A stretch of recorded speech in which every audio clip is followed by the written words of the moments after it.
Everything started one specific night when a woman who was traveling with a young child arrived at the Tungtoon shelter, asking for a safe place to stay. However, the owner refused to let them inside, claiming that they were already caring for too many people. At that moment, the woman offered the man a bribe of a single silver coin, which was more than enough money for the greedy man, to decide to make an exception for them. Once they were safely inside the shelter, he showed them to the room where they were meant to stay for the night. Since it was late at night, he decided he would explain the shelter's rules and any fees the next day. After he finished explaining that, the owner left the room. The woman, whose name was Helen, helped the child sit on the bed. She felt a deep sorrow for this poor soul who had experienced so much hardship at such a young age. The small child wanted to know where his mother and father were, but it seemed something terrible had happened to them, and Helen was too distressed to tell him the truth. So she gave him false hope, telling him he would be able to see his parents again very soon. She added that he should get some sleep and wait for morning. The innocent young child accepted what she said, and a short time later, he was sound asleep. Meanwhile, Helen began to cough violently. She quickly realized that she was about to die, as blood started coming out with every cough she made. After a final goodbye to the little boy, she died right there. The child, Rowan, woke up from his sleep a short time later in the night, only to discover the bedsheets were now covered in blood, and he saw that Helen was already dead. Later, the shelter's owner arrived with his mistress. They were both very annoyed to find the woman had died inside their shelter. The mistress observed that the boy had the same light-colored hair as Pauline, a woman who had been living there for some time. Just then, Pauline herself appeared, and it was clear she looked very similar to the Rowan. The mistress quickly ordered that the boy would be placed in Pauline's care from that moment on. Because the shelter was not a charity, Pauline and Rowan were forced to beg for money together on the streets. Now, let me tell you about this Tungtoon shelter. It was supposed to be funded by charity and government aid, a safe place for the homeless. In reality, it was an evil place that exploited children by charging responsibility fees to make a profit. Pauline properly introduced herself to the Rowan, and then she asked him what his name was. Rowan did not answer. He was still thinking about Helen, the woman who had just died. Pauline could clearly see the worry written all over his face, so she decided to sit down next to him, and she gave him some words of encouragement. She did not know his full story, but she said the past was behind him, and he needed to be strong to survive. If he remained positive, she believed happiness would eventually find him. She held out her hand and encouraged him to work hard to improve his own life. The Rowan, took her hand immediately, and with that, a new part of his life started. From then on, he pretended to be Pauline's son, and they begged together. Although their mother-son relationship began as a necessity, Pauline always cared for him as if he were her own son. She made sure to protect him from bullies and other people on the street. With all the care she provided, the boy never felt lonely, not even for a moment. In this way, 5 years went by very quickly, like a soft breeze. Now the boy was 8 years old. His name, as you know, is Rowan. As they were sitting together one evening, they expressed appreciation for each other's hard work over the years. That morning, Rowan had heard a rumor that Pauline would be leaving soon, and he wanted to talk to her about it. Pauline did not look happy as she confirmed the rumor was true. She explained she had been offered a job as a maid in a noble's house. Rowan was truly happy for her new opportunity. He was sure she would be an excellent maid. Pauline teased him for being so worried about her, particularly when he already had so many of his own problems. The boy, meanwhile, was very grateful for all she did for him over 5 years. When Helen died, when other kids bullied him, or when street people fought him, Pauline was always there for support. Before he even realized what was happening, tears began to fall down his face. He knew he should be happy for her, but the idea of her leaving was breaking his heart. First, it was his parents, then Helen, and now Pauline was about to leave him. The thought of being abandoned again tormented him. Pauline quickly helped him to stop feeling so sad. She reminded him that even if someone is not physically with him, it does not mean he is truly alone. He is only alone if his heart feels empty. If he keeps the memory of those who left and looks inside himself, he will see how much they loved him. So whenever he starts to feel lonely, she told him to just close his eyes and listen to his heart, because she would always be right there with him in spirit. The days passed, the sun set, and another night came while he was standing deep inside the woods. Rowan remembered Pauline's final words to him. Feeling lonely, he decided to close his eyes, placed his hand over his heart, and tried to feel the presence of the people who mattered to him. As soon as he did this simple action, mana began to swirl all around him. Even though his eyes were closed, he could suddenly see through everything around him, almost as if the whole world had become visible to him at once. It was not just the world. he could also feel the presence of his parents, Helen and Pauline. Every single person that he cared about felt much closer to him in his heart. Many years passed quickly since Pauline had left the shelter. During all of this time, she had not contacted Rowan even once, which made him think that she was still very busy getting used to her new life. All he could do was pray for her safety. In the meantime, he had been begging alone like the other children. The director assigned him to Zone 1, the best area because he earned a lot of money. He was treated better than other kids. Then there was this man who acted very friendly toward Rowan. His name was Blake, and he was the supervisor for Zone 1. He had been acting very friendly and nice to Rowan since he heard about the boy's sad past. He was also the person who helped Rowan understand that the cluster of light he saw with his eyes closed was mana. Because Blake was so helpful and kind to him, Rowan had no reason at all to dislike the man. This man had condensed light inside his body and was a skilled swordsman who used mana. Since Rowan could see mana, he noticed Blake's mana had a strangely dark and murky glow. Here is some information on how mana works. Mana is the key element that forms the world. People take in mana by breathing, which unconsciously affects the world's natural flow. Out of all the people in the world, a few individuals, like Blake, can use the power of mana through different training methods known as mana cultivation. Blake had clearly instructed Rowan not to attempt mana cultivation without the right knowledge, as it could be very dangerous if done incorrectly. As a few people passing by tossed some coins into his bucket, Rowan sincerely showed his gratitude to them, just as any beggar should. Some ladies who were passing by found Rowan to be very cute and adorable. They were unable to resist his charm. Meanwhile, Rowan was lost in his own thoughts, trying to improve his control over his mana abilities. First, he was trying to get accustomed to seeing both real objects and mana at the same time, and he finally succeeded. This small accomplishment brought a faint, victorious smile to his face. It had been difficult to see both at once, but now he was getting used to it. However, this victory came with challenges, as seeing both physical objects and mana at the same time still made him feel dizzy and tired. Blake suddenly appeared, seeming fascinated by how much money Rowan had already collected in his bucket. Rowan humbly dismissed his own charm, saying that it was all because of the kindness of so many good-hearted people. Blake advised him to remain aware of any potential danger. He warned that Rowan's success might make other people feel jealous, so if Rowan noticed anything strange or unusual, Blake told him that he should report it to him immediately. After giving that advice, Blake started to walk away, but not before he waved goodbye one final time. It seemed that Rowan had already noticed something strange, but he did not really want to tell Blake about it. He had seen strangers in the crowd, people with strong, bright mana, who seemed to have condensed it inside their bodies, just like Blake. But what made them different from other mana users was that the mana of the two strangers he saw yesterday had an unusually bright glow. What concerned Rowan more was that those men were watching him closely. They had disappeared instantly by jumping over buildings.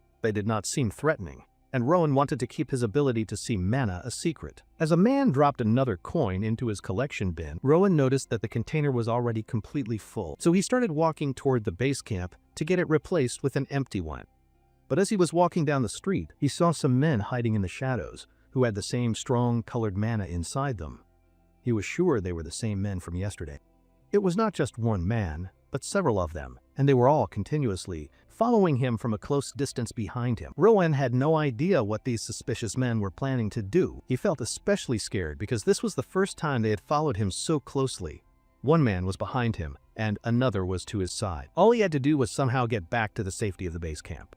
His growing anxiety began to overwhelm his thoughts and his impulses, as those suspicious men continued to close the distance between him and them.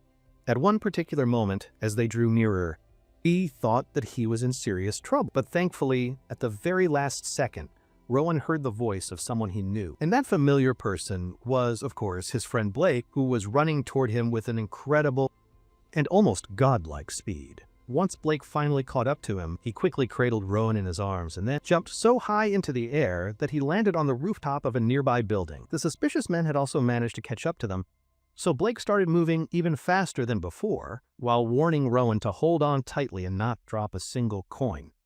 Otherwise, they might go to bed hungry that night. Meanwhile, Rowan's mind was already completely lost in his own thoughts, which made Blake feel very confused by his behavior. When they finally arrived at the shelter, Blake put the boy back down on the ground, but Rowan was still totally lost in his thoughts and unresponsive. Blake assumed the boy had been so frightened that he froze up completely. Now that they were safe, He assured Rowan the danger was over and told him to go inside. Once the boy was safely inside the building, we learn he was not unresponsive because he was scared into silence. It was actually because he was amazed by a major breakthrough he had just experienced. It happened back when he and Blake were escaping from the men. He was able to clearly see how mana flows through a person's body during movement. He even saw how condensed mana moves when strength is concentrated in the arms and legs. In fact, he could identify the exact number of bursts it takes to jump from a rooftop. So he decided to try it again to confirm the full capabilities of what he just discovered. He drew in mana as he breathed, circulated it throughout his entire body, and began to condense it, getting ready to release the power when he needed it. It seems the little boy had finally understood how to use his mana correctly. The next step for him to take was, all that remained was to actually test his new ability. Meanwhile, the other children who had been at their begging posts started to arrive, completely unaware of why they were all being called back. That is when Rowan Sr. arrived. He knew that all of the children were desperate to know what was happening, but he told them not to worry because it was nothing serious, so they should not feel stressed about the situation. Once the zone leaders completed their inspection, everyone could return to their duties. He was not sure how long it would take, so he told them to stay quiet in their rooms, all except for one child, who was Rowan. He was instructed to pack his belongings because he was being moved to a new location. A little later, the quiet boy followed his senior, making sure to walk just a few steps behind him. At one point, Rowan was asked to stand to the side while his senior talked with the big guy.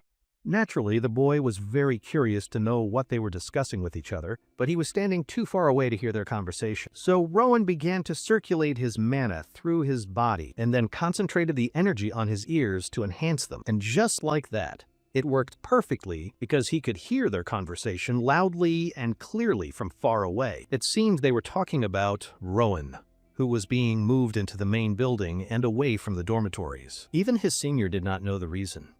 Since the orders came from the director, he guessed the director simply liked Rowan. He couldn't blame him, since the boy was very good looking. Also, considering what happened in Zone 1, it made sense to prioritize his safety. Those suspicious men Rowan encountered might be from the Union. We do not know what this Union is yet. Rowan realized they must be talking about the men who were following him earlier today. The big guy then called the boy over and motioned for him to follow along with him. After a short walk through the shelter, they made their way across the main building of the shelter and finally met a woman named Amy, who was standing at the front counter. The big guy told Rowan to greet her because she would be responsible for his well-being from now on. After the introductions between them were finally finished, the big guy left and the two of them were left alone in a short, awkward silence. Amy broke the silence by asking his age. The boy quickly answered that he was 10 years old. He also confessed that he could not read or write because he never had the chance to learn. Amy said she had expected that, since he was from the dormitory. She told him that starting tomorrow, she would teach him everything, so he could call her teacher. In a less formal setting, he was also welcome to call her big sister. Now that she looked at him more closely, she noticed his face was very handsome for a boy from the dorms. The quiet boy simply asked her why he needed to learn how to read at all. Amy seemed a little annoyed that he did not even know the reason why he was there. She explained that a reading event is when someone reads a book aloud to a group for a special occasion. Sometimes the author of a new book hosts it, or it might be hosted by nobles as part of a social event. Reading well is very important among the upper class, and this time, Rowan was going to perform by reading in front of the shelter's important patrons. If he performs well, he could even be chosen to do a special private reading. You see, children who read very well are often adopted. The ones selected for adoption typically read privately for their sponsor. But for someone like Rowan, who cannot read at all, it will be a major challenge. After hearing all this information, the boy did not even react. He did not look confused or overwhelmed in any way, which left Amy feeling both intrigued and very puzzled by him. She just gave him a kind and affectionate pat on his head, before she then instructed him to follow her again. She brought him to the new room he would be staying in, and she introduced him to the other children living there. After she finished the introductions and left the room, Rowan began to put his things away inside his own personal closet, something he never had in the dormitories. It was then that one of the other boys approached him, looking at him with disbelief, as if he could not believe Rowan came from the dorms. Although the boy was in disbelief, he also seemed very fascinated. He admitted he had never met anyone from the dorms before. As a friendly gesture, he introduced himself as Theo. He said the blonde girl is named Noah. The boy in the middle is Hayden, and the quiet girl to their left is Lily. Theo then explained the benefits of living in this part of the shelter. No one would bully him here, and he would no longer have to go out begging. The children who take part in reading events assist in the library, work in the reception hall, and help guests. The kids in this specific room manage the library, organizing books and handling daily tasks. Since Rowan was a new addition to their group, they gave him a very warm welcome and said they were grateful to have him join them. As it grew later into the night, Rowan lay down in his bed. He could not stop thinking about reading books. To him, it felt like books held all of the knowledge in the entire world. Pauline had always believed that books were the greatest gift for a curious child like Rowan. Just the thought of her made his heart swell with deep gratitude. Back in the library, in a section marked Zone 1, Rowan had just finished reading a book as part of his practice for the events. Amy then instructed him to bring her all of the books he had read that day. Once he put the large stack of books down on the table, Amy began to write down the titles of all the books. After she had finished her examination of the list, she noticed something very striking. It turned out all the books Rowan had been reading were fairy tales, so she wanted him to start reading novels from Zone 2. She also gave him praise for the excellent work he was doing. Rowan was very happy that he could now read the books from Zone 2. After all, Zone 2 was the section where the books for adults were kept. He was so excited that he wanted to read a little more before going back to his room. Amy gave him permission, so he walked straight to Zone 2. The Rowan was having a wonderful time looking at all the different books, and no matter which one he chose, he wanted to read it immediately. But then, one specific book in the collection caught his full attention. The book was titled The Birth of Grafton Kingdom in the Union. The mention of the Union sounded familiar to him, like something he had heard adults discuss. When he opened the book, the very first thing that he saw was a map of the continent where he lived. One of the regions, named Grafton, had won a very long war, and after that the world was reorganized into a system with one kingdom and 6 self-governing regions. Afterwards, to stop more wars and to protect public safety, the king created an organization that was known as the Union. This group has operated for over 200 years to keep peace.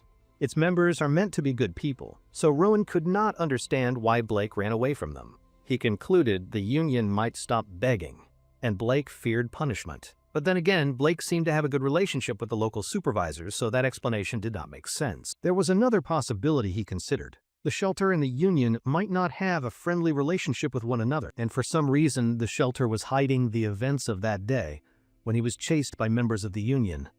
It had to be something terrible for the shelter to hide it.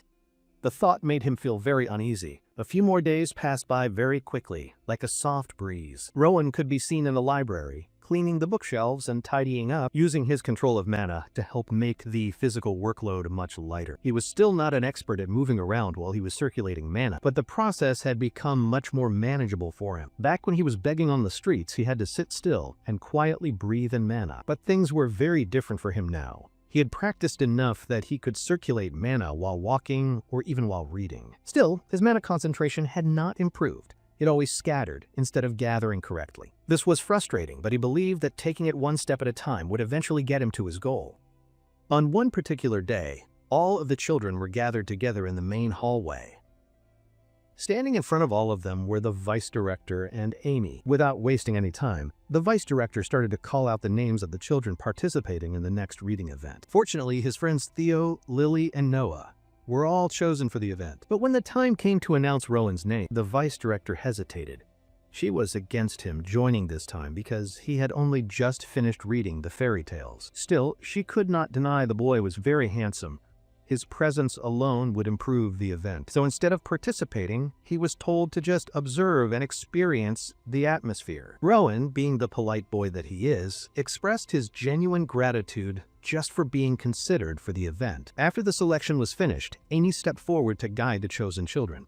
She told all 10 of them to change into nice clothes and meet in the reception hall. Meanwhile, the children who were not chosen complained among themselves. It seemed unfair that someone like Rowan was picked when he had only just finished the fairy tales. Later, Rowan appeared wearing his new clothes, looking adorable, elegant, and very charming. Theo gave him a compliment, and Rowan returned the kind gesture with a compliment for Theo. Amy then guided Rowan to the seat that was assigned to him for the event. Once all of the children had settled into their assigned seats, a knock at the door announced the arrival of all the special guests. Soon after, all of the important guests began to make their way into the room. One of the women happened to be someone who had seen Rowan on the streets before, back when he was begging for money to survive. I remember her as well. Back then, she was completely charmed by the sight of such a handsome Rowan. Even Rowan seemed to remember her, and he quickly expressed his gratitude for her kindness in giving him money. The lady's name was Caroline, and she had become his biggest fan. She was so excited that she started talking about him to the vice director, telling her that she had seen the boy begging at an intersection last winter. He looked very handsome back then, and now he looked even better than he did before. To add to all of the excitement, the vice director then revealed that Rowan had also learned how to read. When she heard this, Caroline became even more excited and insisted that Rowan must read a passage from a book today. The vice director politely explained that Rowan was only there to observe. This was disappointing for Caroline, who really wanted to hear him read. Seeing the guest's enthusiasm, the vice director decided to let him try reading the last chapter. A little while later, the guests were all completely amazed and shocked when they heard Rowan's rhythmic and very pleasant-sounding voice. It seemed as if his voice was hypnotizing everyone in the entire room, filling the air with love and affection that made the women feel overwhelmed with powerful emotions bubbling up inside them. The incredible intensity of the emotions in Rowan's voice caused the guests to sigh, their eyes filling with tears. The suspense made the ladies bite their lips as their heartbeats quickened. Once he had finished reading the passage, the women in the audience could not stop giving him compliments, saying every kind and sweet word they could possibly think of. Rowan remained humble and gave all the credit to the vice director, who helped him and gave him the opportunity. Caroline said she wanted to hear him read again tomorrow, and the vice director accepted her request. A little while later that same day, we find Rowan back in the library, looking through all of the books on the shelves. This time, he was looking for books that could help him use his mana and combine it with his body's movements more efficiently. As he picked up a particular book from the shelf, Blake snuck up behind him and saw that the book Rowan was holding was about life's pleasures, specifically about sex. Rowan turned around and pretended to be scared by Blake's sudden arrival, but in reality, he already knew he was approaching from behind. It appeared Blake was there to praise Rowan for performing so well at the reading event.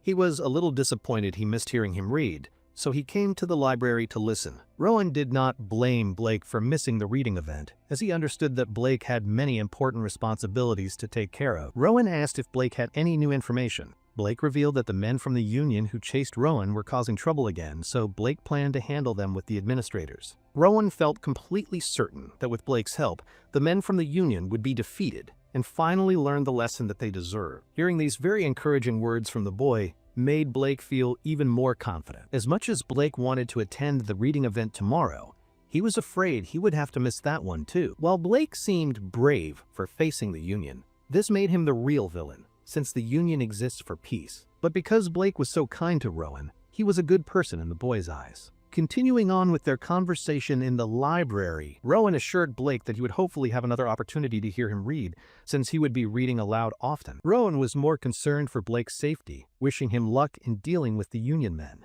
Blake also wished the boy good luck for his future. He then pointed to the book Rowan was holding and insisted that he should read it after his reading sessions were over. With that, Blake left to do his work, leaving Rowan alone to think about the situation between him and the Union. He was very curious to see what a fight would look like between two people who had mastered mana control. More importantly than anything else, however, he wanted to understand his own current level of strength, and he wondered if he could even compare it to Blake's level of power. He began to condense and flow mana throughout his own body, and then, completely by accident and without meaning to, he ripped the book he was holding directly into two separate pieces, because the mana had greatly amplified the physical strength in his hands. After knocking on the door, the boy was told he could come inside the room. Rowan did not know why the vice director had asked to see him. She seemed to be having trouble finding the right words to say. It turned out the boy had become the favorite reader for all the noblewomen. They only wanted to hear his voice and did not care if he read alone. The demanding women had ended up giving the poor vice director a major headache, so she tried her best to fulfill their nearly impossible requests. Now, she was reluctant to ask the boy if he could do it. Rowan had no problem with it and was willing to try for the vice director. In the next scene, the vice director officially announced the name of the special reader for that day. But to the complete shock and surprise of everyone, Theo's name was called instead of Rowan's. This made Theo stutter, because he could not believe that he had been chosen. The vice director congratulated him, along with the other children. Even Theo felt that it should have been Rowan instead. The blue-haired boy said that Rowan's reading was so elegant and good that he would surely end up in a great place. As the chosen special reader, Theo then left for his next destination, watching him walk away into the distance. Even Rowan felt a little sad that Theo had to leave. However, this feeling of loss only stayed with him for a very short time, because immediately after, Rowan continued his reading and amazed the noblewomen with his poetic voice. He had no time to feel sad or think about the loss, as he was busy with his duties. Since the boy now had a heavy schedule, the vice director reminded him he would attend both the morning and afternoon sessions, meaning he would be doing double shifts. Even the vice director felt sorry for putting so much pressure on him, but he was just in very high demand. Instead of seeing it as a burden, Rowan viewed it as an opportunity and felt grateful that people enjoyed his reading. At the same time, the boy confessed that he always felt emotionally drained after reading sessions, so he requested a break after each one to calm his mind. Of course, the vice director could not refuse the boy's sincere request, but she told him not to go past the backyard. Rowan agreed to this and was happy to get that much. Staring out at the garden, the boy found himself alone in a quiet place. Here, he was able to practice his mana circulation once again, concentrating his mana on specific areas like his muscles, joints, and bones. Rowan was experimenting based on a book's instructions. After that initial concentration, he could then channel the mana throughout his entire body. The key factor for success in this process is pure willpower, because mana needs more than just a thought to move. It also requires a strong desire and a command to act. Rowan's entire body was illuminated, with the bright mana flowing throughout him. At the end of the process, he was back in a normal state. The only issue was his mana concentration, and he could not tell if the problem was his body or his skill. But for now, the boy did not want to rush it, believing it was more important to fix his weaknesses so he would not end up like others. Back when Blake carried the boy to the shelter, he had been unable to even walk on his own. Rowan suspected the Union members probably got tired of chasing him, which was a relief.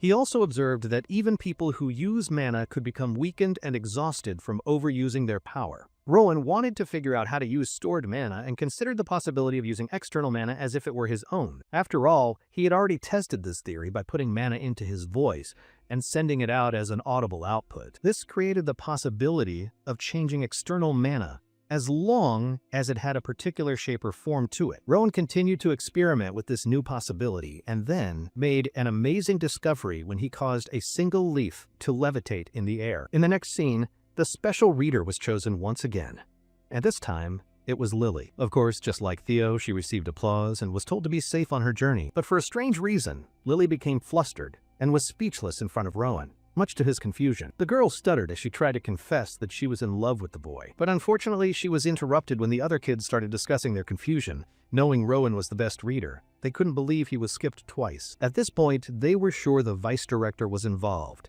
believing that Rowan was a golden goose for the shelter because he brought in so much profit. Poor Lily's confession was completely ruined by the interruption, especially after Rowan asked her to repeat herself because he had missed it. But still, Lily went away crying, having lost her only chance to confess her love.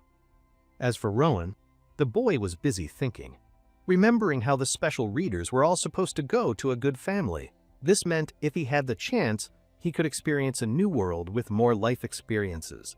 This might help him learn about mana storage faster. The boy's curiosity continued to grow stronger. The very next day, while he was taking one of his scheduled breaks, he was experimenting with the same levitation technique as before.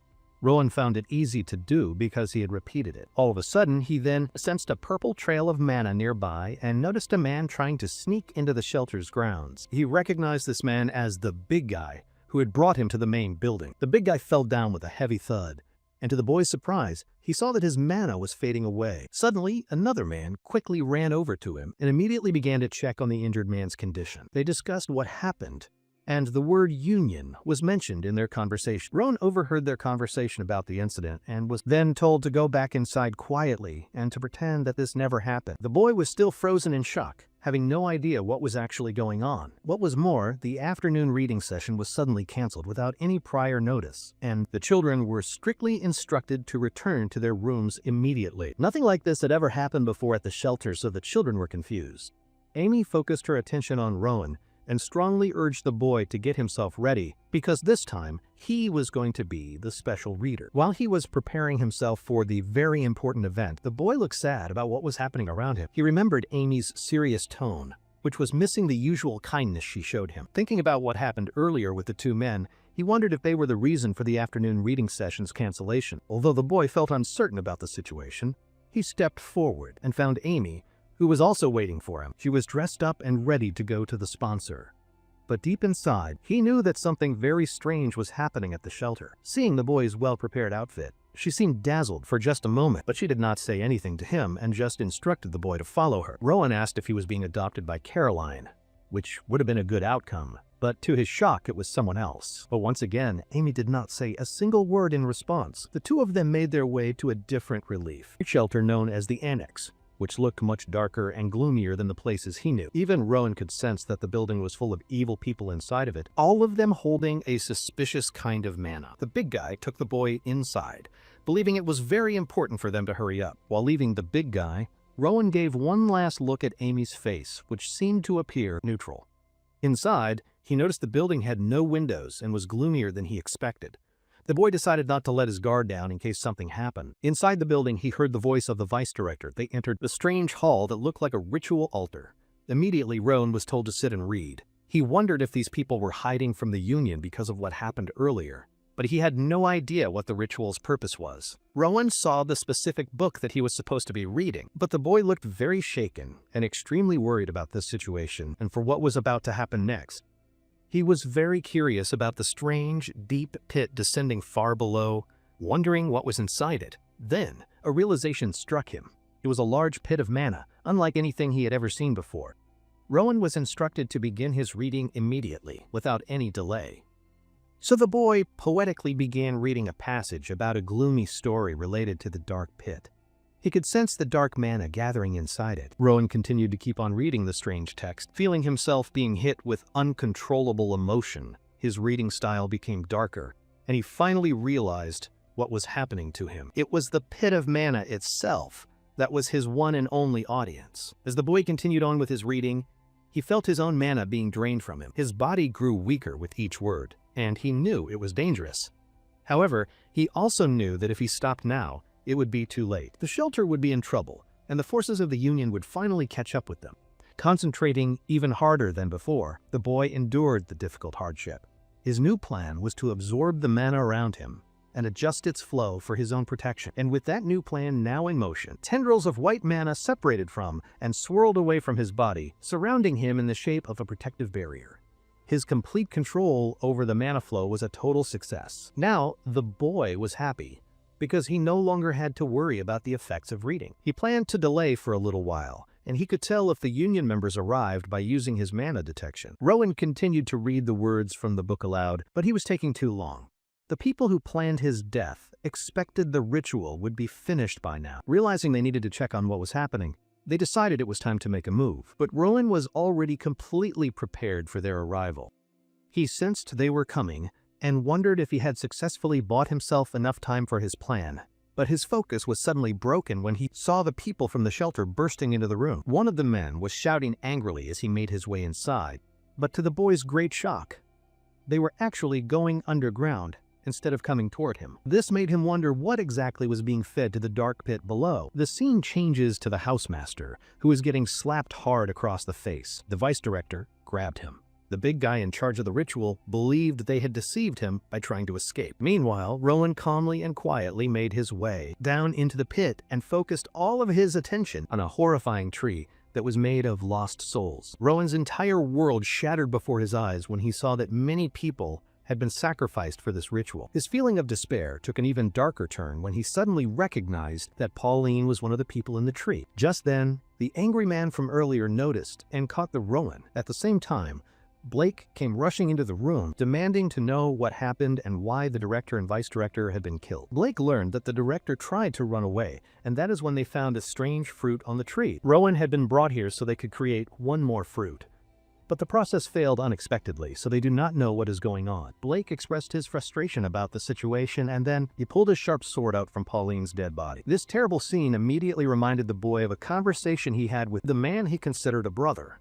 He had asked Blake why he never carried a sword, and Blake told him his weapon was being used somewhere else. This was the dark and terrible truth. Blake was the one responsible for murdering Pauline. This dark sight transformed Rowan into an entirely unrecognizable force of nature.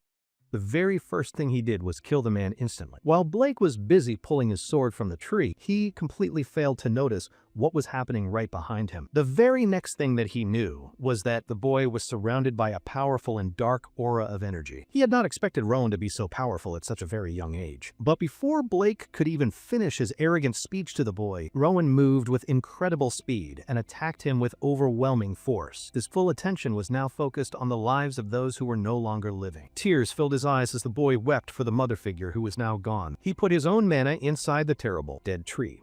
He then dived deep into the collective memories of all the sacrificed people. Rowan saw tragic and horrifying memories of helpless children crying out in fear, and all of the people who were now dead in front of him. He saw himself as a grown man. It was a mature version of Rowan that looked exactly like him, but only much older in age. Before the boy was able to see any more of the memory sequence was suddenly broken and it ended, much to his regret. And even though he did not know what was happening, something inside of him had changed.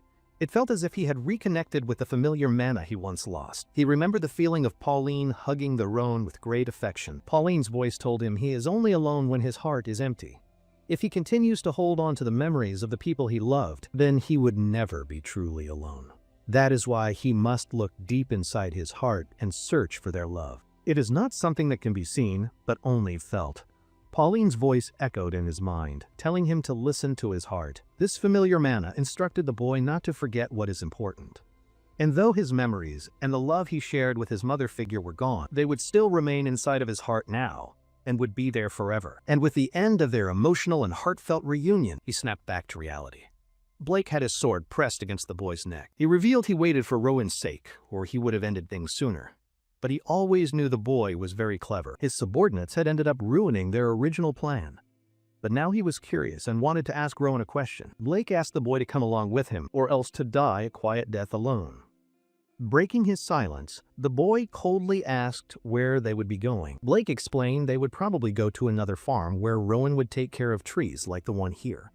Blake would be his manager. In other words, he would officially become a member of the secret group known as the Rebel. What is the Rebel? It is the group of a cult leader who wants to change the world with dark magic. Blake is just a servant to this leader. This led to a chilling question from Rowan, his eyes now lifeless. He wanted to know if Blake was responsible for creating the tree. To that, the swordsman said that he did not have that kind of power, so that was not the case. He only observes the creations of the high priests who can make such things. Anyway, Blake had no more time to talk and demanded the boy's answer.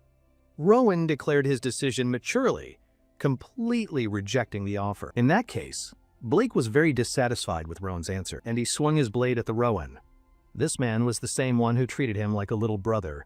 I expected some hesitation, but no, he really tried to kill him. Luckily, Rowan was able to stop the blade, much to the complete and utter shock of the man. The boy easily stopped the sword with 2 fingers, using his external mana control. Rowan then asked if Blake was the one who killed Pauline. The arrogant swordsman wondered if the boy would want revenge if he said yes. In response, the boy broke the sword with his powerful mana, declaring that Blake would not live to see another day. Now that is an incredibly cold statement. And it is also sad, if you really think about it. Blake was hit with a powerful strike that made him drop to his knees in pain. The boy had even warned him to dodge, but he could not. Before Blake could even speak his curses, Rowan coldly ended his life by slicing him in 2. The boy coldly stated that people like Blake should not be spared or feel that they had been wronged by others. After all, this was just the direct result of their own terrible actions. And from now on, Rowan will ensure he delivers justice to people like him. By the end of his declaration, Blake was sliced in half. However, Rowan's problems were not quite finished yet for the day. As he detected more than a few people coming down to the lower levels of the annex, the group arrived, and their leader commanded them to search the entire area thoroughly. This man was the Union's Faith Division vice captain, named Oscar, who noticed the boy's talent and asked him if he could use telekinetic powers. The boy was confused, so Oscar changed his question and asked if he learned magic from the rebel group.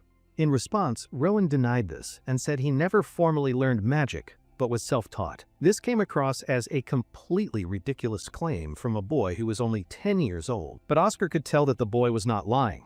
The vice captain introduced himself and learned about the boy. Rowan impressed the vice captain with his sharp observation, showing his knowledge of the Faith Division's reconnaissance missions and swordsmanship. He even identified Oscar's rank from his badge. The vice captain was truly amazed by the boy's clever and careful observation skills. He thought it was a good time to talk outside and told Rowan to get the sword. Using his power, Rowan showed his telekinetic abilities, shocking the vice captain, who could not believe a 10-year-old could be so skilled at such a young age. One of his subordinates quickly told Oscar about the tree's origin.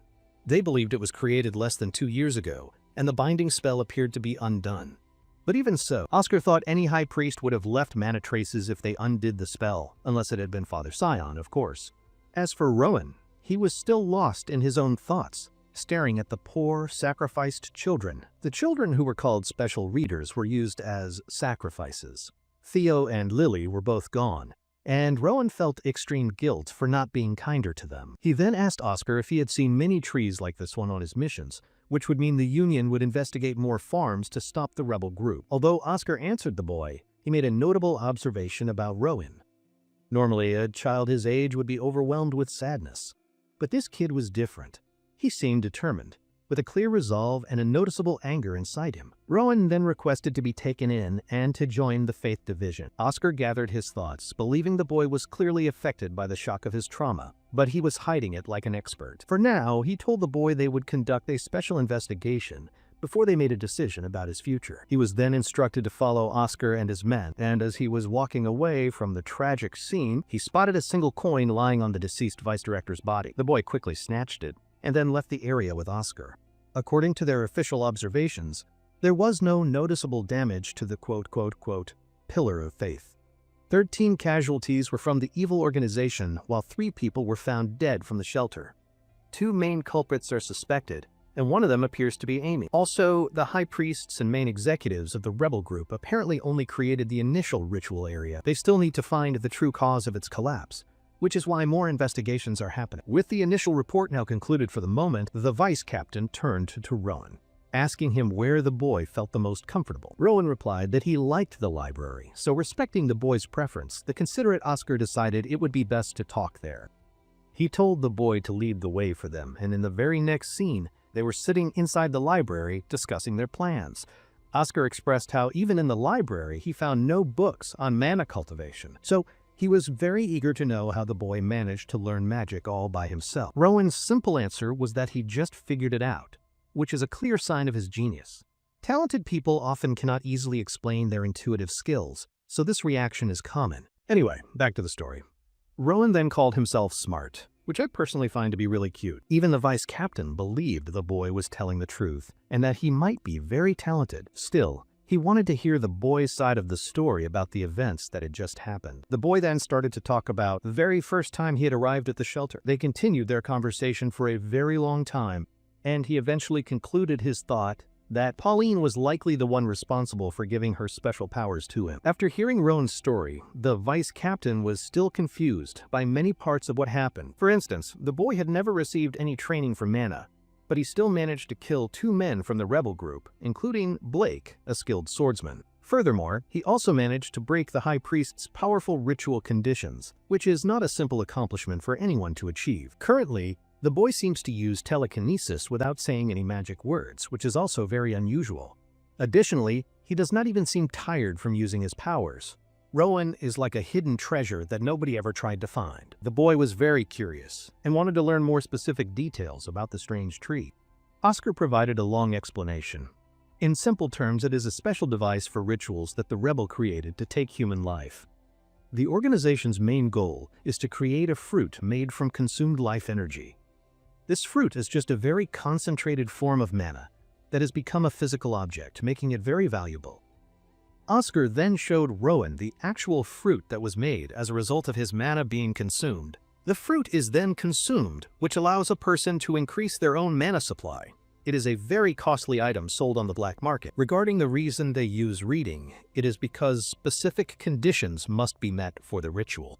The act of reading helps to stabilize the tree, and it also improves the final fruit's quality. After hearing this, Rowan thought about how the tree seemed very interested in his story, almost like he was reading aloud to another person. This means the tree's activity became stable.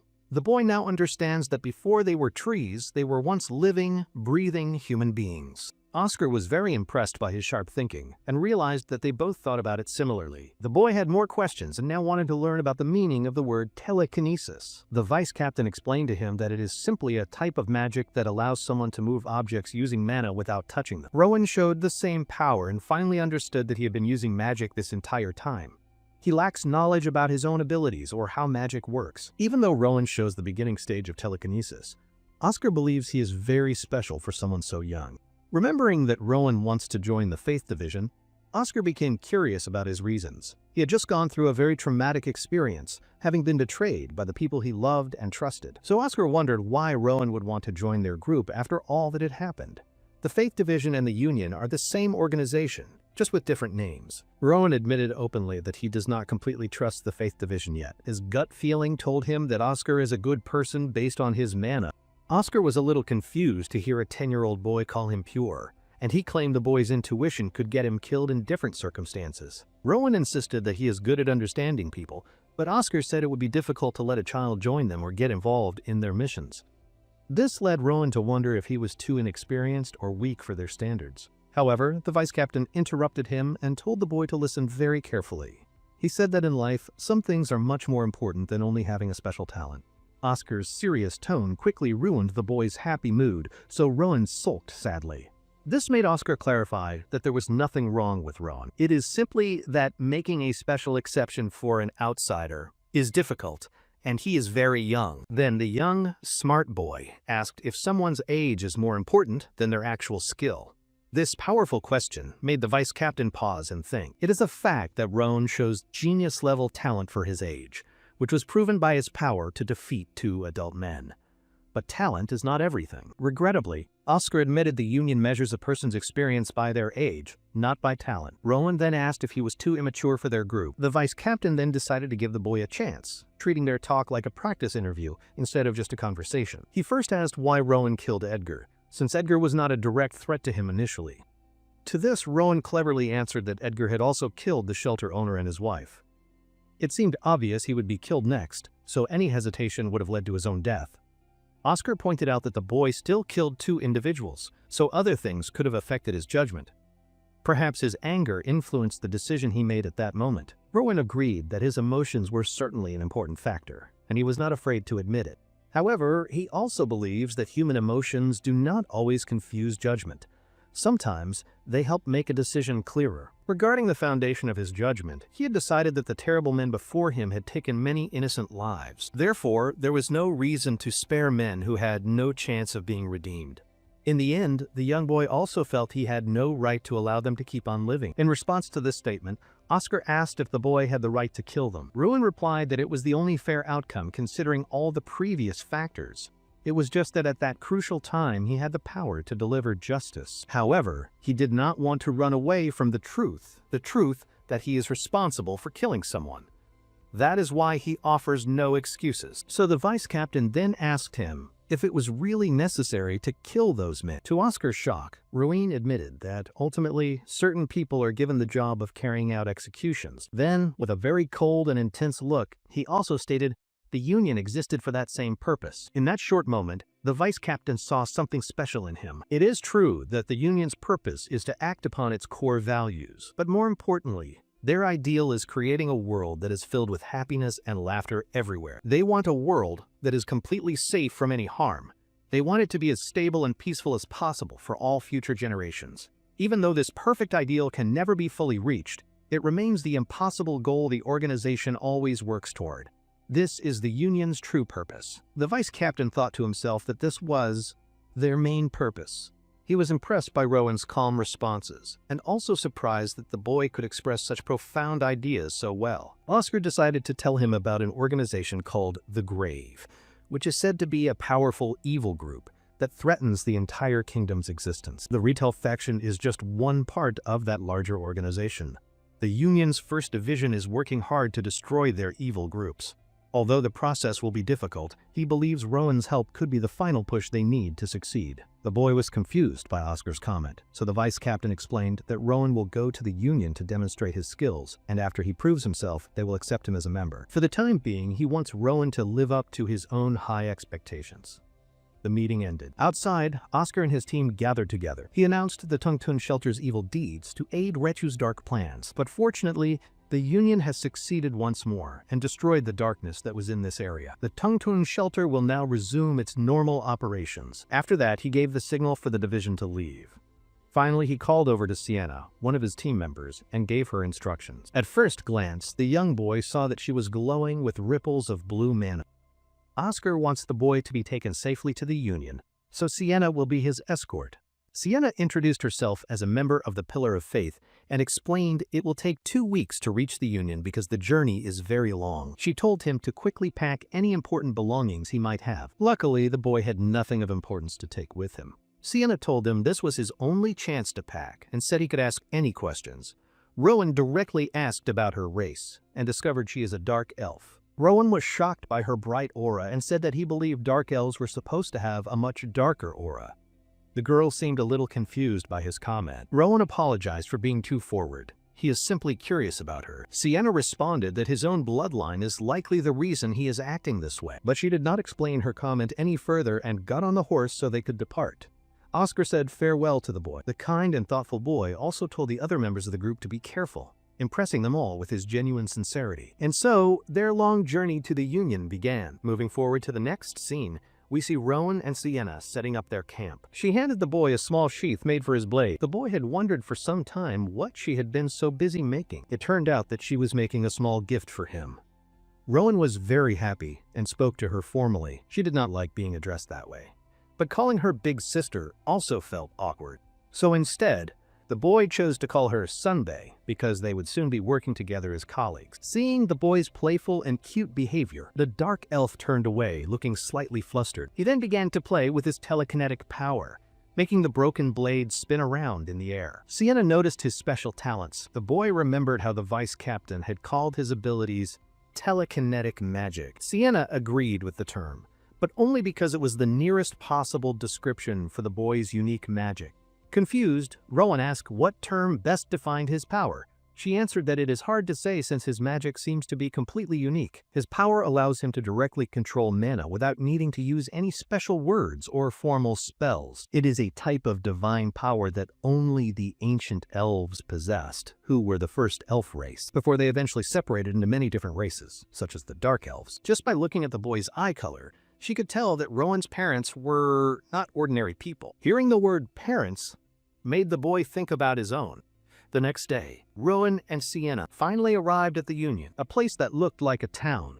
As they walked inside, she explained that it was divided into 2 kinds of areas, the residential and the commercial zones. But one thing was absolutely certain.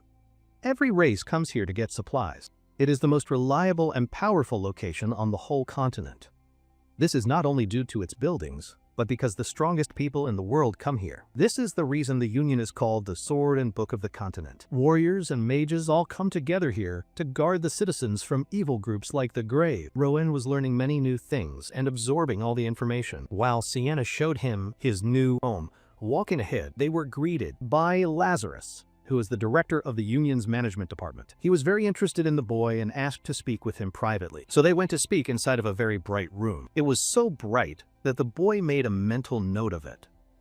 Now, based on what Sienna said, he had learned this place is where military groups gather. What was noticeable about the man before him was that Lazarus seemed to have the most radiant and well-controlled aura he had ever seen. This made Rowan wonder about the amount of strength this man held inside him. The director politely asked for the boy's hand, and then held it within both of his. Suddenly, the boy felt an intense sensation. He realized Lazarus was attempting to control mana with much more skill. It was the final result of the same thing Rowan had been doing, but much better. It made the young boy very happy to learn there were people who could handle mana with such an incredible level of mastery and skill. Lazarus's eyes quickly moved to the small coin the boy had taken from the deputy director. Rowan clarified that he did not steal it. Instead, he took it back because it was his grandmother's. It was simply the act of taking back an item that was already his. The director wanted to see the emblem and asked the boy to give it to him, but after trying his absolute hardest, Rowan could not seem to pull his hand away or move his body. It was as if both of their bodies had become connected and joined together. Lazarus's incredible control over mana was amazing to see. Rowan thought that if he could just endure the pressure of both the gravity and the mana simultaneously, then he might be able to break free.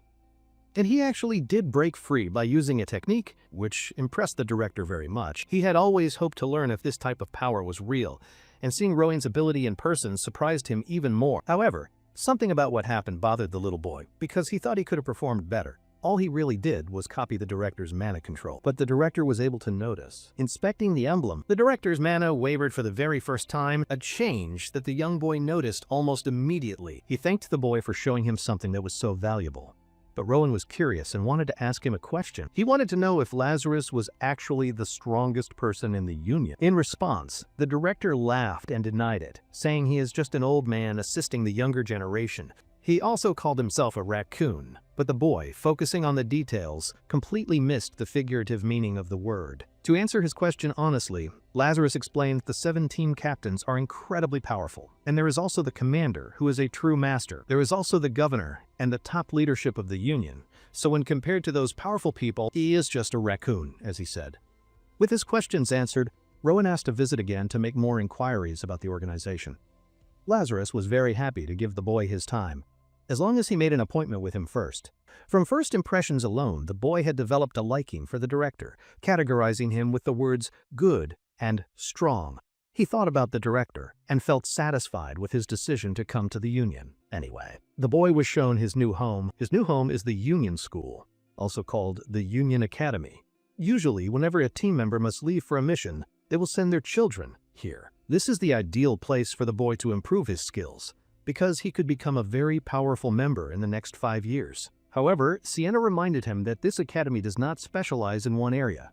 It is a mix of all different skills, such as swordsmanship, magic, and martial arts. They are mainly responsible for improving the students' talents, using basic theories, and essential fundamentals. The thought of attending a real school filled the boy's heart with happiness, and even Sienna was happy for him. The next section of the story will focus on the Union Academy. Our favorite young genius looks majestic in his new uniform and asks the woman if she is a teacher. Realizing she had forgotten to introduce herself correctly, Daphne told him she is the head of academic affairs and that she also teaches languages. Daphne gave him the first-year class schedule and a list of subjects he could choose from. The available subjects covered a wide range of topics like mana, swordsmanship, and even astronomy. Everything on the list looked so interesting to him that he checked every single box. When Daphne got the list back, she was very shocked. She explained to him that it would be extremely difficult for a boy to handle so much.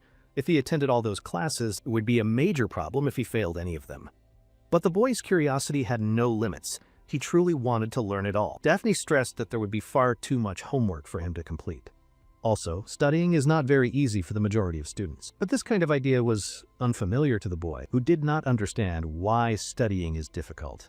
After hearing his question, Daphne understood that she was talking to a very unique child, since most children do not like to study. In any case, she decided to accept his original list and suggested they go to the first class. In the next scene, the boy followed Daphne all the way into the classroom. His eyes moved around quickly to observe his new surroundings. It was not any different from what he expected. The children in this room have much denser mana than he has. This confirms that his own body is the primary problem, just as he had first guessed. Anyway, Daphne introduced the late new student to everyone in the class. Rowan was given the spotlight to introduce himself to the class, and he remembered his experiences during the reading sessions, which made the feeling seem familiar. The boy politely introduced himself and said he hoped to get along well with everyone. His voice was so moving that it even touched the teacher's heart. This boy is unstoppable. He does not need anything more than his voice. Anyway, he quickly went to find his seat. Daphne started the class and explained they would be learning from page 24. First, Rowan was asked to read for them, since he learned how at the shelter. The teacher was happy for him to read, but when he opened the book, he remembered that it was the same one Amy had tested him with back at the shelter. Rowan spoke beautifully with an elegant tone, which impressed his classmates with his very distinct voice. For a moment, he felt a little annoyed to connect the book with the girl who had betrayed him. After all, Amy turned out to be a member of the rebel group. Still, he wanted to give her another chance and hear an explanation from Amy's side, because he does not yet know how she truly felt about him. Even at his young age, the boy thought that people are much more complicated to understand than any textbook. By the time he finished reading the passage, his entire class was roaring with praise for him. Even the teacher was extremely impressed with the boy and applauded the school for enrolling such a talented student. By the end of that class, Rowan found that he had new fans, who told him that Daphne is not the type of teacher who is easily impressed by students. But the boy's words had been so lifelike and full of real emotion. In contrast to his new fans, there was also a girl who had short hair and green eyes. From the very first glance, he recognized her as the person from the vision he saw before. Sophie Pobel introduced herself as the class president and the student representative. They shook hands and Sophie asked what elective class the boy had chosen. He told her that he was interested in swordsmanship, but she noted that he only had a small dagger. So perhaps he was also trying to become a union member. While that might be true, Rowan remembered that he was not thinking about that when he chose his subjects. He simply wanted to study all of them, but now he is curious and wants to know if swordsmanship is required to join the union. Finding it to be a strange question, she gave the boy a weird look. This made him wonder if he had said something strange. In the next scene, all the students arrived at the training grounds where the instructor was waiting for them. Suddenly, they all started to run toward the instructor, which confused the boy very much. They told Rowan that they were going ahead. But that was not the surprising part. The most surprising part was their use of mana, which gave him more than enough reason to do the same thing. The boy happily sped past all of his classmates, even though he had a late start. It was shocking, even for the student president. Sophie could tell that his speed was extremely unnatural, because he passed every student so easily, taking the lead. The boy happily challenged them all to chase after him. Seeing the students making a commotion about the new kid put the instructor on edge. He could not believe the boy was able to run so fast with such a small body. It made him curious enough that he wanted to observe the kid more closely. The students were all very tired after the race because our boy completely beat them. Anyway, they quickly gathered together in an assembly. Rowan was still happy about his new friends who could use mana like he does.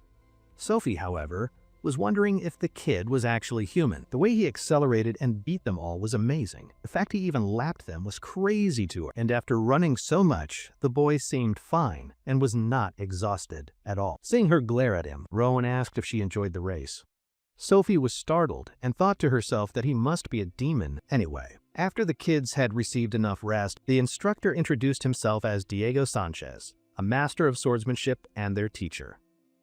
The boy was very happy to be learning from him. First, the lesson began with every student picking up a wooden sword, and it is safe to say they were not very happy, since they were already exhausted. But strangely, Rowan had not moved yet. Diego told the kid to get moving, but Rowan seemed hesitant and afraid of the sword because of his memories involving Blake. Seeing the boy's unusual behavior, Diego noticed his fear immediately and assured the boy that although a sword can be a very dangerous tool, it is just a tool in the end.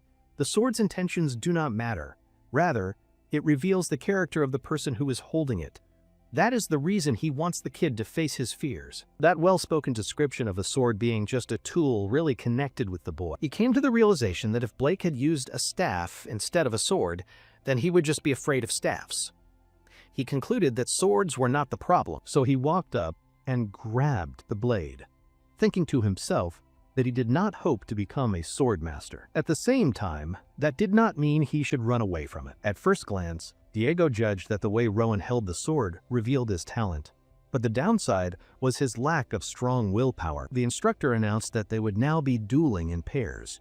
While any method is acceptable, their main goal is to defeat the other opponent. First, Rowan was assigned to pair up with Sophie, as the instructor believed it was the right decision. Their duel pairing was a surprise to both of them. The other kids guessed that Sophie would win the match because of her family's background and her own talent with swords.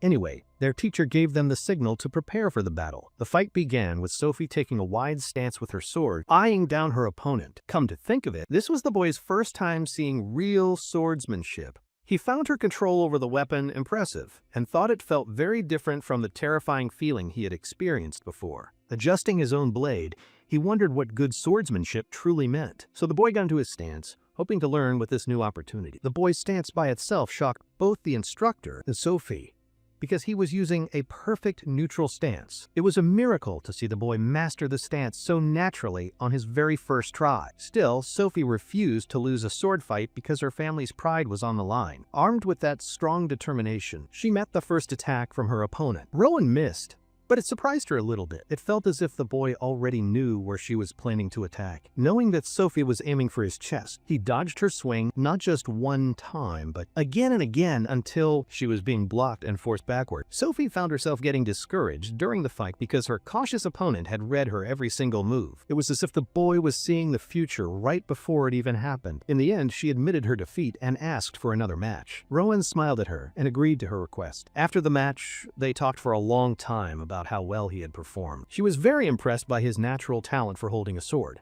It turns out they fought 4 times in total, and they each won 2 matches and lost 2. Sophie was now happy to fight him more often. Besides that, the other students were happy the next class was about learning magic, so they could finally rest a little. But Rowan was confused because he thought it was likely one of the most important classes for becoming a union member. But the boy's question caused his classmates to show their shock. One student told him that, sadly, their teacher is so far beyond their skill level that it is impossible to learn magic from him. Rowan agreed that learning magic is not easy, but he was curious about the teacher. At this point, the other students were really beginning to notice the boy's lack of general knowledge. The man who will teach them basic magic is a former commander and also the magic dean of the academy. That man is the respected Professor Arthur. It was surprising to see a character with that name appear in this story. The magic class was now in session. Professor Arthur is the man who was formerly a respected commander. From the looks of it, Rowan was impressed to see his mana was even denser than the director's. This made him curious about who the strongest person in the union was. Arthur learned about the new student and explained that he teaches basic magic. Of course, he also clarified that almost all of the students find his class to be annoying. But Rowan seemed different, as the boy intended to become a mage and join the union. This confession made the old professor very happy, and he praised the boy for his great spirit. At the same time, he reminded him that he was moving away from the path of swordsmanship. This made Rowan wonder if that was the reason his classmates had looked at him strangely before. So he asked why that was the case.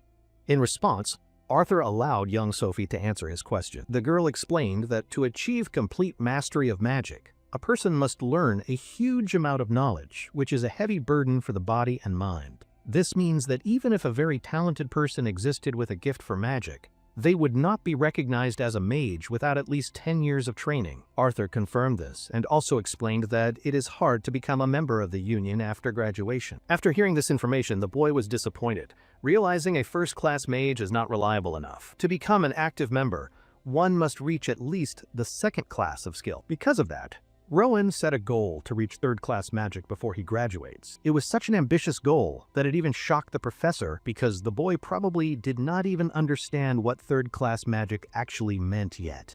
Arthur helped him understand by writing on the board that swordsmanship is the union's main focus, while magic is used to pursue wisdom and knowledge. He wrote a very complex formula on the board that is used to create a basic fire arrow.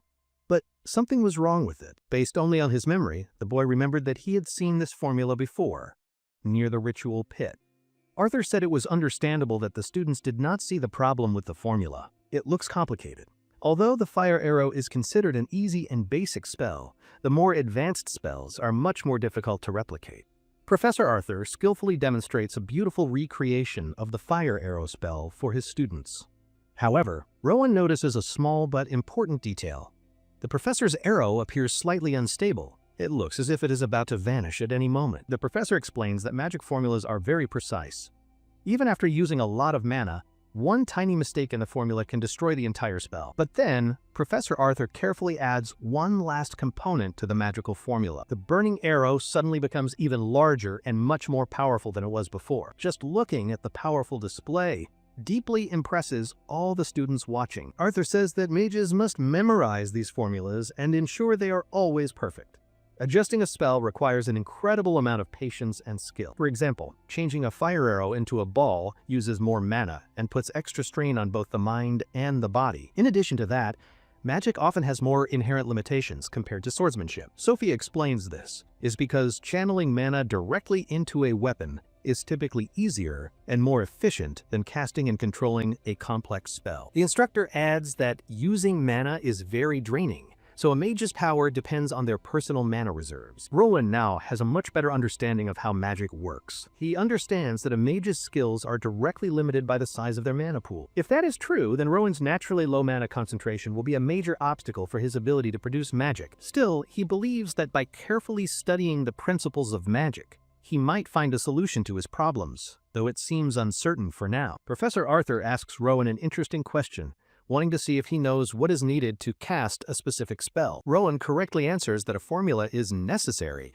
but he adds that these formulas would be extremely difficult for mages to remember during a fight. For this reason, the system of formulas was eventually developed into magic circles, which perfectly represent the principles of the formulas. Rowan now realizes that the tattoos he saw on the shelter director's arm were in fact a magic circle. He learns that some mages prefer to engrave magic circles on their bodies to adapt to using magic more quickly. The magic circle acts like a powerful symbol, and if the formula can be thought of as the equation, then the magic circle is its symbolic representation. Following this line of thought, Rowan then asks if chanting is the method for the verbal conversion of the formula. Startled by Rowan's sharp observation, the professor wonders how he was able to reach that specific conclusion. Rowan explains that the formula Professor Arthur wrote on the board seemed to serve as a blueprint for creating a fireball. If one considers the magic circle to be a symbol, it means that chanting is simply the linguistic conversion of that same spell. This comment makes the professor smile with pride.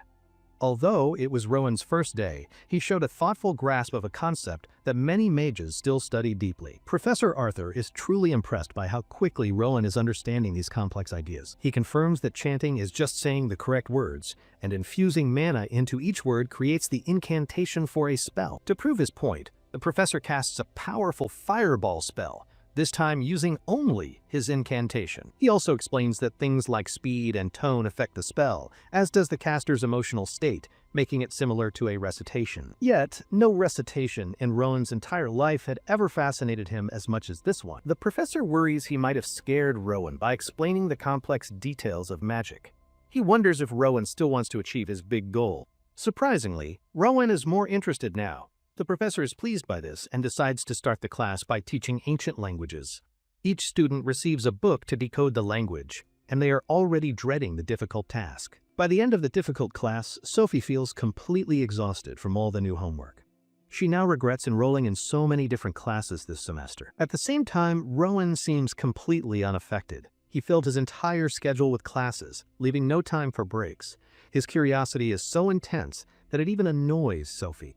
Anyway, Sophie finds out Rowan's roommate is Lucas, a name he does not seem to recognize. She says goodbye to him and then leaves for the evening. Back inside his dorm room, Rowan is already working hard. He tries to understand the spell based on the formula. Since he lacked the mana reserves to use powerful magic in the usual way, he needed a new approach. He wonders if he should try to create a new kind of magic that is better suited to his own unique abilities. To his complete shock, he ends up successfully creating an actual, functional spell. This is an incredible accomplishment, but it comes with a significant drawback. Although he successfully cast the spell, the physical toll it took on his body was immense. In the end, it caused him to lose consciousness completely. When he returns to their room, Lucas is shocked to discover an unconscious Rowan lying on the floor. He is left wondering what on earth could have happened to him. While unconscious, Rowan begins to hear a very familiar voice calling to him. It's the voice of Sienna, who feels she and his other teachers burdened him with too much, thinking he was extraordinary and could handle more than was fair for his age. Finally, Rowan's eyes slowly open,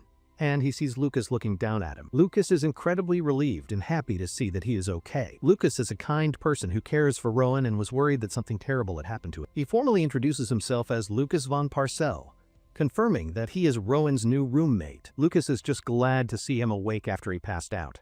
Rowan is surprised to hear that he was unconscious, but it seems to be nothing serious. However, Rowan does not understand why Lucas was so extremely worried about him. It turns out that Lucas was specifically tasked by his father to look after Rowan, which is an interesting plot development. Lucas reveals that his father is none other than the vice captain, Oscar. He is also really hoping that Rowan will say good things about him to his father. Based on his friendly manner, Rowan feels he can trust him. It is also easy to mistake Lucas for someone older or an upperclassman due to his tall stature, but in reality, he is just Rowan's classmate, though he is 2 years older than him. This is not because of a late admission, but rather because he has failed to meet the attendance requirements twice before. He seems to be an expert at failing. In addition, he is not the type who enjoys studying, but that is a detail for later. He is very curious if Rowan passed out while practicing magic, which seems likely given the chaotic state of the room. It is true that Rowan was trying to cast a fireball, but everything that happened after that is a complete blur to him. Furthermore, his roommate is quite skilled with a sword and regrets that Rowan isn't focused on improving his own obvious talent in swordsmanship. Lucas is mainly following in his father's footsteps.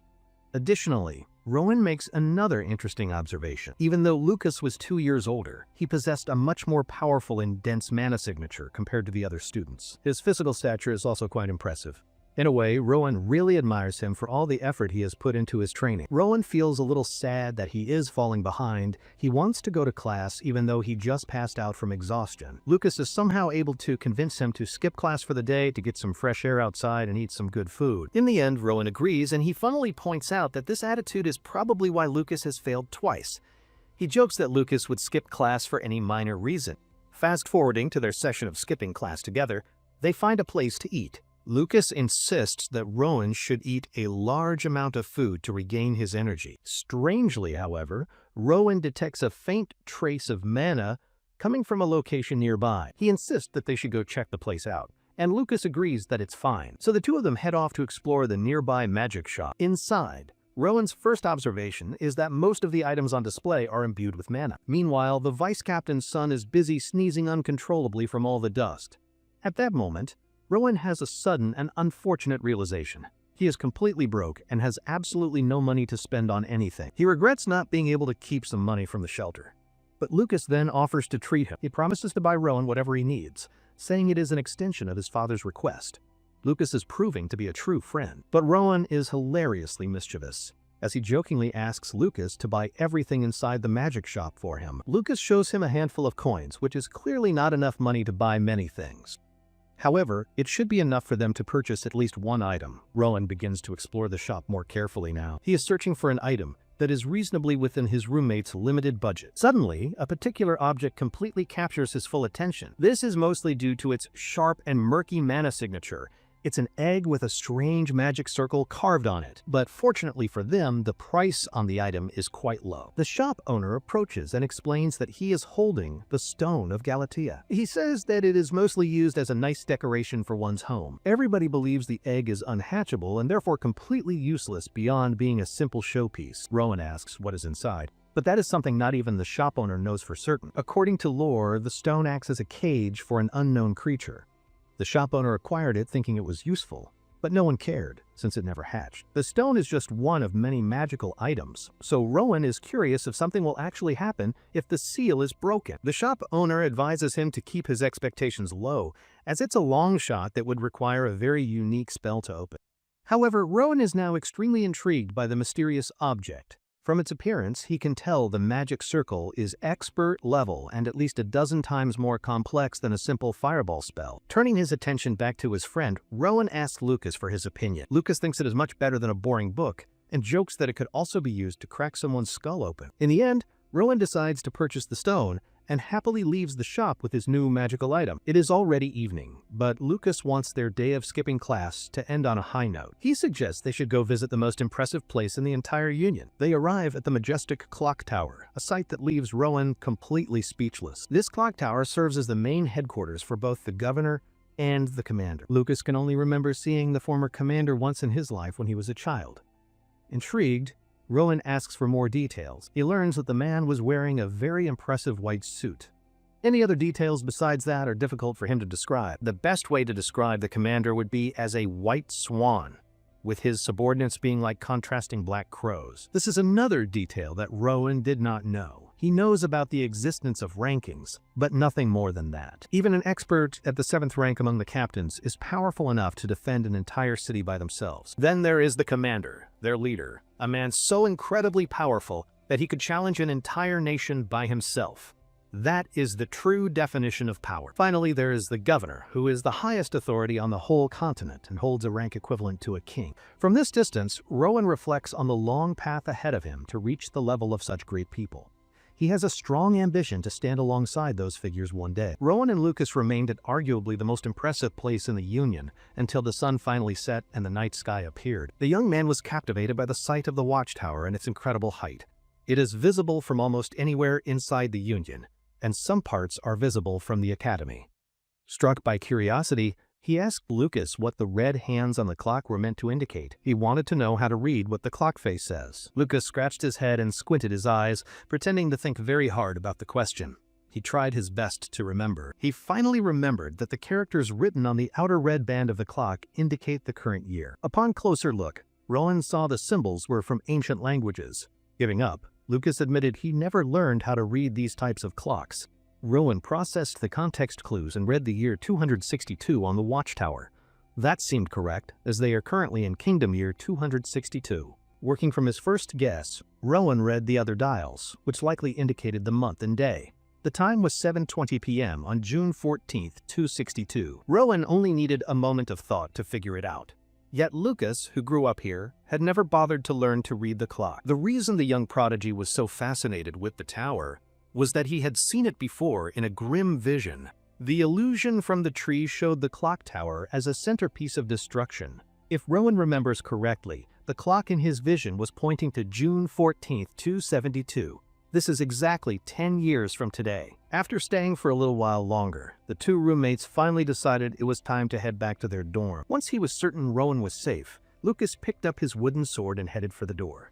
He may skip classes, but he never misses a day of training. If he skips even a single day of his physical training, he feels his body becoming sluggish. And so, the young prodigy was left all alone to think about his chaotic thoughts. The apocalyptic vision that the mysterious tree showed to him is very hard to ignore. There is a strong possibility that it was not just a simple illusion. It could have been a precognitive dream, giving him a glimpse of the future. If that is the case, he must try to change the future. To gather his thoughts, Rowan closed his eyes and entered his mind palace. First, he needs to collect as much information as he can from the memories he has stored in his mind. With his incredible ability for perfect recall, he reviewed the snapshots of the clock tower he saw earlier. Piece by piece, he reconstructed every small detail with perfect accuracy. Once he was satisfied with the amount of data he had, he moved to the next step. He began to fill in the gaps between his memory's blind spots in their correct chronological order. Rowan identified specific things that appeared in the past that would later cause deaths in the possible future he witnessed. The buildings, their roofs, and their structures were all accounted for. He recalls seeing the corpse of a person who died from a collapsed roof. The young prodigy meticulously overlapped what he knew of reality with his dark vision. He carefully stitched together what happens in each scene. Once he finished filtering everything down to the most important details, he moved on. He pulled up the memory of the truly dreadful illusion he had experienced before. He recreated the scene that was shared with him by the mysterious tree and enhanced the areas where he could add more detail. For a brief moment, he hesitated, not wanting to replay that sorrowful scene again in his mind. Thinking about that terrible vision now, he remembered more. The bodies on the ground looked like the friends he had just recently made. Sophie, Lucas, and Sienna were there, all lifeless and slightly older. That is the kind of future he does not want to live in. It puts into perspective how weak he is now and what a failure he will be. For the moment, he wants to know what rank he managed to reach in that vision. From all the fragmented pieces of the vision, only one of them contained an image of his future self. After searching through the vast amounts of data stored inside of his mind, he found it. He finally found that single lingering scene that showed his future self. From the vision's default angle, his rank badge was not visible on his side profile. Refusing to give up, Rowan's analytical mind developed a method to change the viewing angle of the memory. This new method required him to immerse himself much deeper into the shared vision of the burning Union. After confirming that all of the details in the vision were in order, he proceeded. Rowan turned his full attention to the image of his supposed future self. From inside this memory, he should be able to reconstruct what truly happened during this terrible vision. When he focused on his future self's chest to see the rank badge, he noticed something horrifying. Young Rowan felt his blood run cold. It was difficult to see at first, but his future self looked bloodied and beaten. In the place where his rank badge should have been, his chest was a massive, empty wound, exposing his insides. It appears his friends are not the only ones who will suffer a terrible fate. Rowan himself is destined to die a gruesome death. After he forced himself to go through that very traumatic process, he withdrew. Young Rowan pulled his consciousness back out of the nightmarish vision. He slowly opened his eyes and sat there alone with his troubling thoughts. He wondered if the vision was intended to be some kind of warning from the tree. The fall of the Union means the death of the kingdom and the continent. It would be the end of the world and the complete extinction of humanity. As far as he understands, the tree is a creation of black magic made from human mana, molded by sacrificial victims who were between life and death. Besides all the horrible scenes, a mysterious hooded figure was also present in the vision. Maybe that person holds the key to understanding the full story. Rowan maintained a healthy dose of skepticism about the validity of the illusion he had witnessed. But to ensure that the depicted scene does not happen, he must create a different future using the little information he has. The most effective method for him to do this would be to start by changing himself, since his future looked bleak, knowing his rank is a lost cause.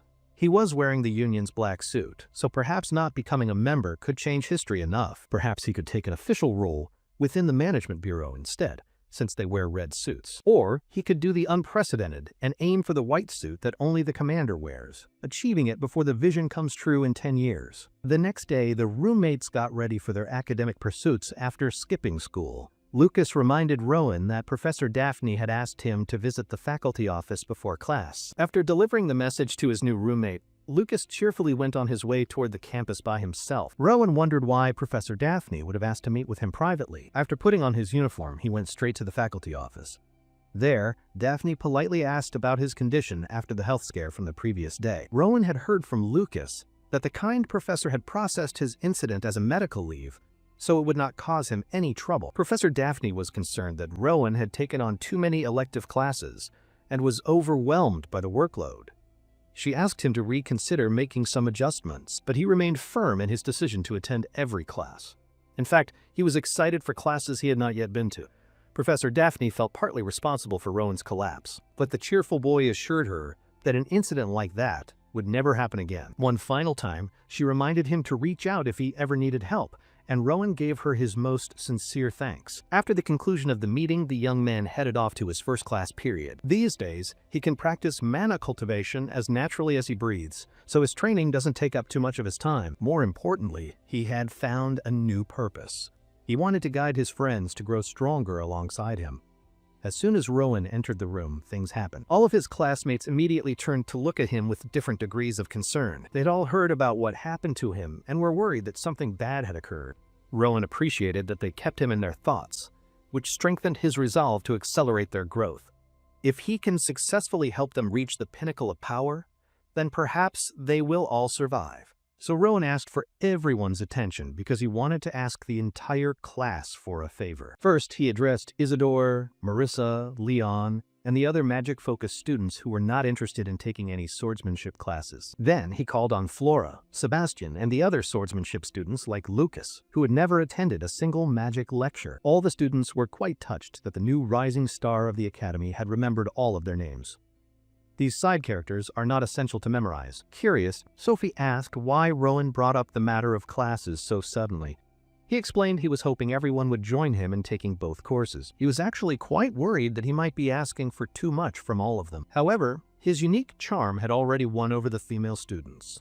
They would gladly do whatever he asked of them at this point. The male students, however, were more skeptical about adding more to their schedules when they had already chosen the courses they wanted. Rowan understood their reluctance to agree, but all he was asking for was a small change in their perspective. Instead of just talking about it, he figured it would be more effective to show everyone why they should expand their horizons. He turned to his roommate Lucas, the last person you would expect in a magic lecture, and asked him to try basic magic studies for one day. With his sincerity and personal magnetism, Rowan succeeded in convincing his classmates.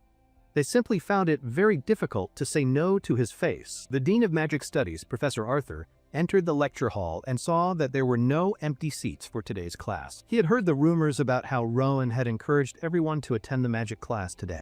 In all honesty, Professor Arthur felt invigorated at the sight of a completely full lecture hall, thanks to Rowan's efforts. Rowan simply wanted to show all of his classmates that magic is not something distant and foreign. Hearing Rowan talk about magic so optimistically, Professor Arthur became curious about his progress. He asked what Rowan had planned to show the class. Rowan asked for permission to step up onto the teaching platform for a moment.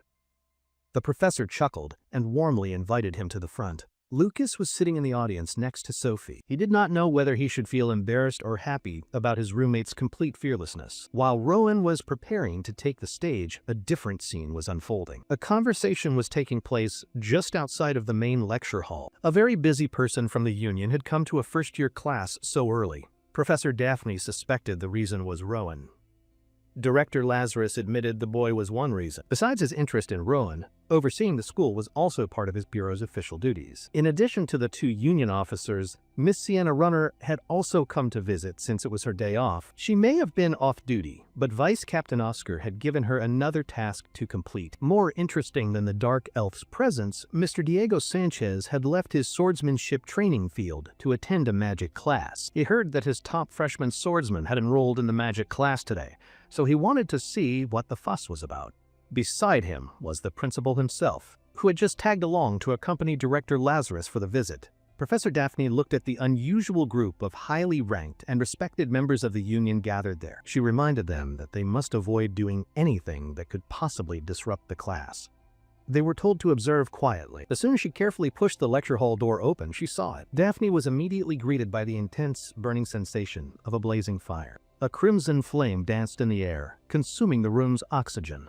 In contrast to the fire's destructive blaze, its creator was calm. The young man who had created the fire looked like the very picture of joy and wonder. Meanwhile, Professor Arthur had created a magical barrier to shield the other students, while Rowan impressed him with a perfect fireball. It does not matter how talented a student is. The fireball is not a spell that someone of Rowan's young age should be able to use for safety. Casting such a spell is outside the first-year curriculum. Even Fire Arrow, a tier below, isn't expertly cast by students until their 5th year. Even at that point, only those students with true natural talent can manage to accomplish such a feat. If that is the case, then how did this small young boy figure out the secret of a spell he shouldn't attempt for 5 more years? All of the students were so captivated by the flames that none of them noticed the arrival of the important guests. The principal stared at the fireball.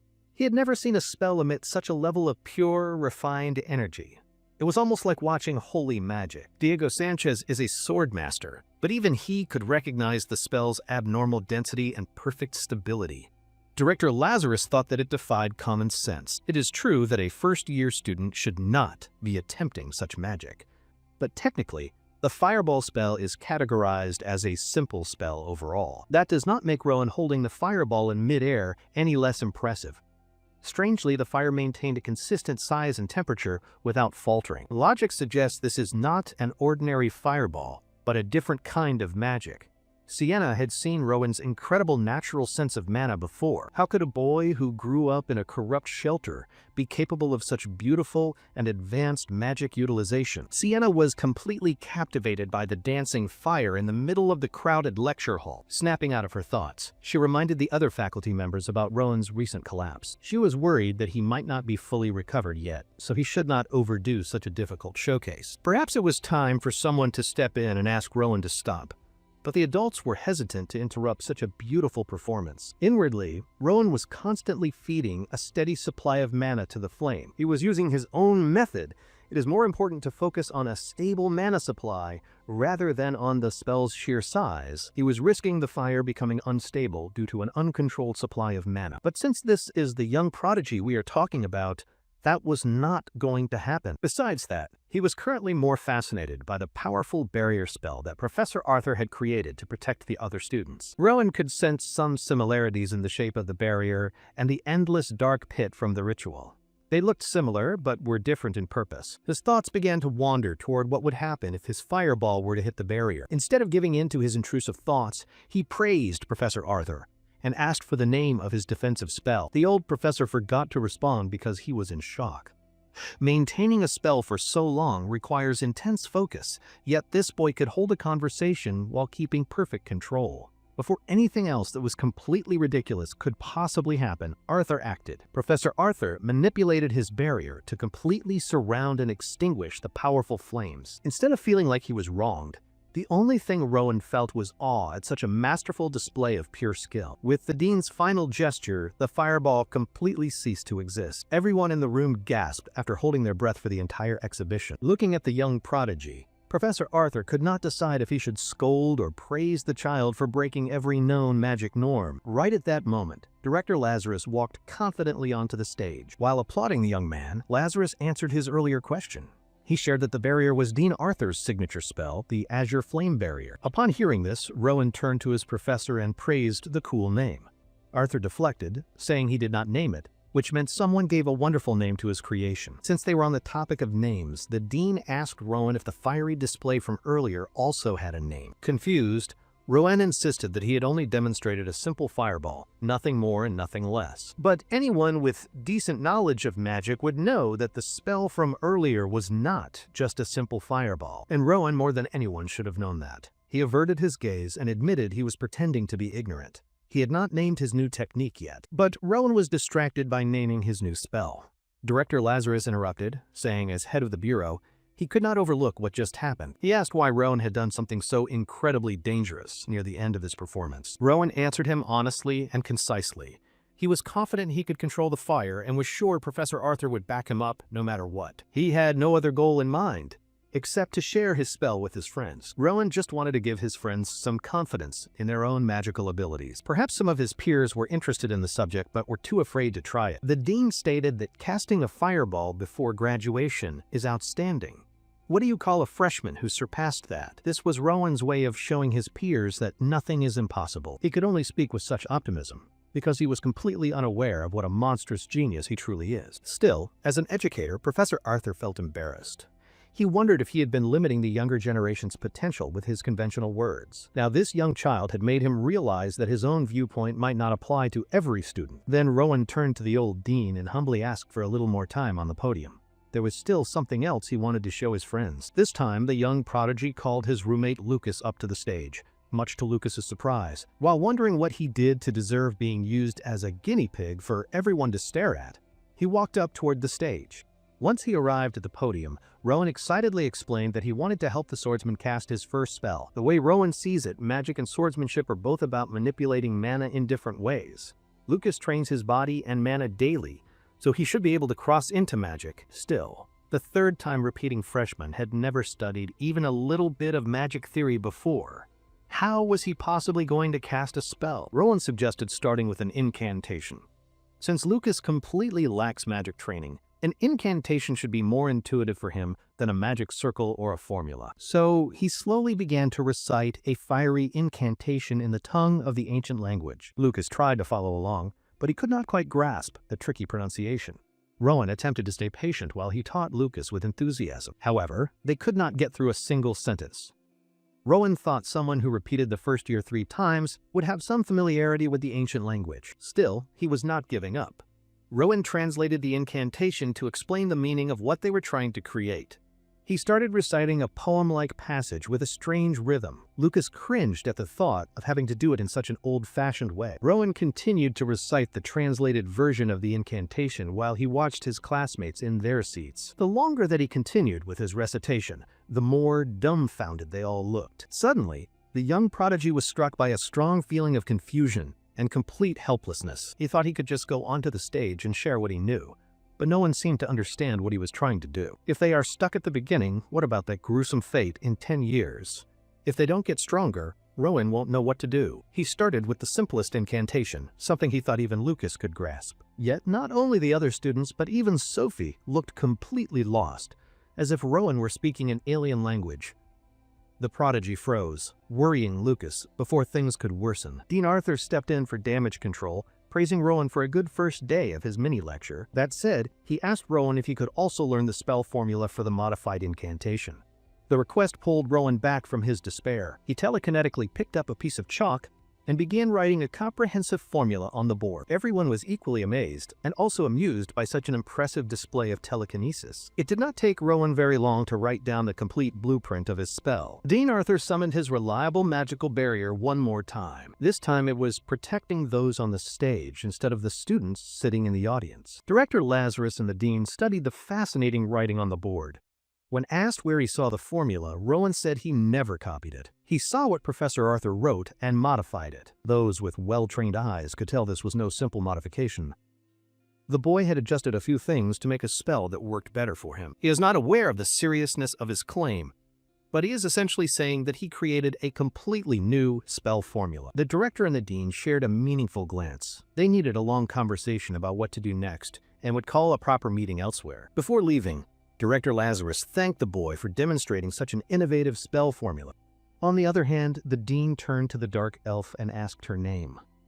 "Sienna of the Pillar of Faith," she said, saluting and formally introducing herself. Then the dean unexpectedly dumped the remaining hours of the lecture onto her for her to manage. She could teach them anything, tell them to self-study or train their swordsmanship. Anything was fine as long as the students remained safe. Professor Diego also had the audacity to leave his next class to poor Sienna, who was just in the wrong place at the wrong time. Before he went away, there was one last thing. Professor Arthur dispelled the magical barrier that had isolated them from the rest of the students. The other adults had made their way out to discuss a matter of very grave importance. This left Sienna to deal with a classroom full of new students. The lecture hall was buzzing with quiet murmurs about what had just happened. Sienna quickly silenced all of them by forcefully slamming her hand down on the table. That single, sudden action scared most of the students straight into silence. Sienna, runner of the Pillar of Faith, announced that she had been temporarily assigned to cover the remaining classes. She intends to treat this as an official class, and the students should too. Everyone must participate as if she were a real professor. Sienna might sound dignified, but she was nervous. But she felt out of her element. She was not built for teaching, as she was supposed to be a soldier on the ground. The faculty, including those who were present during Rowan's showcase, had all gathered for an important meeting. Some of the unaware faculty staff were alarmed by the call for an emergency committee, something not done in years. For some, this was the first time. Director Lazarus conducted himself in a professional manner, as he always did. He calmly presented the main agenda regarding the Union Academy's education policy. First, he presented the case of Rowan, the boy who prompted the meeting. Professor Arthur took the floor and established all the known facts about the boy and his fireball. He had never seen anything like it. A freshman interpreted a complex spell differently. Its power was weak, but it was tweaked enough to be a unique spell. The ability to reconstruct and edit a formula so freely is unprecedented. Of course, some of the other professors were quite skeptical. But what could they do when the Dean of Magic Studies had already verified all the facts? Director Lazarus also promised to use the Bureau's resources for further analysis. For now, they had to recognize a boy might have discovered a new conceptual approach to magic. Sure, Rowan sounds like an unparalleled genius, but as an academy, they must ensure he receives the appropriate education for his needs. Some wanted to use their trusted and true methods, but others believed such a genius should receive specialized education that fits his advanced level. However, personalized education goes against the principles of their public institution. They could not afford to lose such a capable individual through poor handling. Another professor suggested letting him join the union early. That idea immediately received a great deal of pushback from the others. Regardless, a shift to proper field education seemed necessary, but they needed to be thorough, which led the professors to ask if there were other concerns about the boy. Dean Arthur grew silent as he contemplated this. He finally spoke up and suggested that Rowan might have some potential personality issues. From what the other professors had heard, the boy was kind and polite. The dean was not denying those traits, but he feared Rowan needed to be more considerate of others' feelings. The union is a group that values ability and performance above all else. With Rowan's talent, he is certain to stand out immediately. As he is right now, the boy might have a difficult time being accepted. He could fail at the final stage of the admission exam. This would be a simple interview with the one person who values character above all else. Some professors quickly came to Rowan's defense. They saw his actions were based on good intentions. He had just unintentionally created discomfort due to his own cluelessness. For students, the level must be balanced for mutual growth. The gap between the prodigy and the other freshmen is too large. He is a child capable of inventing new magic. Since the council was not getting anywhere by themselves, Director Lazarus proposed that they simply arrange an interview with the boy. It was considered a very good idea, so nobody was opposed to it. A few moments later, Rowan was escorted into the faculty room and was seated at the large meeting table. Professor Daphne tried her best to make him feel comfortable, and then asked him what he was feeling at the moment. She guessed that he felt bad about what happened with Lucas earlier. She was right. Rowan felt frustrated for not understanding his friend's capabilities. Dean Arthur jumped in to comfort him regarding the difficulties of teaching magic. Today's experience showed him that truth. So Rowan had been thinking and formed some hypotheses. He thought about his classmates. Perhaps Lucas didn't give magic a chance because he is not interested. Maybe he started with a sword too early, and his brain developed only for that skill. Maybe Rowan pressured his friend to focus on a different field without considering his personal circumstances. He felt regretful and ashamed about these thoughts. Besides those thoughts, he was also worried that Lucas and some of his other new friends might actually be sick. This prodigy considered his perfectly normal peers to be sick. just because they possessed normal talents. Dean Arthur assured Rowan that there was absolutely no need to worry about any kind of sickness. Hearing the old professor's reassuring words helped to reduce the load on the eccentric prodigy's heart. Seeing Rowan smile, the director spoke. Director Lazarus then jumped in to ask why he was so eager to teach everyone magic. He explained that it did not have to involve magic. He just wanted to grow stronger together with his new friends. By doing so, they could all become official union members together in the future. Upon hearing the boy's completely innocent and sweet answer, the professors felt better. They felt their reservations about Rowan's personality disappear. In Professor Daphne's eyes, there were hints of pride and acknowledgement for him. With that, Rowan was dismissed. The important meeting had gone well, and he could finally rest. A few hours later, the new education policy for first years was written. They will match each student's overall pace. Academic abilities will align with top students, while social development aligns with the average. It seems that the Union Academy will be heading in a new direction in the coming years. Imagine being so gifted that you change your school's education system. The entire faculty worked through the night to figure out all of the finer details. The very next day, the plan to completely revamp the curriculum took effect immediately. Out on the training field, there was an announcement. Professor Diego Sanchez announced that swordsmanship and magic would now be mandatory subjects for all students. Lucas did not hear the announcement because he was yawning so loudly. Rowan was surprised by the speed of this change. Furthermore, it was announced that active union members would now join every class as assistant instructors. Every student should feel free to ask them questions and learn as much as possible from their real-world experience in the field. In addition, Rowan, Sophie, and Lucas were to train exclusively among themselves, rotating sparring matches against each other. Lucas loved the sound of that new format. He had been eager to test his roommate's skills. Sophie was also equally excited. This would be a good chance for her to see how her sword skills compared against the best of the best. Lucas immediately stepped up to challenge Rowan to a sparring match first. Sophie was waiting in line to be the one for the next round. When her turn finally came, it did not take very long before her wooden sword was knocked out of her hand. She thought that she would at least be able to put up a decent fight. But that now feels like wishful thinking. Rowan was a monster who could read her sword path like an open book. However, she was not one to give up.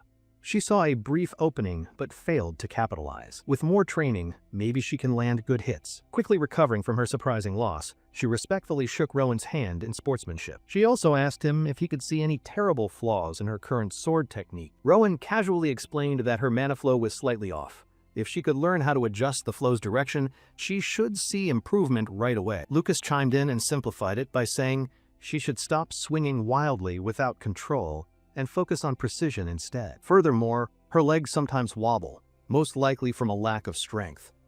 Rowan agreed.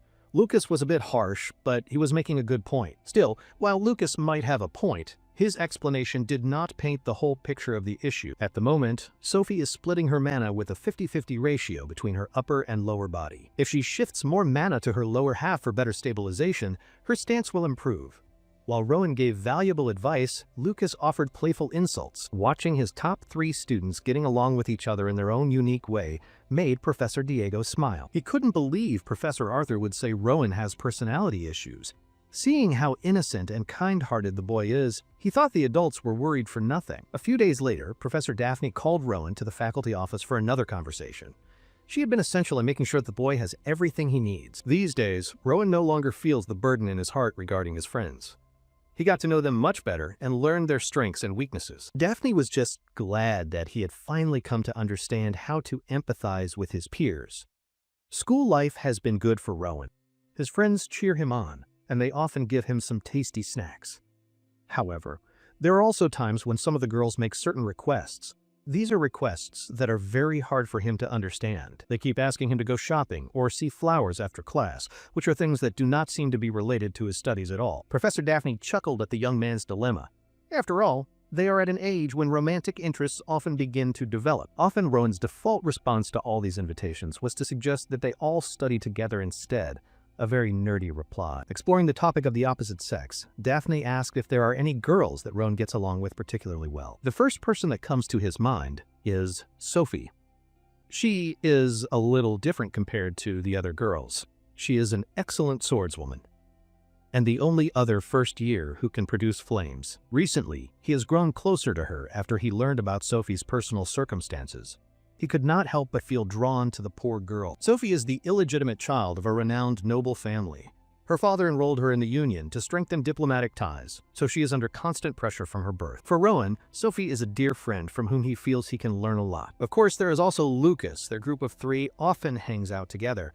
Rowan greatly admires his friend's amazing physical strength. There is also a lot that he can learn from that guy, even though he is a bit of a blockhead. Over the past few days, Rowan formulated a theory about his roommate.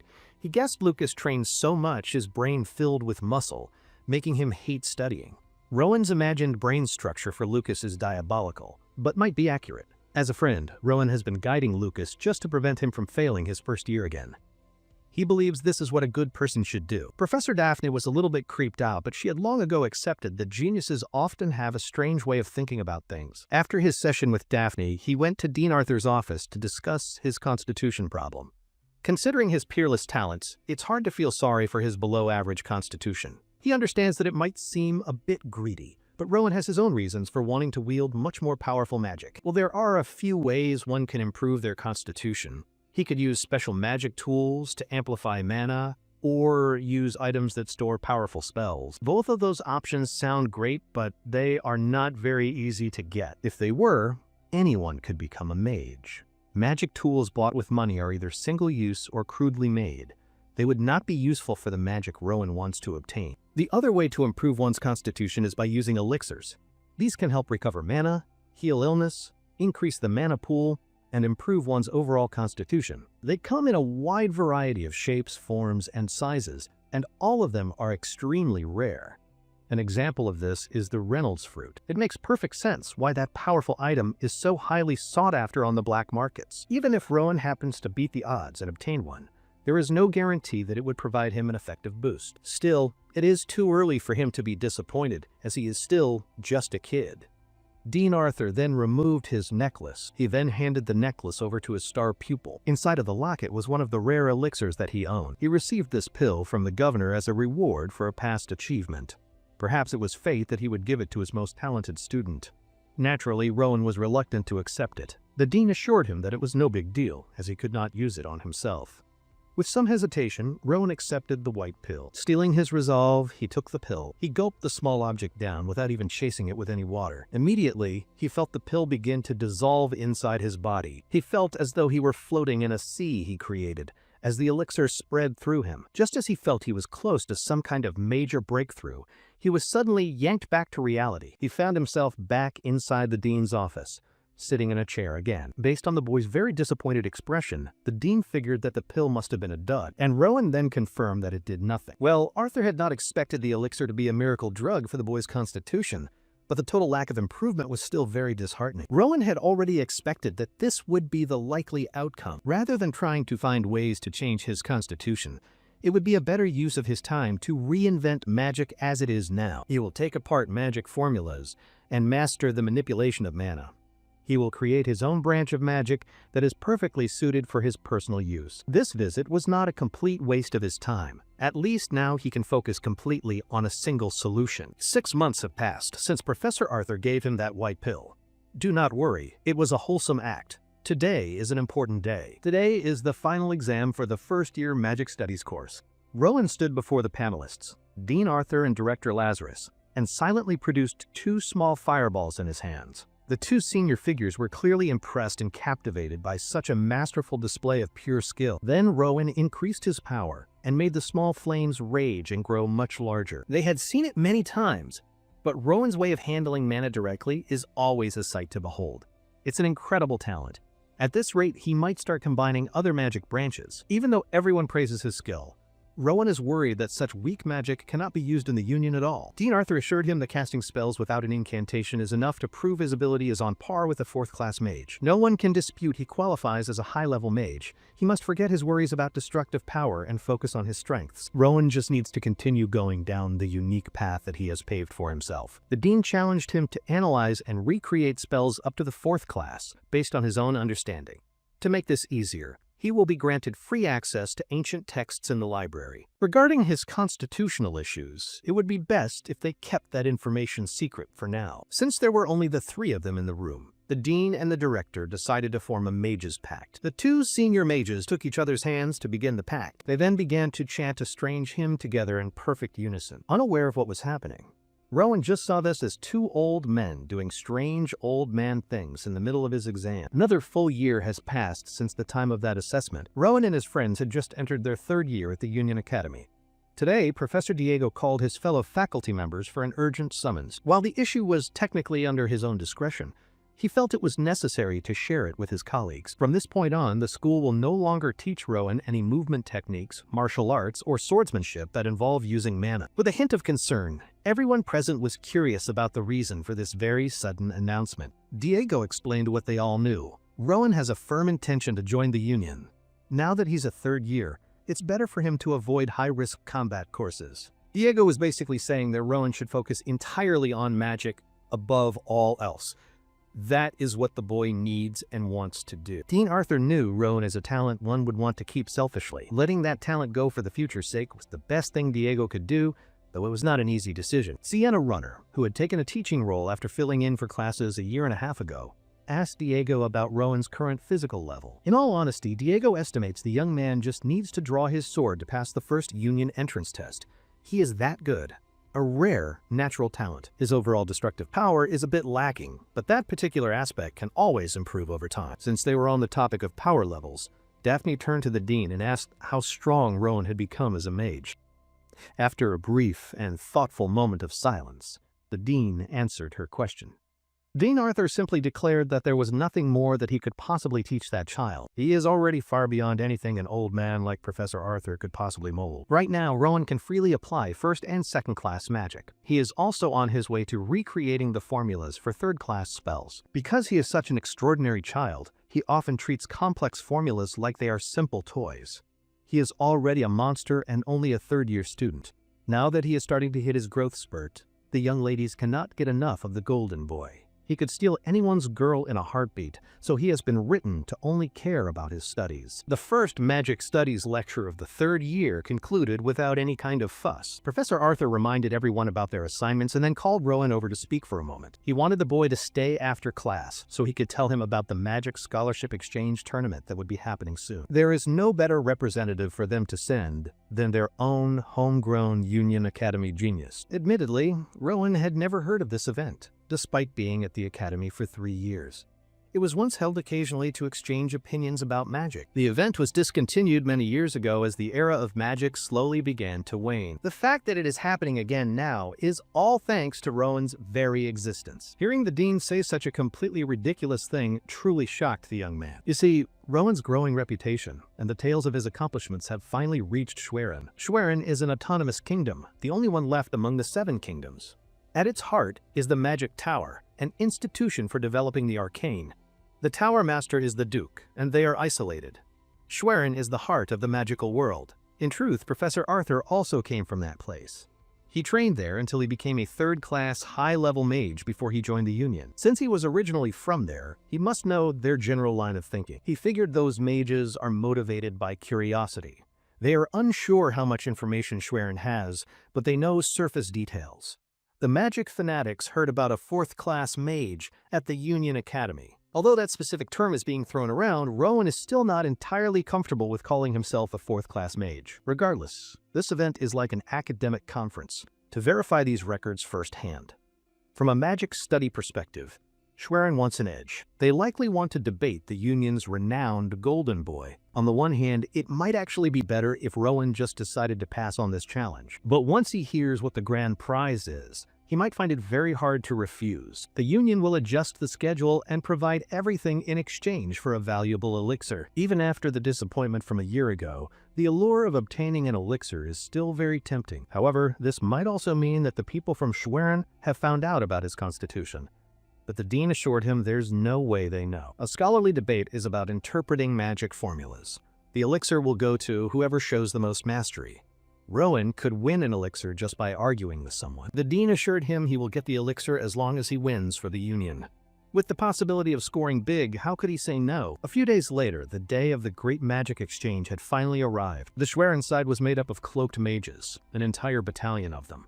On the Union side stood Rowan and his professors. Dean Arthur mediated for both sides of the exchange, welcoming the foreign visitors very politely. One of the mages, Bert, lowered his hood and referred to the old professor as his senior.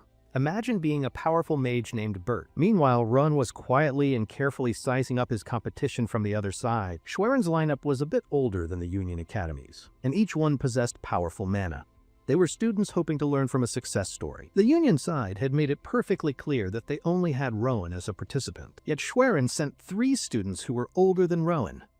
Those petty mages never change and still want to show the world how capable they are. Actually, this situation is probably better for the Union and for Rowan himself in the long run. When he presented the sole representative of the Union Academy, Bert pretended to be very shocked. While the adults were busy exchanging their polite pleasantries, the competitors were silently watching each other. Rowan could feel the intense gaze of one of the Schwerin students fixed upon him. So in response, he simply gave the guy a friendly smile. Feeling suddenly awkward and flustered, the other student quickly averted his gaze from Rowan. After a sportsmanlike handshake, the conference was set to begin in the competition hall that afternoon. A few hours later, the spectators took their seats and enjoyed the intellectual battlefield the Union had arranged. Some junior students were worried that their senior, Rowan, was going to face 3 people by himself. They feared that their upperclassmen would get hurt. The girls then cheered as loud as they could, almost shattering the eardrums of Lucas, who was sitting nearby. He interrupted their conversation and asserted that this was only a magic debate, not a duel to the death. The girls argued that debates can be just as dangerous as physical combat.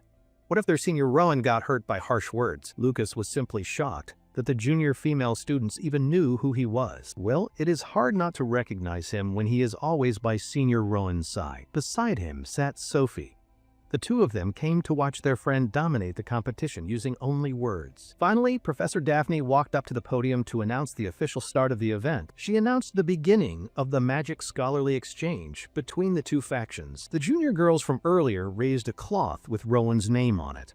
It was a hardly inappropriate reaction for a scholarly debate. Finally, the star of the show, Rowan, walked in.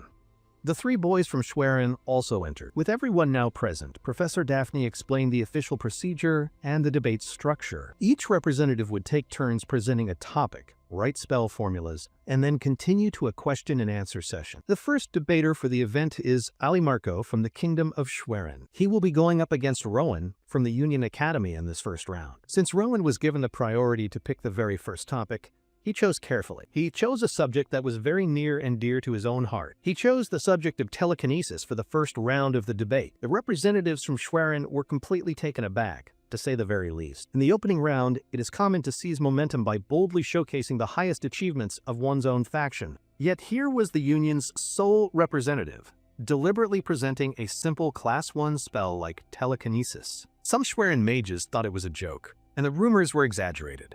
They did not travel all this way just to witness low-level intellectual nonsense. Dean Arthur and Director Lazarus both wisely held their tongues and said nothing.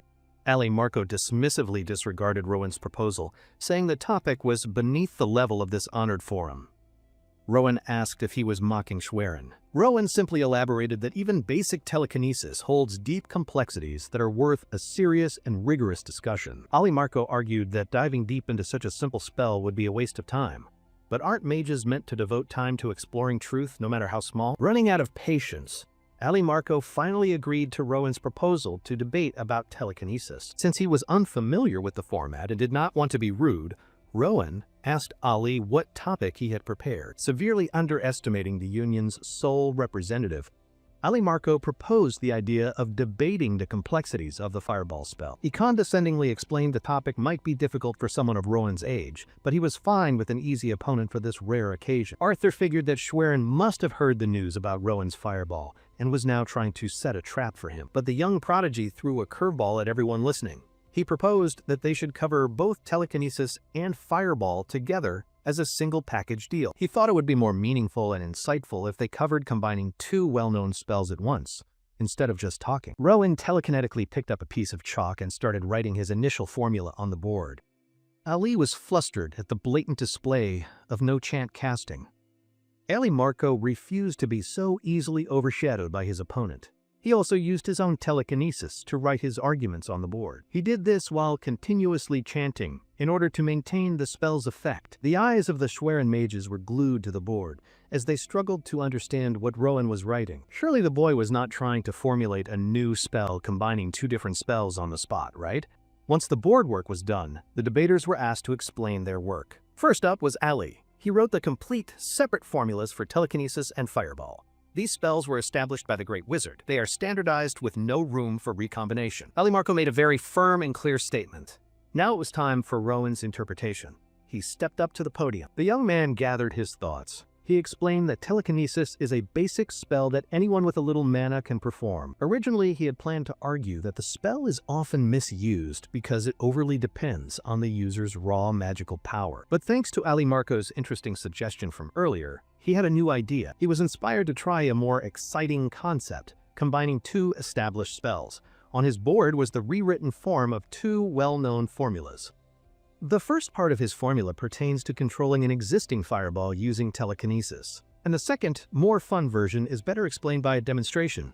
The chalk he was manipulating with his mind spun faster, generating a spark of flame. Just a few minutes ago, he had formulated a method to transform an object controlled by telekinesis into a searing hot fireball. This boy had literally deconstructed the very essence of magic itself, just for fun. The mages from Schwerin could not believe their eyes at all. This single demonstration challenges everything that they had ever been taught about magic. For anyone unfamiliar with Rowan's abilities, the complete shock must be disorienting. Thankfully, the senior faculty at the Union Academy had gotten used to it. The boy is not just overwhelmingly talented.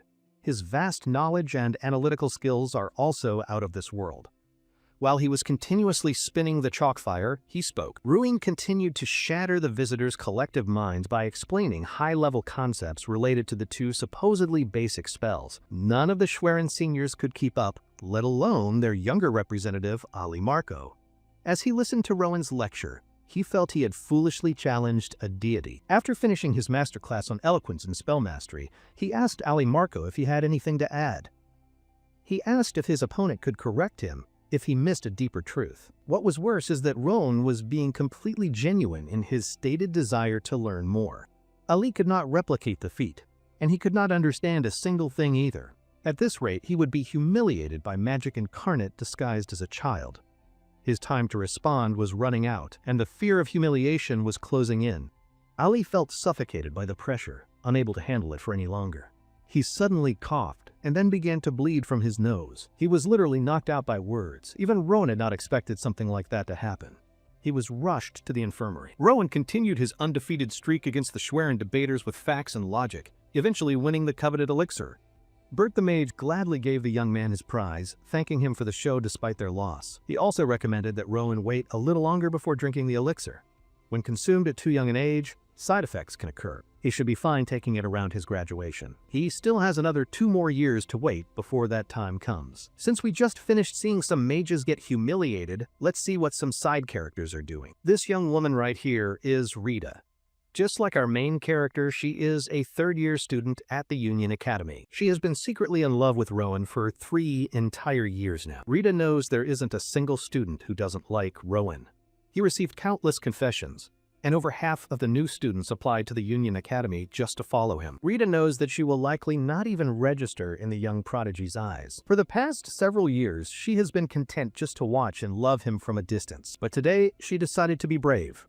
The last day of the 3rd year would be the day she confesses, after gathering her courage and overcoming her fear. Her heartfelt confession was unfortunately met with a very polite and apologetic rejection. For Rowan, love is about holding someone who has already left this world close to his heart, and nothing more. Rita never knew that this boy possessed such a bleak and sorrowful view of love.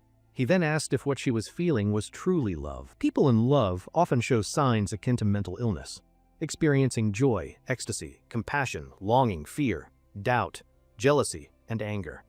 He would bet that this girl doesn't feel that passion for him. Do not misunderstand Rowan. He is not invalidating her feelings. Perhaps she feels something for him, maybe stirred by his looks or status. She might have felt nervous or excited, but is that truly enough to be labeled as love? Would it not be more accurate to call it simple admiration? All that he is asking of Rita is for her to take a good look into her own heart. If she still believes that it is love, then he is open to talking with her more. Rowan is always open to constructive conversations. He mastered the art of letting people down intensely. Rita felt as though she had been hit over the head, and now her mind was strangely clear. So this is Rita. Today, she was rejected by the boy she had been in love with for the last 3 years. As painful and sobering as that entire experience was for her, she does not have any regrets. Confessing your feelings to someone you like is a brave and meaningful act. Rita's one-sided love ended on her 3rd year's last day, and she had never felt better. The lady informs that the director Lazarus from the administration joined for the lecture. He will be sharing valuable information, so stay tuned. The students started applauding. Then the man with Moon Knight features stood, Buckeye, he was his teacher by the way, stating that's all for today, telling them to ask anything if there's some doubt. Suddenly, a boy raised his hand. He questions that every year. Tons of people take the exam, yet the union is always short on people? He tells him that not everyone is capable of entering the union. It's a prestigious opportunity to enter. They can make fame, wealth. Another boy raised his hands. He questioned that, what's the salary and the benefits of joining union? The salary is good enough that they can focus on their mission solely, telling them that the union is kingdom's most privileged jobs, shocking them. They are directly linked with His Majesty regardless of their rank. Because they follow the will of the kind, the students are amazed at this news. Another boy raised his question, saying they recruit only extremely talented people, but can they become strong by joining the unions? Saying with only graduation, he followed his teacher's advice and focused only on magic, but he still isn't strong enough yet. The teacher is impressed, saying he really thought what would happen after joining. He said definitely he can become strong. Puzzled the boy. After hearing what the teacher said, he became more excited to join the union and continued his magic study. While reading, he recalled Senior Sienna told him that his ability was similar to ancient elves. While reading through books, he found that their abilities were more focused on coming spirits rather than using their mana. Instead of controlling wind, they would summon wind spirit. They would control the spirits of the elements. But their question was how they did lose their powers overnight. He found that during the Age of World Tree, the elves and dark elves, who were God and evil, but after the World Tree got wiped, they could not use their powers. Rather than that, the world got separated and kept merging and sitting again like the timelines, until humans became dominant. Until elves became a rare species. Looking sad, he thought there wasn't any clue about his powers in the story. He became certain that what flow he saw was mana, not the spirit. The scene shifts to the old man in the library, where he asked about dark magic. He only found a little information about it, telling him that since the Grave group using dark magic became enemies of the Union. Looking worried, he told him that he only saw Latel's magic technique. It seems like he was undoing ancient language. But he was not sure of the same result. The man told him the difference was in their mana. The but amazed answered yes. He told him that he can't see his mana yet, but the group like dark used dark mana. He thought the mana he saw before was dark mana, asking further what was dark mana, telling him that if mana makes up everything in the world, dark mana makes the world evil. He tells him that the demon works is made of dark mana, and demon use dark mana as their source of energy. Even the Sikh group are using dark mana similar to demons. He tells him that sometimes he noticed sun cloudy mana. The teacher tells him that dark emotions often tend to make the mana dark. He asked, then, and what's the aim of dark groups? Teacher was also thinking of it, saying that they want to destroy the world. A few months later, someone asked Rowan, isn't too about to go to the salon? He told them he was fine. They replied they knew he was fine. Much better than anyone else, the man looked questioning. Rowan looked at both of them smiling, fighting like little kids. The girl told him come over when he was ready, having the man by his ear. Waving them goodbye, he thought both of them were pretty good together. As he entered the room, he thought time passed much faster. Inside the box, there was a red potion. He was told to drink the potion when he was about to graduate. He thought his father would definitely say something about him during graduation ceremony, and his mother was worried about looking good in his ceremony, not to shame him. He was tired, just from the thoughts. But they were his family now. There he must protect. He was not alone as he got his family. That was something that Pauline's mother taught him before she passed. Wandering in his room, he drank the potion. Something within has changed, but now he could see mana more precisely. He noticed the stone. Years have passed, but the stone was still the same, holding the stone in his hands, sending prime mana. Because of the potion, he could see more mana detailing in it. At this point, he thought he could break the work on his own. Creating a magic circle, He cranked the egg. His eyes widened in disbelief. As the egg starts still in the air, it released a powerful magic. He was stunned to see what was inside. A bird hatched from it, black in color, with yellow hair. He thought, was it an owl? The bird became angry, hearing an owl. Was it an rare owl? The owl cuddled him. He thought it was am good owl. When the owl hatched, the mana from before disappeared. With that, he kept his name Owl. The scene shifted to the Union Nation front gate. A man noticed something unusual. It's been 5 years since he last came to school. He bought a gift for him. He never thought his son would graduate safely. He recalled the memory of Rowan, saying he'll head to the deputy and he'll see him at the Union. He noticed someone. He noticed some familiar face, but why Sienna was among them? She was a counselor and tells them that an adult you can open heart is considered a good family. The man told him that he was a child who will open new frontier in magic, and even after graduation they'll be researching together. The man thought, talking about family, is he more qualified? Are they seriously arguing over his guardian? He didn't thought he should grow in such a short time. Rowan was called to the stage for the ceremony. With a smiling face, he stood in the podium, congratulating him and greeting him. Students murmured that maybe he got them top in class just for his looks, wondering what noble house he belongs to. Standing in front of them, he was the infamous child of the House of Phobal. He opened his mouth. He was about to say, he finally told, since the age of 3, he was about to be sacrificed to the dark group. The Union recused him. After that, he joined the school, where he learned so many things, and got his resolve to protect lives, declaring that his ability solely will be determined on protecting people, the people who helped him grow in this righteous character. He thanked them. He thanked all his teachers and classmates. He thanked them while heatedly. For this beautiful journey, his colleagues were impressed by his speech. His teacher was reassured that he was a kind boy. Even at this age, he was still generous. The scene shifts to the town, where they were walking down the streets. His friend asked him, was he planning to take the entrance exam for the Union after the ceremony? Rowan smilingly said, it was his plan from the beginning. Lucas told him that his father was looking for him. Rowan noticed the girl looked sad. Singer, is she okay? She was nervous in front of the crowd and ended up running her speech. Walking, the boy told Rowan that will his exam be better, placing a hand and reassuring her, let's go the B Union and M even higher, and they'll know her worth. The girl was flattered by his word, nodded in yes. He was confused by something. The Union was bustling with people. As they went for the registration. He introduced himself as Rowan, graduate from the Union School. People nearby started looking at, was really from the Union School? They started remembering that the minimum age for the test required is 15, and even the younger kids are taking the exam. Informed that Rowan was the top graduate from the Union School, and his registration was confirmed, and he had to take the ticket and proceeded to the testing area 1. The people behind him, hearing that he was a top graduate from the school, thinking that that might be a different story, and they say he can use magic as well. He saw a friend and asked Lucas Sophie.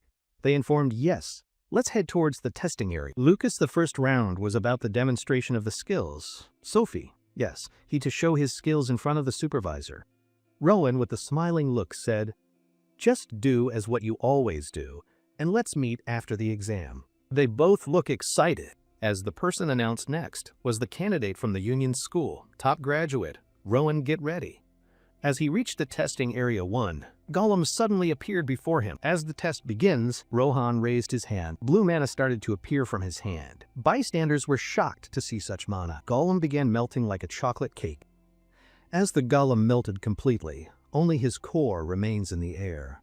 As it finished of the golem, the core dropped on the floor. As he stood after defeating the golem, Examiner was shocked. He thought that you used some simple magic spells like ice, arrows, and fireballs. As a walk, everyone was talking about the magic spells, telling that we never saw something like that. Everyone finally understood why he was the top student of the Union. Lucas, hugging him, congratulated that he passed the exam. Lucas commented that he was amazing. Pointing towards something, he told that, can he see over there? The people were worried, and they were afraid to compete with him. Jokingly said that if you go all out from the starting, what were all of us supposed to do, watch him? Lucas laughingly said that too bad for the people who went after him, because the great Lucas Sharma hasn't even started his turn yet, watching in awe. Rowan noticed something. Sophie was sad. He called to Sophie, encouraging her that he was looking forward to her performance, telling them that, let's get into the Union together. She smiled and said thanks. Exam called out for Sophie, saying that she was the next and told her to get ready. She was traveling with fear and nervousness. As she forward, Lucas greeted her and told her that stay calm and do her best.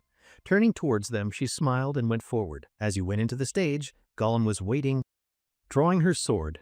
Everyone was watching. The spectator commented, "That looks like she was going to use the Phobal sword technique, but her stance was not looking great." The girl asked him, "How did he know that?" The man said with Phobal family a few times. So he knew the technique. It was a difficult technique where strikes were continuous, just like an illusion, very difficult to counter. She knew that the Phobal technique was heavy because of the depth of a blade. Become one with the body as a style value that above all, but as he saw her drawing his sword, there was no depth in it. The girl asked what she'd do now. The man replied that at least she should learn the basics. They have knowledge, it's better. Sophie doesn't deserve any harsh comment like that. As the fight was about to begin, she got into her stance, rushing towards the golem with incredible speed. Yellow flame emerged from her, cutting the golem into pieces. Man who was speaking with girl, both of them were astonished, but Rowan looked satisfied. As the golem turned into dust, she was happy that she could defeat in such a short time. Examiner, looking stunned, told her that she passed and can take her stamp in return. Spectators were amazed by the speed and extent touches. How could a golem be cut so easily? They couldn't believe what they saw. Lucas and Rowan looked happy, saying that 6 consecutive strikes, and she is the second best skill user from her family.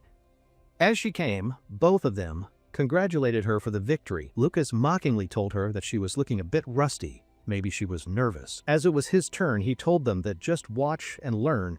As he went to the stage, turning towards them, he told that it's just a warm-up. As the battle began, he jumped toward the golem, cutting the monster into half, destroying his core. A single string defeated monster.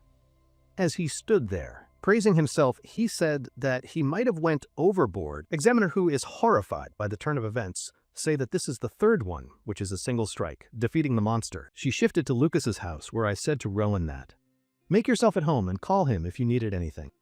He thanked him for the stay. Lucas told him it's not a big deal. Lucas told him that the dinner is ready, and he should just fresh up and come for the dinner. For the dinner, there was carrot. Lucas's father told him that if it's not enough, he can give him more, but he told him that this is fine. Lucas told it wasn't there any me, but his father hit him in the head and told that he's too old to be picky for the food now. Rowan was stunned by their friendly act and behavior. Realizing the food was not tasty enough, he asked him about his gift, and Rowan told him that that was exactly what he needed. The man told him that he knew Rowan was special, but he didn't thought that he would see such high level of magic in the exam. The man told him that you were waiting for the second round. With a pleased smile, he told that he can expect good results. 1 week later, when the day finally came for the second round, 2 men watching there called that it's been a while since many applicants have passed. Among them, there were so many good students. And they complimented Rowan that he was the brightest kid of the union. The man confirmed that he was Rowan, who was currently appealing the second test. He thought that it was a great leap, that he doesn't have to fight Lucas or Sophie. But he thought, who will be fighting him? His eyes widened as he saw someone. He saw the man from before. The man asked him, have they met before? He recalled that he was the person who was analyzing Sophie's word technique during the test. He complimented the man's knowledge and said that he'd like to learn something from him. Man couldn't remember him. The man pulls out his word and say that as he is a graduate now, he'd like to teach him some lessons. As they stood before each other, as the examiner said, begin the fight. As the fight begins, within an instant, the sword fell from the man's hand. He was puzzled like what happened. Our boy, who is still using his magic, raised up his hand. The man looked baffled. Ask him to wait. Rowan used magic, and the man's word flew above him. The examiner asks him, would you like to continue? The man couldn't believe what he saw. How could he be toyed by a boy? Confident in his skills, he said that he could handle such arrogant boy without a weapon, but Rion used his magic, lifting his finger up. The man soon realized that something was wrong. As he saw the sword flying towards him, he was defeated by his own sword as a Rowan stand beside him. As the man lay defeated in the floor, shocked by his utter defeat, the examiner was shocked at how is this boy even doing all this stuff. Examiner declared the winner and told him to prepare for the next match.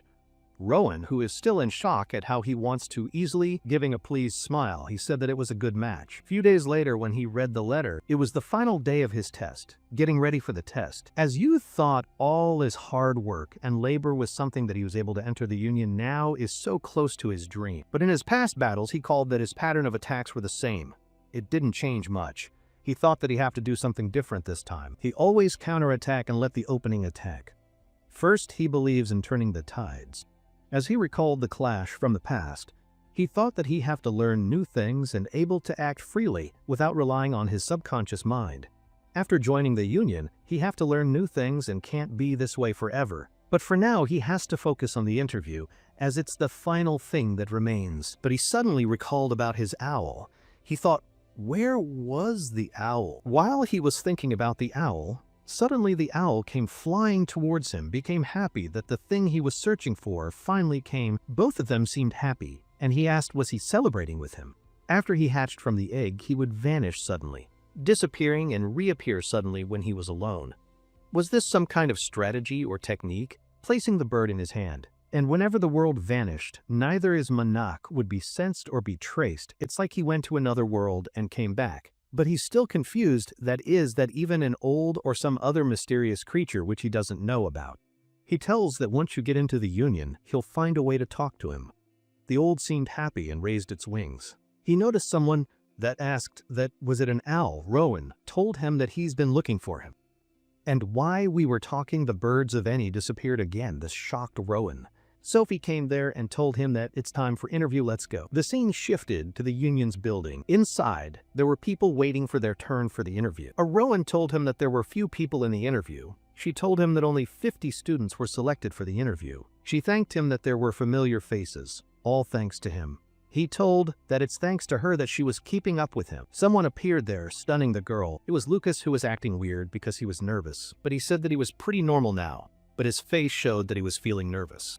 She gave me my handkerchief to rub his sweater, or he'll be looking bad in the interview.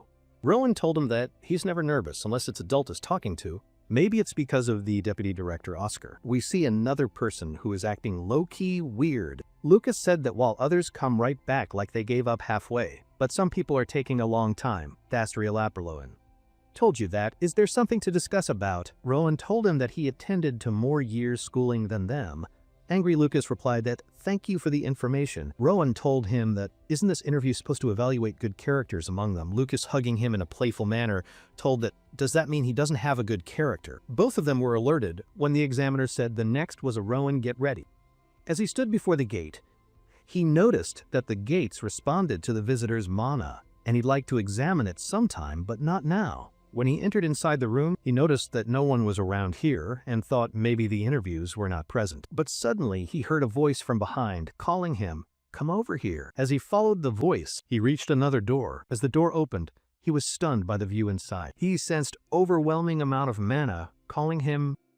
A lady looking like an elf was calling him, covering her eyes. An elf was standing there welcoming him.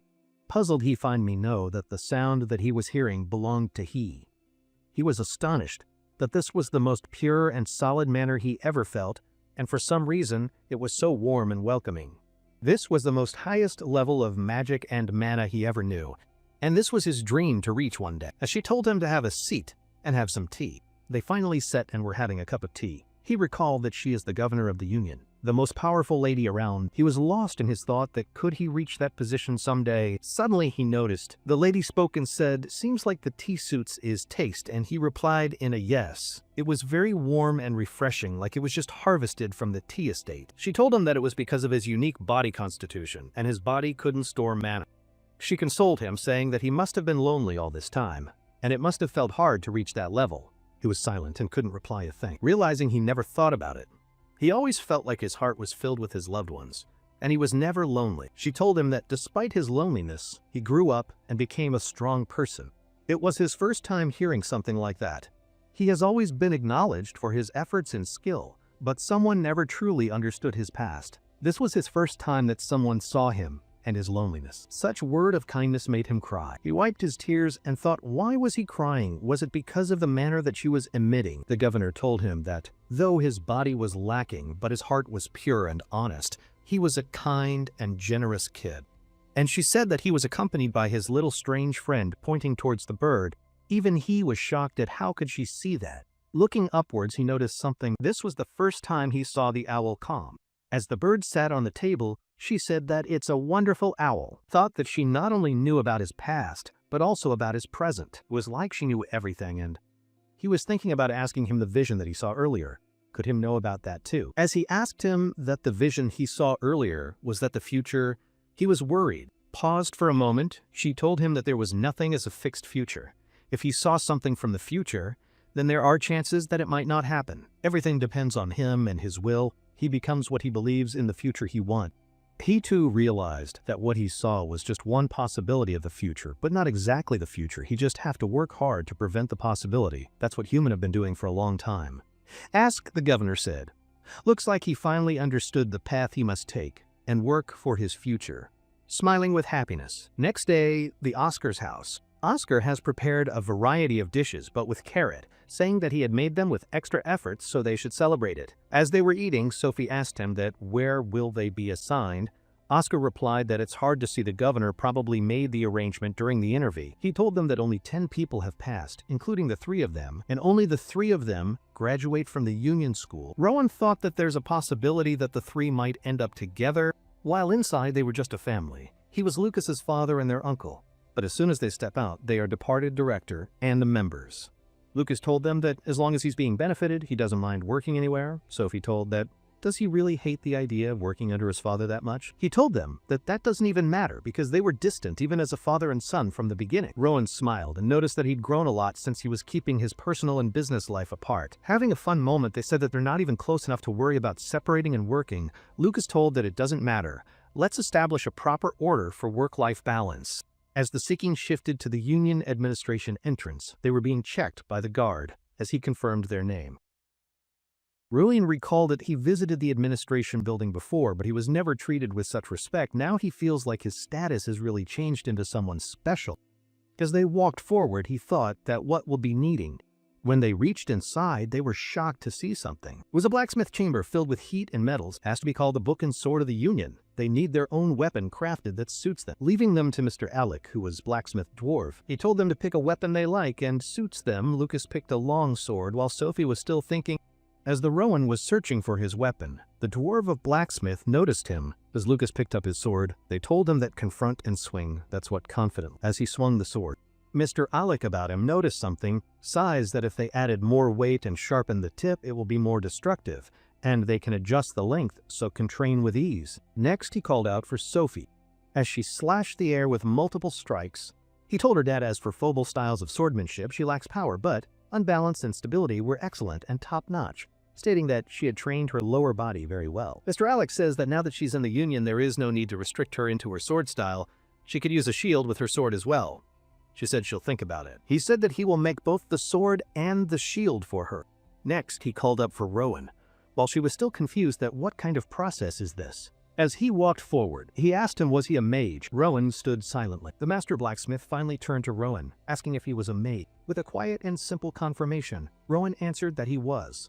The blacksmith considered making a weapon for a mage, but Rowan interrupted, stating that he had a rather unusual request in mind for him. Rowan explained his preference for controlling floating sword shards with his mind, demonstrating by summoning a single glowing blue fragment to hover beside him. The young mage then asked if the blacksmith could possibly repair his broken shards. The man simply held out his hand, requesting them. Upon inspecting the fragment, the blacksmith recognized it as part of a demonic sword infused with dark mana. Calling Rowan an interesting person, he explained that reforged, the single broken sword could be transformed into 12 separate blades. Rowan's face lit up with hopeful excitement. The blacksmith quickly tempered his enthusiasm, warning him that the reforging process was far more difficult and delicate than it sounded in simple theory. He explained that each piece must hold the exact same amount of mana, illustrating the delicate balance required for the dangerous task ahead. A single mistake could destroy the artifact forever, a task for a high-level mage. Rowan calmly asked if that level was all he needed. The blacksmith was stunned by his casual confidence. Rowan, completely serious, then announced that he would perform the delicate magical process himself. The blacksmith nervously wondered if this kid was just incredibly arrogant, or if he actually had the skill to back up his very bold claim. Rowan offered a reassuring smile and promised to take full responsibility for any failure, convincing the intrigued blacksmith to let him at least try. The blacksmith gestured for him to begin, standing in the center of the workshop, but asked him to please try not to be too loud. Rowan raised his hand. His expression focused as a brilliant aura of blue mana immediately enveloped the floating shard, ready to be reshaped. His fingers moved with delicate precision, carefully guiding the intricate streams of magical energy flowing directly from his hands into the ancient metal. He He closed his eyes, his consciousness sinking into a serene, cosmic space where he could feel the very essence of the sword's internal energy. In his tranquil mindscape, Ryuin recalled the lessons his beloved mother figure, Pauline, had taught him about perception, giving him newfound clarity. He visualized the energy within the shard as countless glowing branches gently guiding the flow and separating the intricate strands of magical power. Combining his memories of Pauline with the magic he learned from Director Lazarus, he looked peaceful, completely at one with his immense power. A flicker of strain crossed his face as he navigated the complex magical formulas, realizing the difficult process was not yet complete. He focused on the key to success, evenly distributing the sword's embedded mana into 12 perfectly equal parts and locking it into place. With a final surge of will, Rowan unleashed his full power, creating a massive vortex of turquoise energy that exploded outward around him. The master blacksmith's eyes went wide with utter disbelief, unable to comprehend the incredible display of magical power unfolding right before his eyes. He stared, completely dumbfounded by the sheer force on display, questioning how this young boy could possibly be using such advanced magic. Bright, sharp lines of light spiderwebbed across the shard's surface as the immense energy inside began to fracture the metal from within. The vortex of energy subsided, revealing Rowan standing calmly as 12 perfectly identical, glowing shards now orbited him like loyal, silent guardians. The newly formed blades floated gently through the air, their magical glow fading as they settled softly into the blacksmith's outstretched, waiting hands. He let out a laugh of pure disbelief, staring at the perfectly identical shards, each with the same shape, size, and mana capacity. The blacksmith was completely astonished that such a flawless feat was performed by a new 15-year-old recruit, who stood by holding his weapon. A newfound respect filled the blacksmith's expression. He silently vowed to pour every ounce of his legendary skill into forging these perfect material. New Union recruits sat in a grand hall as a stern instructor announced the official start of their full-fledged preliminary training program. The instructor reviewed the Union's 7 divisions, explaining that each recruit would be assigned to one and carry out missions under its banner. He outlined their future, starting at the lowest rank of Oz, with promotions earned only through great merit, impressive achievements, and proven skill. The instructor warned that the world would be harsh, and that simply bearing the Union's name would make them targets for countless enemies. He added that even the very people they swear to protect might disrespectfully refer to them as the kingdom's dogs behind their backs. He encouraged them not to waver, reminding them that their sole purpose was to ensure the kingdom's peace and help build a better world. With an inspiring smile, the instructor concluded his speech and announced it was time to reveal the recruits' official division assignments for them. A week later, on induction day, the blacksmith handed Rowan a heavy pouch, telling him he was sure he would like its contents. Mr. Alec explained that the 12 blades, now named Cheville, could be merged with mana. Rowan was immediately eager to try them out. Rowan told Lucas it was time to go, but his friend looked utterly miserable after being assigned to his own father's division. Rowan playfully nudged his friend, asking why he looked so glum and reminding him that they were going to be late for their interview. Lucas complained that fate had abandoned him, but Rowan placed a reassuring hand on his shoulder, suggesting it could be a good opportunity. They arrived at a vast, ornate hall, where members of the Creed division were already engaged in intense, rigorous training sessions with each other. The sharp sounds of clashing steel echoed through the hall as 2 senior members were locked in a fierce and fast-paced sparring duel. A short distance away, another group of senior members took a brief rest, their focused expressions showing their dedication and immense underlying power. Rowan and Lucas observed the bustling and disciplined atmosphere, noticing how focused every single member of their new division seemed to be. A nearby voice announced the arrival of the new recruits they had been waiting for, catching Rowan's immediate and curious attention. He instantly noticed the man's badge, which bore the symbol of the Creed division but with a design signifying a very high rank.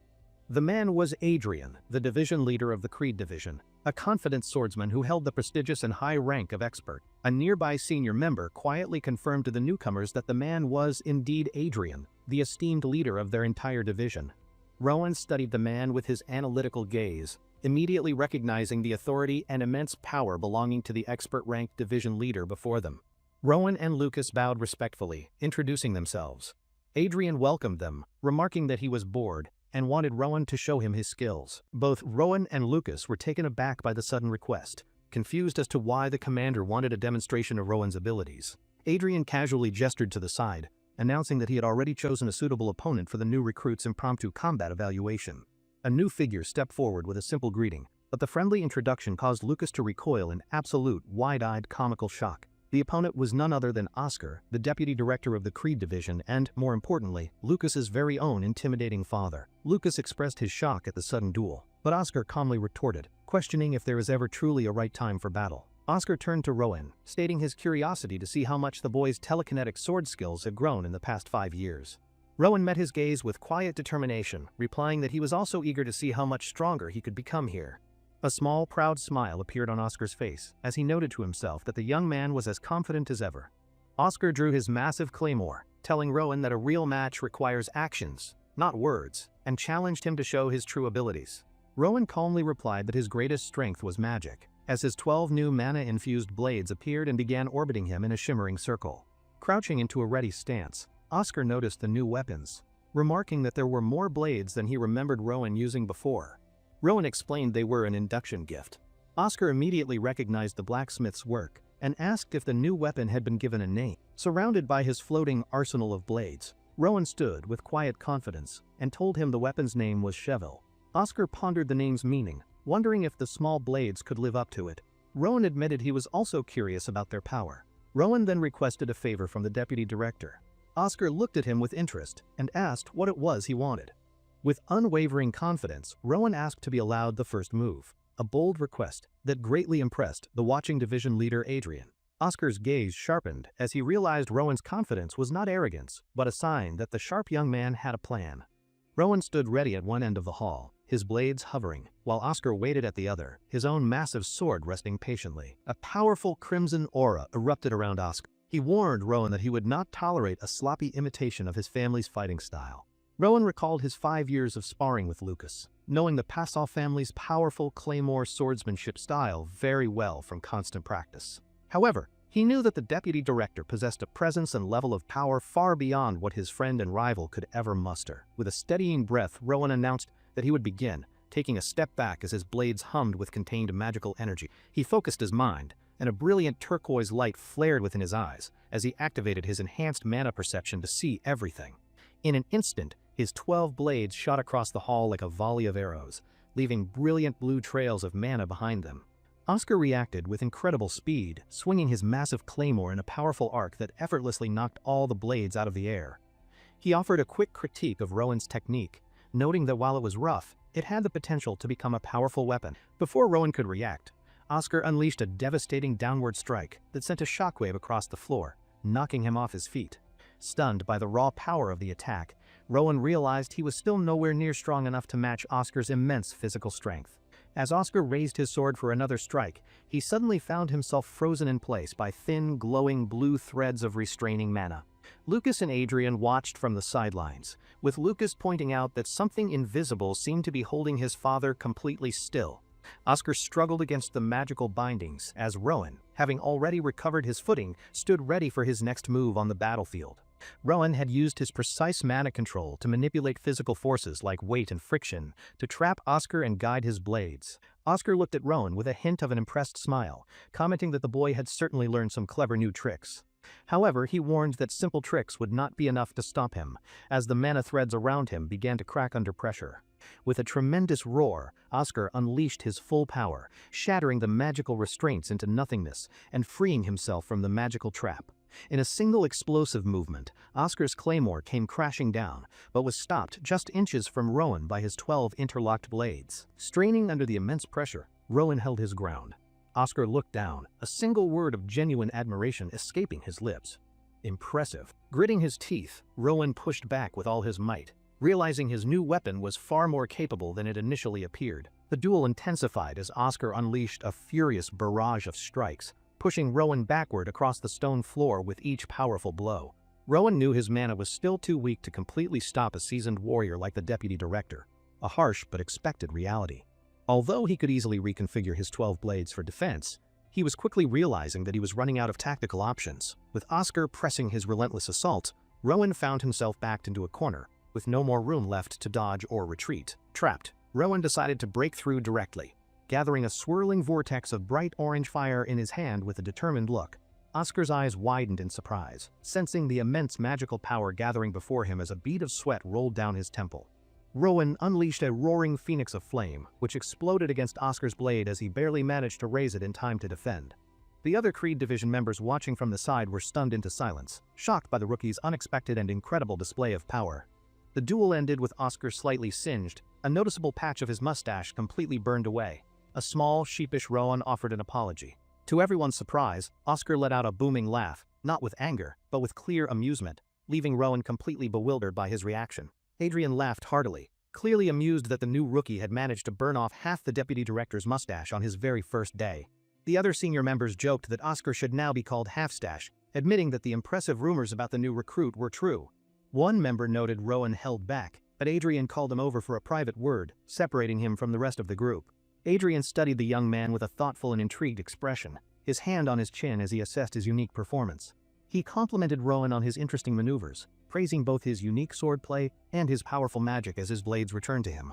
Adrian asked for his thoughts on Oscar's swordsmanship.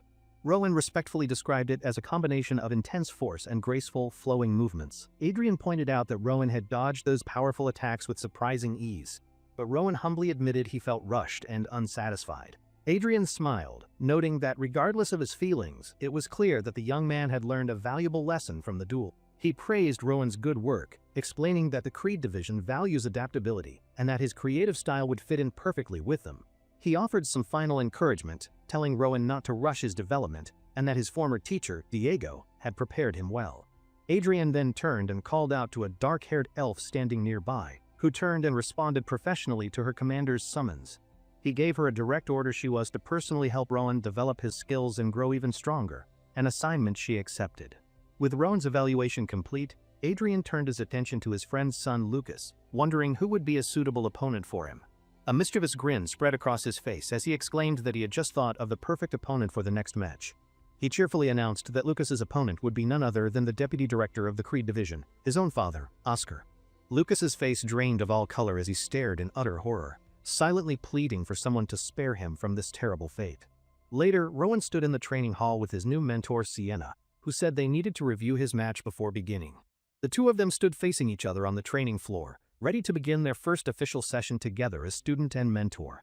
Sienna gave him a blunt assessment, stating that while his magic was excellent, he had a critical weakness in any form of close-quarters combat. She explained that if he could not maintain a safe distance from his opponents, he would always struggle to gain the upper hand. Rowan listened to Sienna's sharp critique, his expression turning serious as he clenched his fist, knowing that she was absolutely right. She emphasized that the larger the power gap, the more dangerous it becomes to allow an opponent to get close, like he did. Sienna drew two short swords, telling Rowan to watch carefully and explaining that the key to close combat is mastering one's footwork.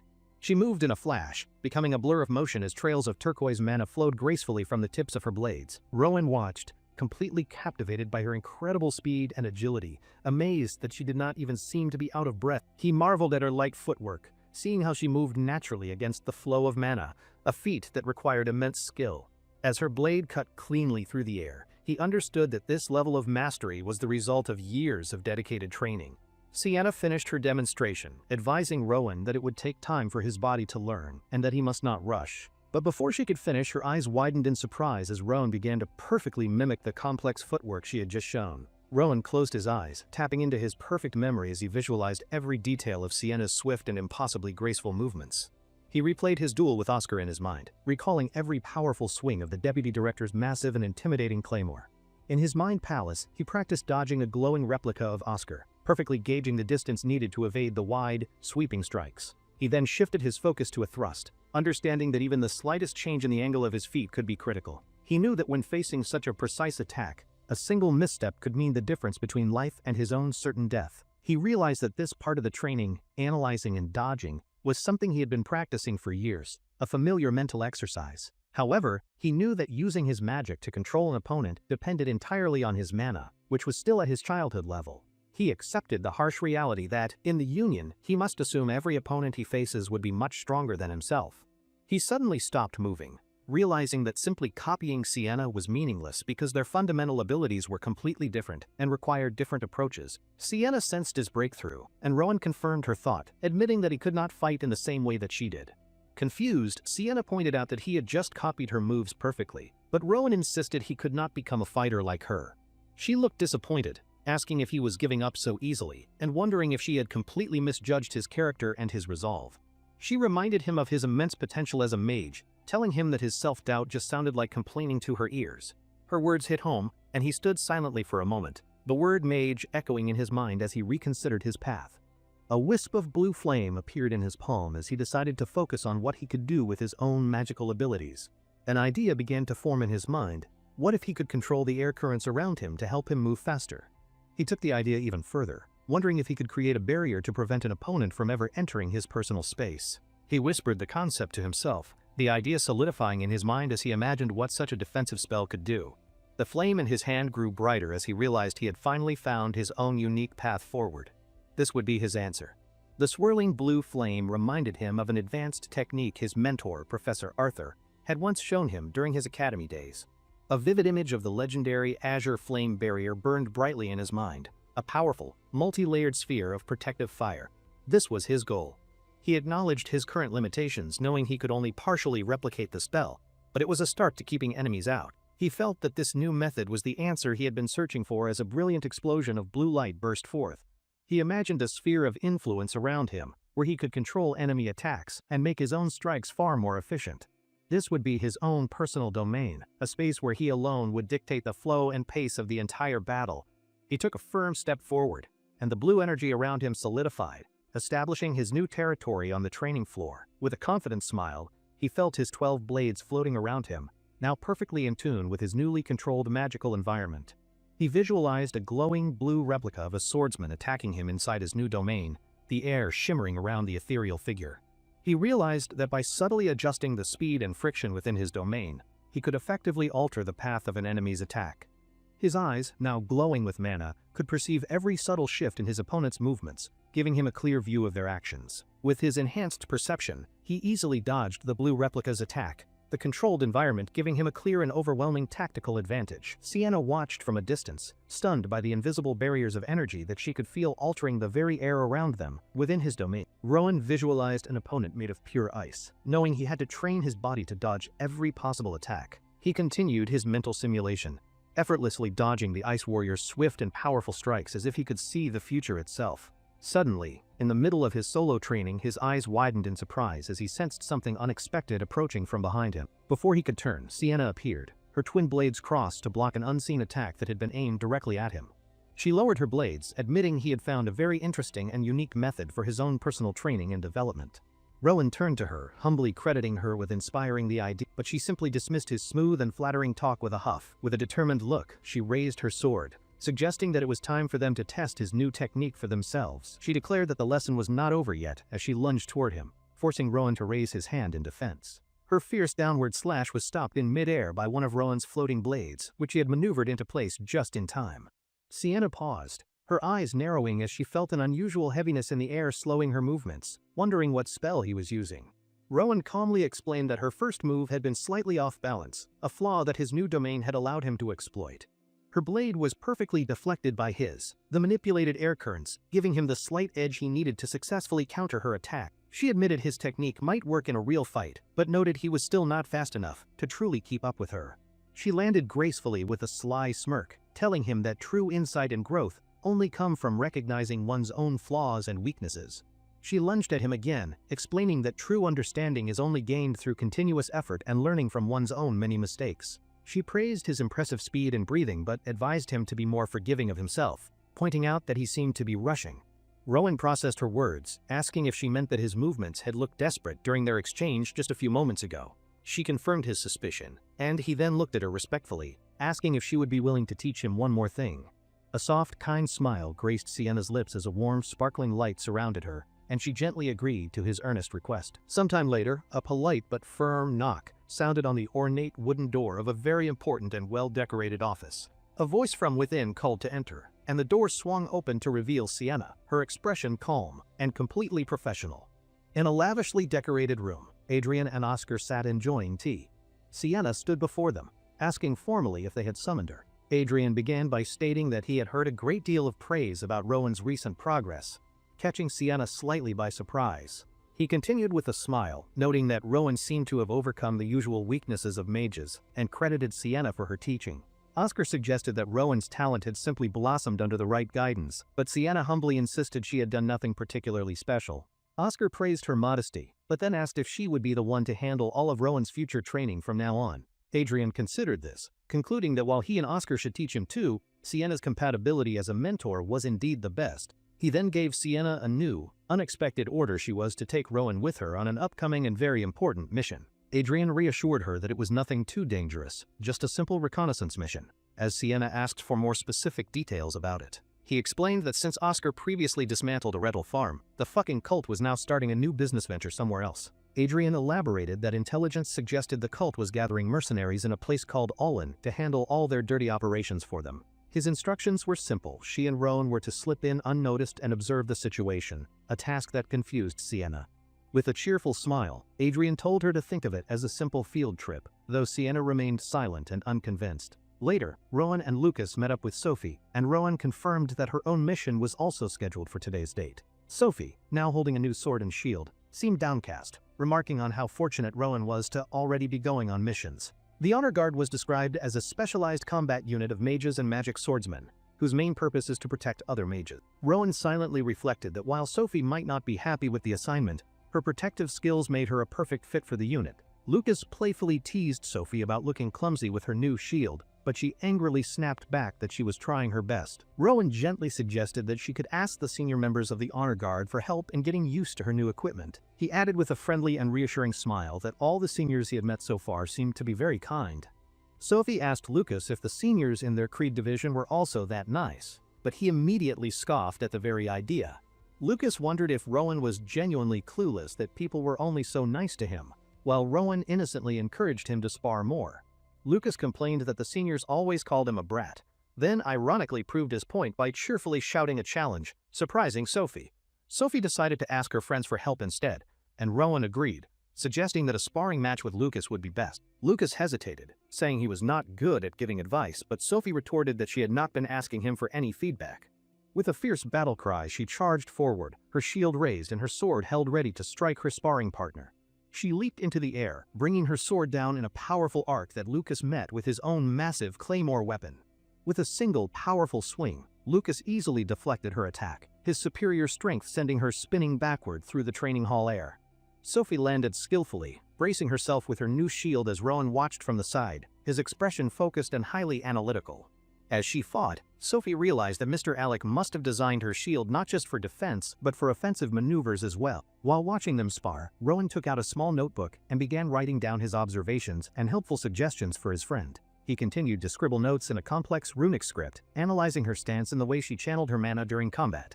Suddenly, a sharp voice called out their names from across the training grounds, pulling Rowan's attention away from the ongoing friendly spar. It was their senior, Sienna. She stood some distance away and gestured with her hand, signaling for the two of them to come over. Lucas immediately broke off his spar and sprinted toward his senior, enthusiastically shouting her name as he ran across the training grounds. Rowan, however, waited a moment, turning back to Sophie and holding out the notebook he had just been writing his notes in. He explained that he had made some notes on things she could improve, kindly offering the small green book to his friend. Sophie accepted the notebook, touched by his thoughtfulness, but Rowan just smiled, reminding her that they were friends and he would help more. Her spirits lifted, Sophie waved goodbye with a bright, cheerful smile, promising that she would be waiting for their safe and successful return. Rowan, Lucas, and Sienna departed on their mission, with Rowan waving back to his friend and wishing everyone well as they left. After a long and arduous journey on horseback, the sound of a horse's hoof on stone signaled that they had finally arrived. The three of them rode their horses into the small, bustling northeastern city of Olin, their very first official mission about to begin. Disguised in simple purple cloaks, Sienna instructed them to leave their horses and proceed on foot, while Lucas looked visibly unwell. Rowan gently chided Lucas about not taking riding lessons, but Lucas insisted he was fine, just a bit queasy from the long journey. Sienna gave Lucas a stern look, telling him to practice as soon as they returned, as they could not afford any weak links. She quickly corrected his formal address, reminding him that they were supposed to be ordinary mercenaries familiar with the local area. Sienna pulled up her hood, her expression turning serious as she reminded them once more that this was a covert reconnaissance mission. She began her briefing, explaining that Olin was a key transportation hub that had been neglected for political and various other reasons. Because of this neglect, immigrants from many different nations began to gather in the areas just outside of the main city walls. This uncontrolled and lawless settlement, she explained with a grim tone, naturally became a disgusting and dangerous haven for all kinds of crime. To solve the problem, the city of Olin built high walls, officially designating the area as the immigrant zone to isolate it. For a long time, the city authorities did not care what happened within that lawless zone, but now the danger is spilling over. She concluded by stating that Olin is not friendly to the Union, which is why they must disguise themselves as mercenaries to investigate. She decided it would be best for them to split up to gather information more effectively while maintaining their disguises and their cover.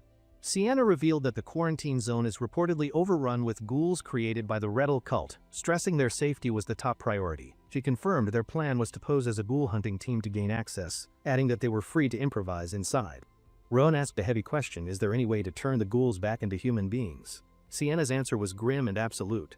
She looked directly at Rowan, sensing his internal conflict, and asked if he could handle the grim reality of their current situation.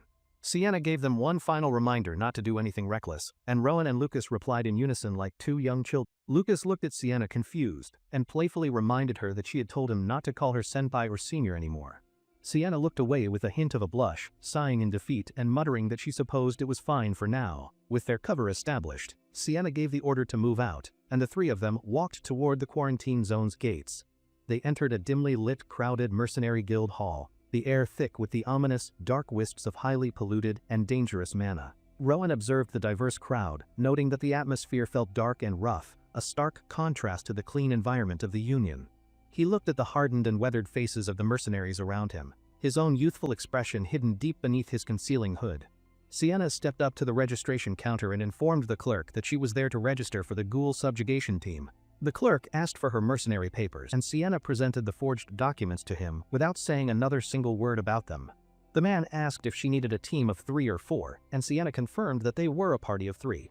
The clerk pointed toward a set of large wooden doors, telling her to go right and join the other waiting teams. As she turned away, he added a grim instruction: they would be paid per head, but they needed to bring back tongues. Rowan waited his turn in the long line, while a man behind him yawned widely, showing how long they had all been waiting. Finally, Rowan handed his own forged papers to a different clerk, who looked at him with a bored and unimpressed facial expression. The clerk glanced at the papers, asking if he was a newbie fresh out of the mage's tower, which Rowan simply confirmed. The clerk smirked, remarking that mercenary work builds experience, before stamping his paper and changing their registration to a team of 4. Rowan walked away from the counter, breathing a quiet sigh of relief that he had not been questioned further about his young age. He looked ahead, his expression thoughtful as he wondered who their new 4th member would be, deciding to treat it as an opportunity. He entered the waiting area and saw a group of 3 rough-looking mercenaries who were clearly the team he had been assigned to. One of the mercenaries looked him over with disdain, dismissing him as a frail-looking brat who likely could not even protect himself. Another member sneered, complaining that Rowan would just be dead weight and would cut into their share of the mission's profits. The red-haired mercenary clapped Rowan on the shoulder, telling his companions to just assume that they did not have a 4th member. The leader of the group, a man with sharp eyes, watched Rowan silently before offering a cryptic and rather ominous reply. He added with a chilling smile that, if they were lucky, the new kid might be kind enough to die very early. Rowan sighed internally, lamenting his truly terrible and unfortunate luck in getting stuck with such a group of unpleasant and selfish people. He knew that arguing with these assholes would just be a complete waste of his energy, as the leader told him to move. They left the guild hall and stepped out into the quarantine zone, which looked more like a lively market than a dangerous slum. Rowan walked through the crowded stalls, hearing the various vendors shouting about their wares, from fresh fruit to cheap rooms for rent. He observed the scene with a thoughtful expression, surprised that the outer area of a quarantine zone seemed so normal and peaceful. He deduced that because this area was closest to the main city gates, the high amount of foot traffic made it relatively safe. A soft blue glow emanated from his hand as he scanned the area, concluding that they probably would not run into Reptil here. A soft wisp of turquoise mana curled around Rowan as he subtly used his magic to manipulate the air around all of them. He gathered the surrounding disturbances to create a pocket of sensory distortion, allowing him to naturally drift away from the group unnoticed. Now separated from the mercenaries, Rowan believed that conducting his reconnaissance mission completely alone would be far more efficient and much safer. He sighed, closing his eyes in frustration, unable to believe his bad luck in getting stuck with such rude and unpleasant people. Suddenly, his eyes snapped open as he sensed a familiar and powerful magical presence somewhere very close by in the immediate area. He looked up, his gaze drawn toward the rooftops of the nearby buildings, trying to pinpoint the source of the familiar energy. A figure stood silhouetted against the bright blue sky. It was Sienna, watching him from above with her cloak billowing in the wind. From her high vantage point on the roof, she watched over him carefully, her presence a silent and reassuring promise of support. Rowan realized that Sienna was watching over him, a faint blush appearing on his cheeks as he understood that she was concerned. He remembered her earlier briefing, where she had warned him about the ghouls and stressed that his safety was the absolute top priority. He understood that she was watching over him and Lucas because it was their first mission and felt a renewed sense of determination. His first objective was clear: he needed to find any traces of the ghouls. He began to walk deeper into the zone. He recalled what he knew about the creatures, remembering that a ghoul is a humanoid monster created from a still-living human being. This dark transformation was the work of necromancers or black mages, who used their forbidden rituals to create these very foul abominations.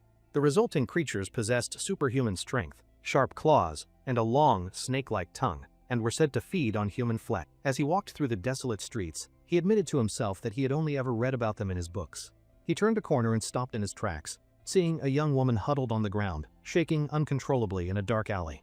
The deeper he went, the more the atmosphere changed, with scenes of despair and sick, starving people lining the dirty city streets.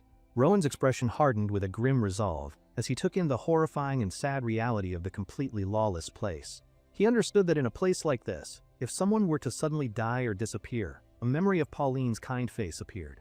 The memory twisted into a horrifying image of a soulless, decaying woman. He knew with chilling certainty that no one here would care. He looked at the desperate people, realizing this was why the Rettel cult targeted this place, seeing them as perfect ghoul material.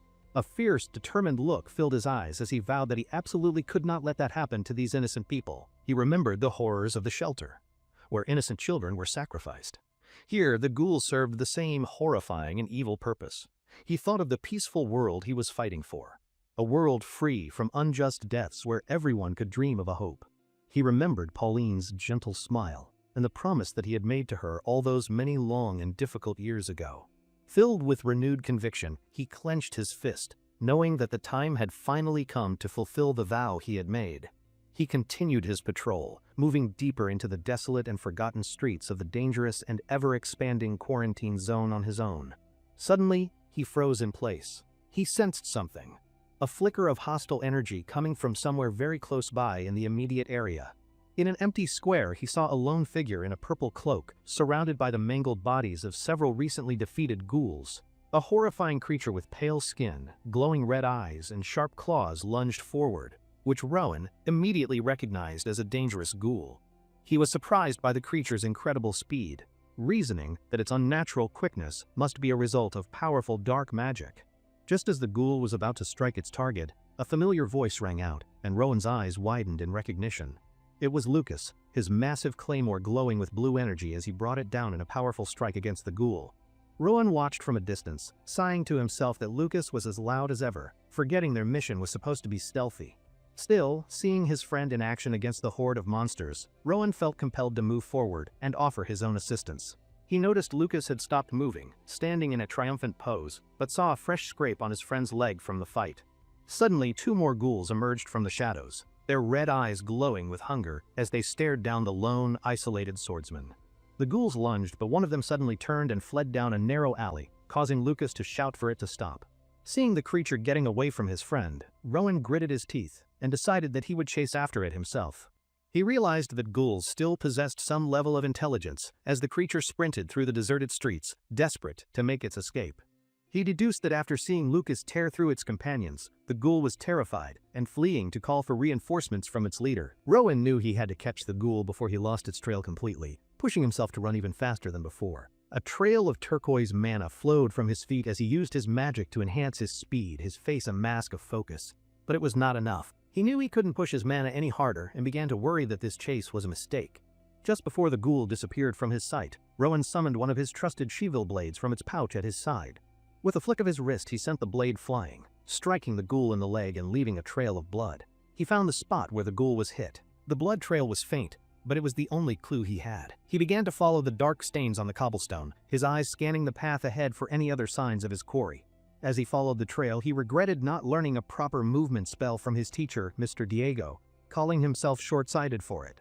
He recalled the swift and stealthy movement techniques of the Order of Conviction, remembering being carried as a child by Union agents. He remembered his enemy, the traitor Blake, using explosive mana, but recalled Sienna's more subtle and agile technique as she watched from above. He glanced up at the rooftop where he had last seen her, a quiet and subtle acknowledgement of her protective and watchful presence. He knew she was still nearby, watching over him from a distance, and it gave him a small, reassuring sense of comfort. A small, determined smile touched his lips. He understood that pairing him with Sienna had been a deliberate and thoughtful choice.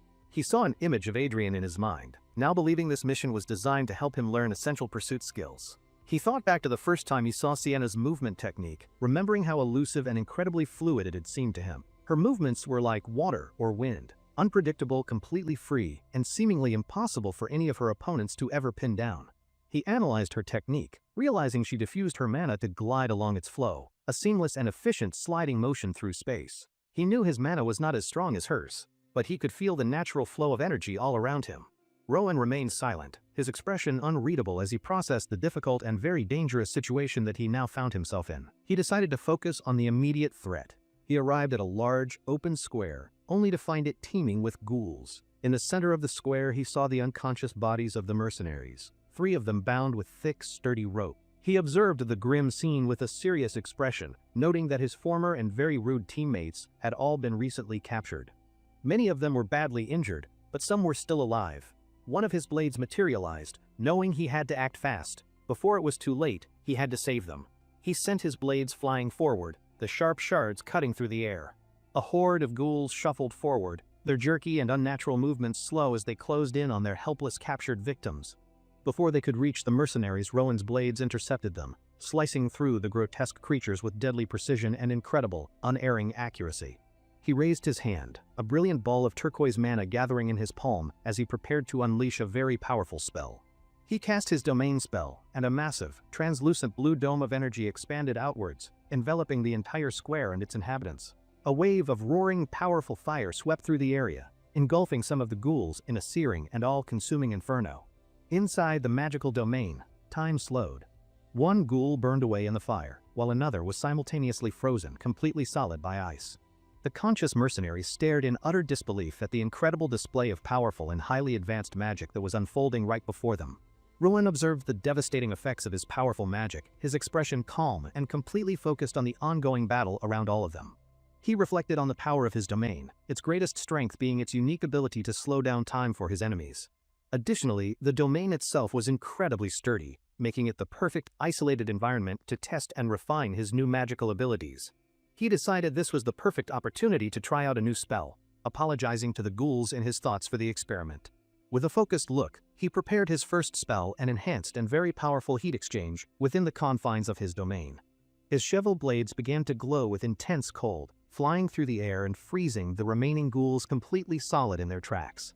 He realized with some annoyance that the ghouls' tongues, which he needed for proof, had shattered along with their frozen, fragile bodies. He looked at the remaining ghouls, recalling the clerk's instruction to cut out their tongues as proof of their successful monster kills. He realized a severed tongue was useless. His only option was to take the mercenaries with him as living proof of his deeds.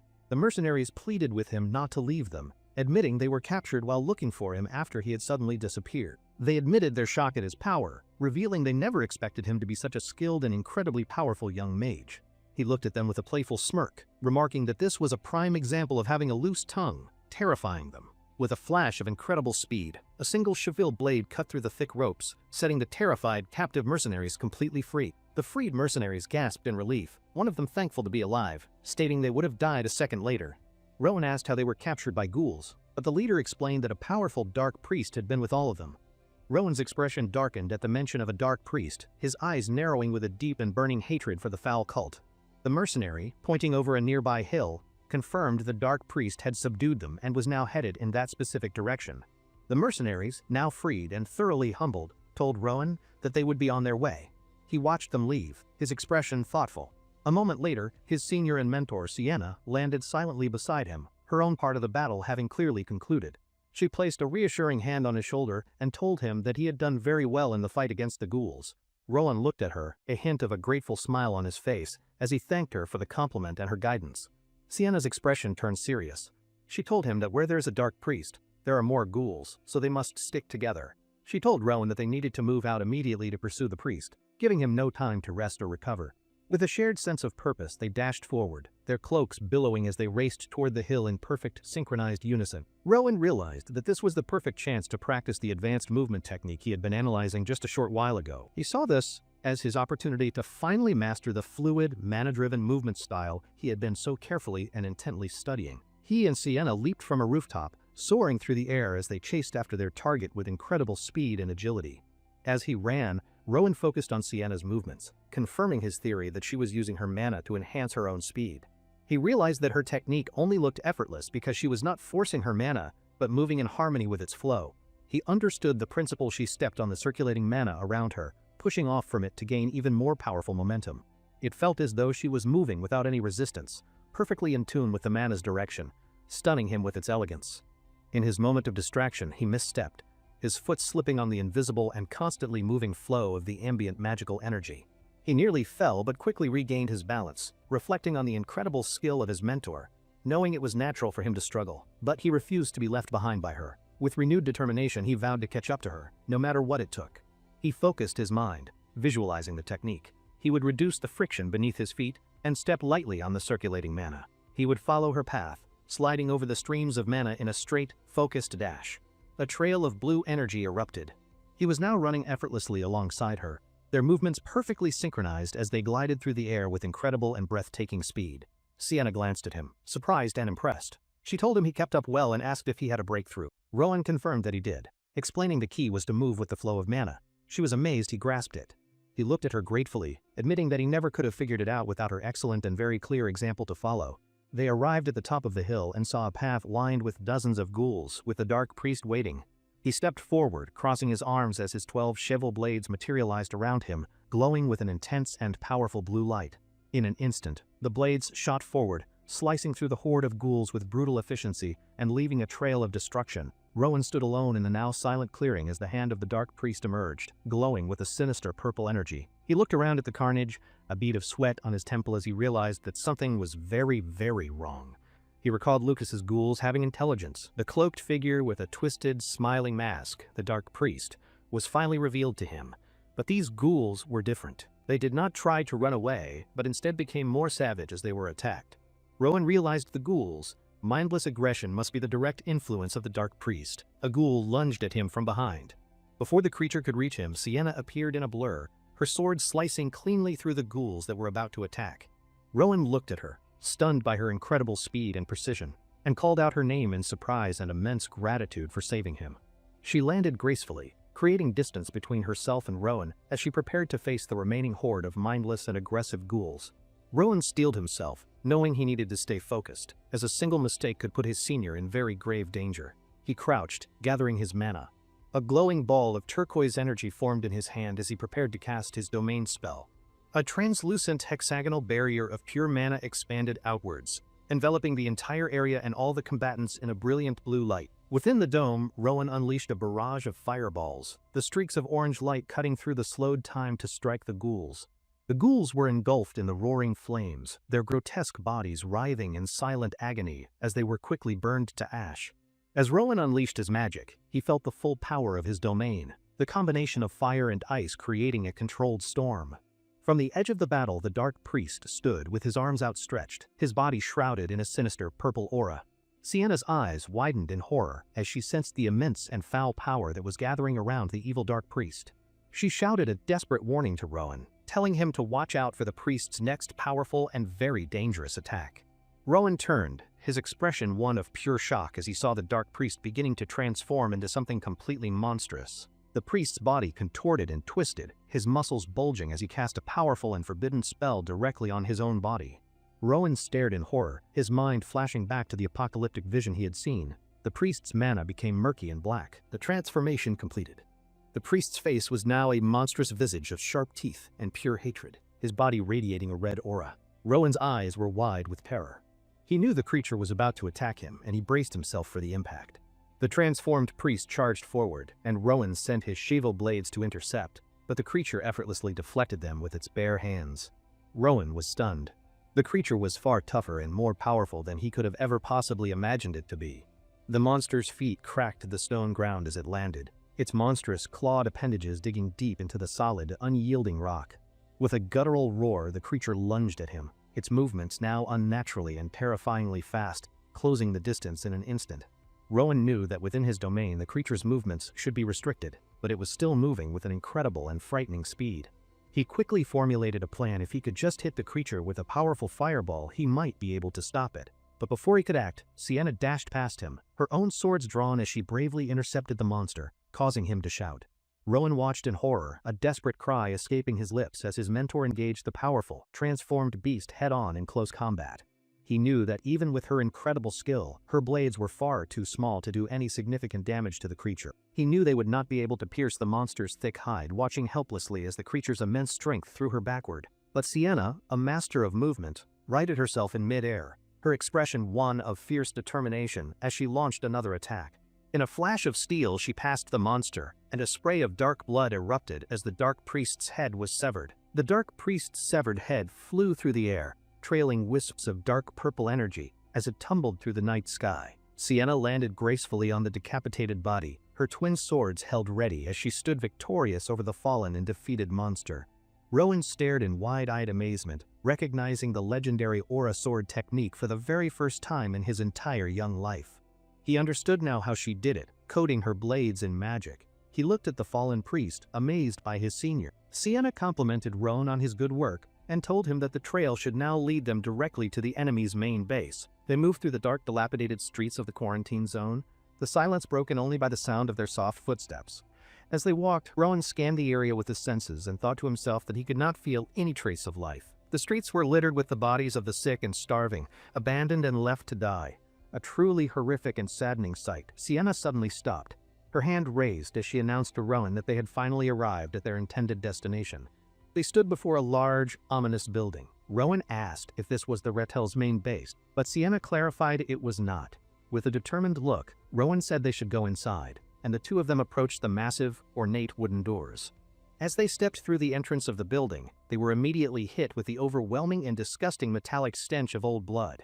Rowan's expression darkened as he wondered if the cult had been conducting human experiments. Sienna announced that they had finally found it. She led him to a solid stone wall, where a large, complex magic circle was glowing faintly. Surprising the young Rowan, he realized with a jolt that the cult had used a powerful and very complex spell to conceal the entrance to their base. He began to analyze the runes, thinking that he could break the spell, but before he could, Sienna raised her leg high. With a single, powerful kick, she shattered the stone wall, revealing a brightly lit and very large room on the other side. Rowan stared at her, baffled. When she asked why he was looking at her, he simply said it would have hurt her. She dismissed his odd comment and stepped through the newly created opening, gesturing for him to follow her into the hidden room. They entered a vast hidden library filled with magical books and unknown magic circles, leaving Rowan completely and utterly amazed by it all.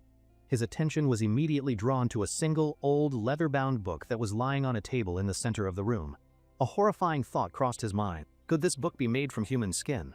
He used his magic to levitate it toward him. He opened the book and was stunned by what he saw inside a complex magic circle, glowing brightly from the strange, ancient page. He recognized the design instantly. It was the Stone of Gayet, a name that held a very deep and personal meaning for him. The magic circle was less precise, but it was undeniably similar to the one he had seen on the magical egg long ago. Sienna asked him if he had found something important.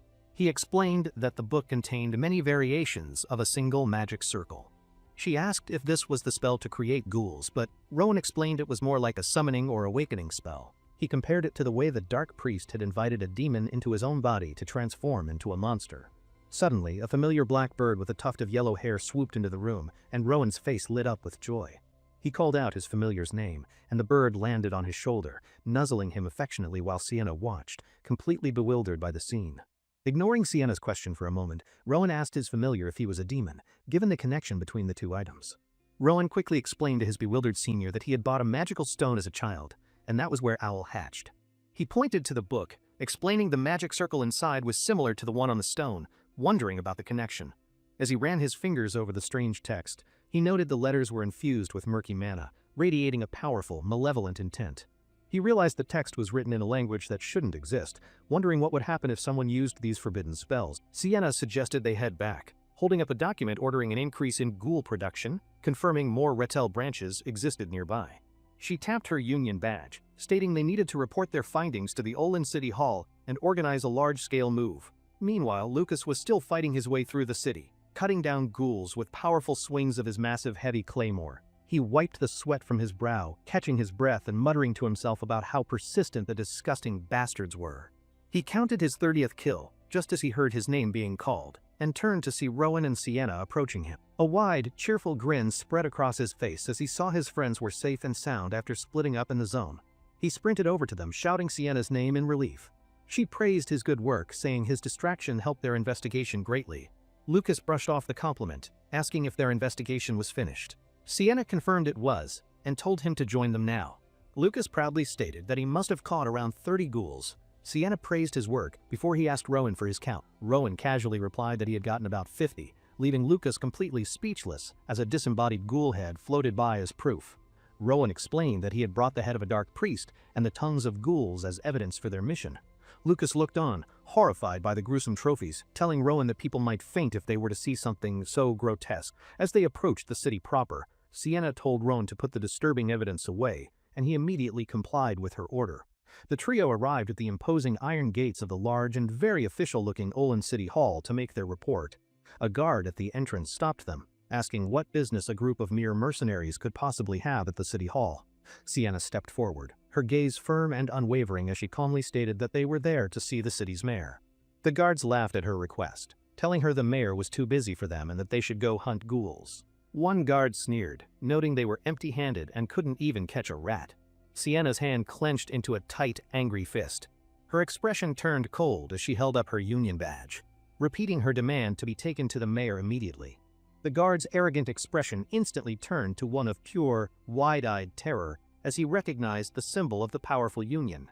The trio removed their hoods, revealing their official union uniforms and radiating an aura of authority that left the guards completely speechless. They were quickly escorted to a meeting room, where the severed head of the dark priest sat on the table between them.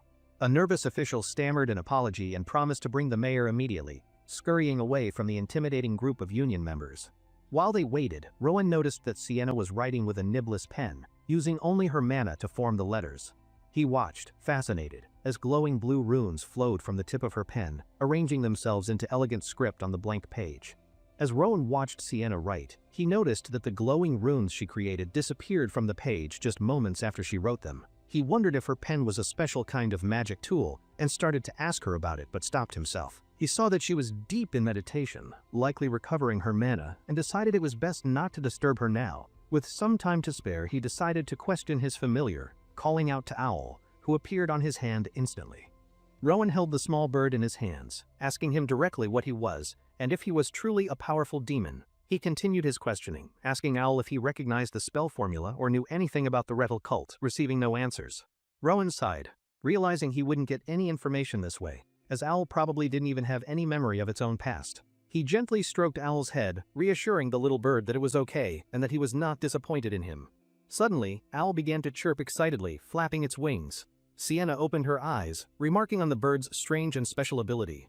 But then, a new piece of information from Owl made Rowan mutter in disbelief, completely stunned by what he had just learned. He now understood.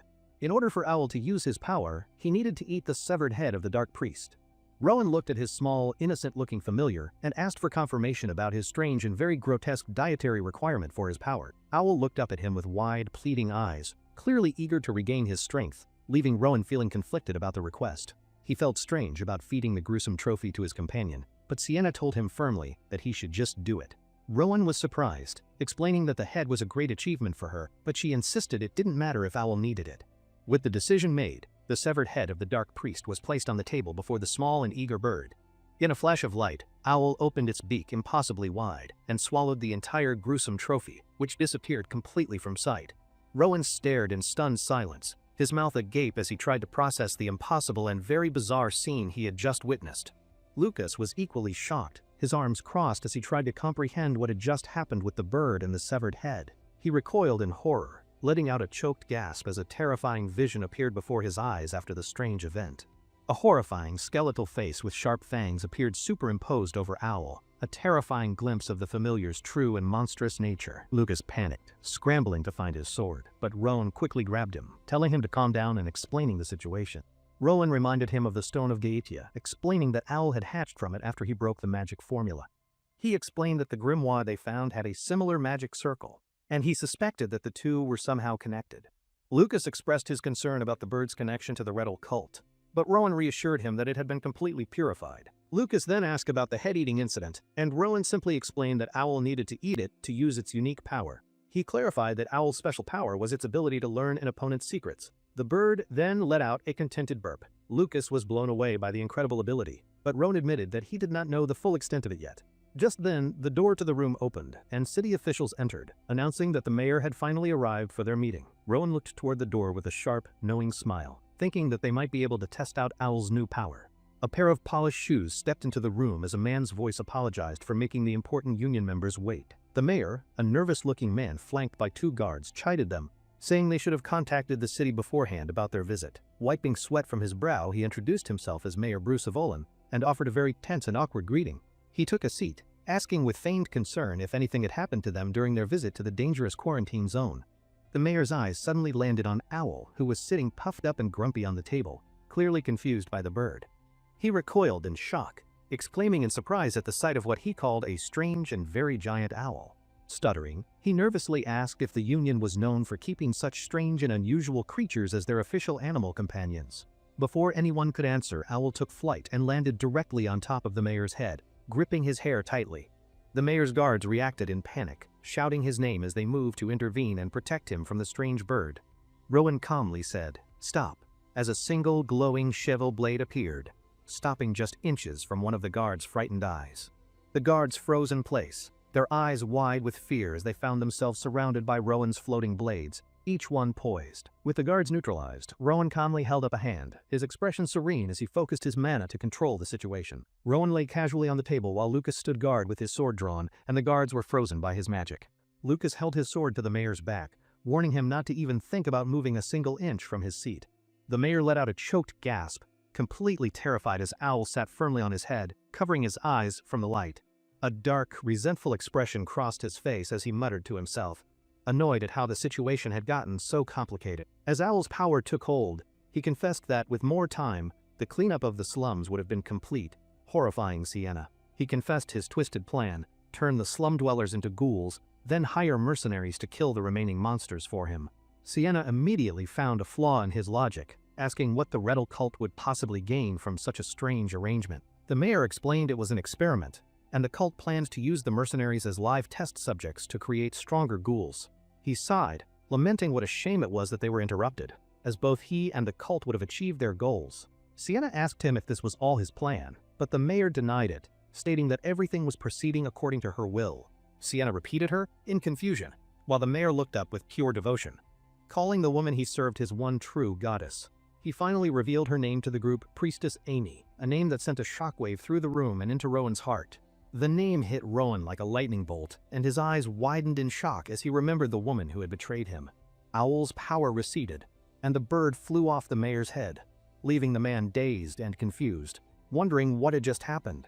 Sienna stood over him, her expression ice cold, as she informed him that she had heard his entire disgusting and treasonous story. She held a dagger to his throat, her eyes filled with cold fury as she prepared to deliver the Union's swift and final justice.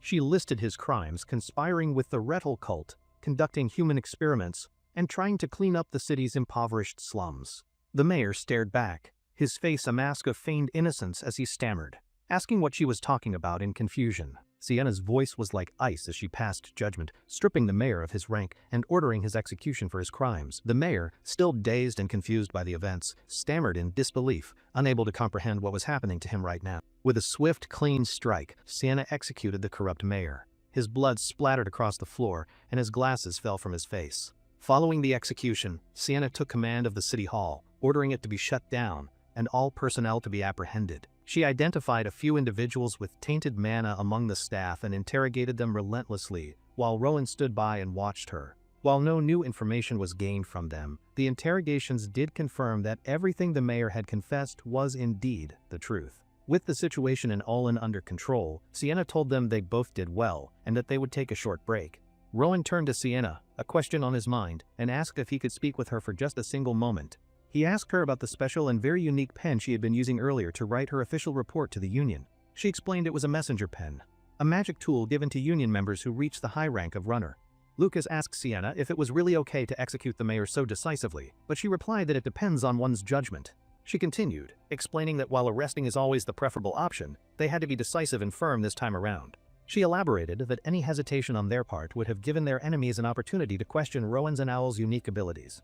She looked at Rowan with unwavering trust, explaining that their actions must carry the same level of conviction. This is their creed. As night fell and they prepared to leave the city hall, Lucas seemed to have one more question on his mind. While they walked through the quiet streets, Lucas brought up the one piece of information the mayor had tried to hide. He asked who exactly Priestess Amy is, a question that struck Rowan deeply, as he knew the name all too well. The three of them walked in silence for a moment, the weight of Lucas's very important and heavy question hanging in the air. Sienna glanced over at Rowan, sensing that he knew something about the name and the mysterious woman they were now looking for. She called out his name, asking if he had someone in mind, and Lucas also asked if he suspected a particular person. Rowan touched his neck, a gesture of deep thought and discomfort, before admitting that he was not entirely sure about his suspicions. He explained that 5 years ago, at the Tungtoon shelter, the woman who taught him how to read had the very same name.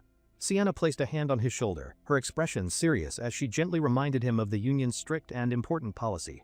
She told him that now that he was a member of the Union, he must let go of any personal grudges. Rowan looked down, understanding her meaning. He quietly agreed to keep her wise and important words in his mind moving forward. He then turned to her with a new question, asking if she had suspected the mayor from the very beginning of it all. He pointed out that she had gone to the trouble of disguising them, even though they could have likely gathered enough information openly. She explained that her decision was to prepare for the future, as an open conflict with the city of Allin would be troublesome. A memory flashed through her mind of giving orders 5 years ago, at the same time as the incident at the Tungtoon shelter. Rowan's eyes widened as the pieces fell into place. He realized reports on Retal were always sent directly to Deputy Chief Oscar. Rowan stared into the distance, his mind filled with grim thoughts about the endless atrocities committed by the foul Retal cult. The recent events had reminded him of his core purpose, the very reason he had decided to join the Union in the first place. He clenched his fist, his resolve hardening. He knew that unless the Retal cult was completely eradicated, these horrors would keep repeating. To protect the future he envisions and the people he cares for, he knew that he must keep moving forward with his friends. He looked up at the massive gates of the quarantine zone, a symbol of the challenge that lay ahead of them all. Sienna stood before the remaining city guards, introducing herself as a runner of the Union and asserting her high-ranking authority over them. She announced that for his collusion with the Retal cult, the mayor of Olin had been sentenced to execution by a beheading. Holding up an official Union document, she declared that the city of Olin would now be temporarily managed by the Union. Her first order was clear: the quarantine zone would be fully opened, and anyone who obstructed their operation would be considered an enemy. She commanded that all residents near the entrance and the walls of the zone be evacuated immediately for their own safety. One of the guards panicked, asking how they were supposed to handle the paupers and ghouls that were still left inside the zone. Sienna looked at him with a cold, piercing gaze and asked if he was a member of Retal or a city guard. She told him that it was his responsibility to stop anyone who gets in the way. The guard clenched his jaw, accepting. The evacuation began as the city guards started to guide the residents out of the dangerous and crumbling quarantine zone to safety. Rowan and Sienna watched the slow evacuation proceed, and Rowan noted that the dawn was already beginning to break over the horizon. Suddenly, a commotion was heard in the distance, and Rowan commented on how fast the newcomers were approaching the now open area. He asked Sienna if it could be the Retal cult, but she dismissed the idea, stating they would never make such a ruckus.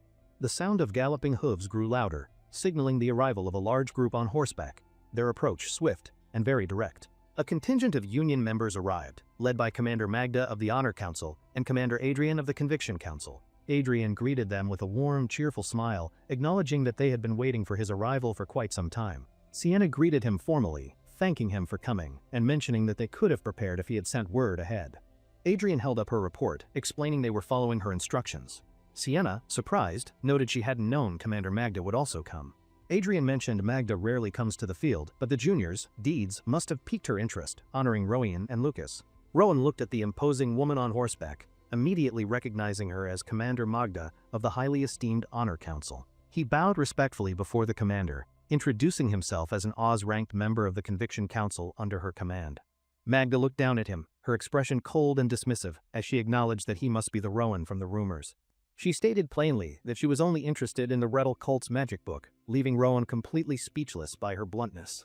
Hearing her request, Rowan used his telekinesis, and the grimoire floated out from his belongings, enveloped in his turquoise and powerful mana. The book hovered in the air before him, held aloft by his magic. As Magda looked on with keen and focused interest, she glanced back at Rowan with surprise, complimenting his mana control as being as natural as flowing water, beyond her high expectations.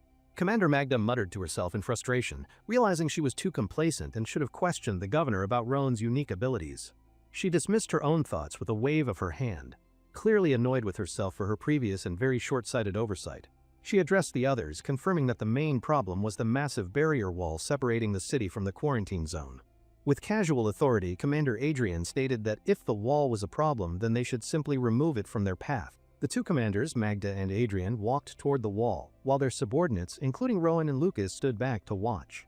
Adrian turned to the junior members with a confident smile, calmly telling them to stay back and watch the show unfold. Rowan and Lucas watched, completely bewildered by the scene, and asked what the two powerful commanders were planning to do now. The two commanders stood before the towering stone wall that separated the city from the lawless and sprawling quarantine zone. They shared a look, and Adrian suggested that they put on a flashy show, remarking that it had been a while.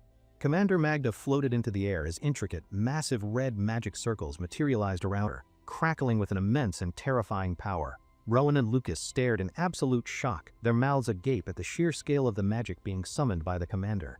The sky turned a fiery red as Magda unleashed her spell, a controlled storm of meteors raining down from the heavens. The meteors crashed into the massive wall, creating devastating explosions that rocked the city, leaving Rowan speechless at the two commanders' power. He was in complete awe of the destructive display, realizing that this was far beyond any of the simple magic he knew. This was true Class 4 magic, the very highest tier of power, a massive magic circle covering the entire sky.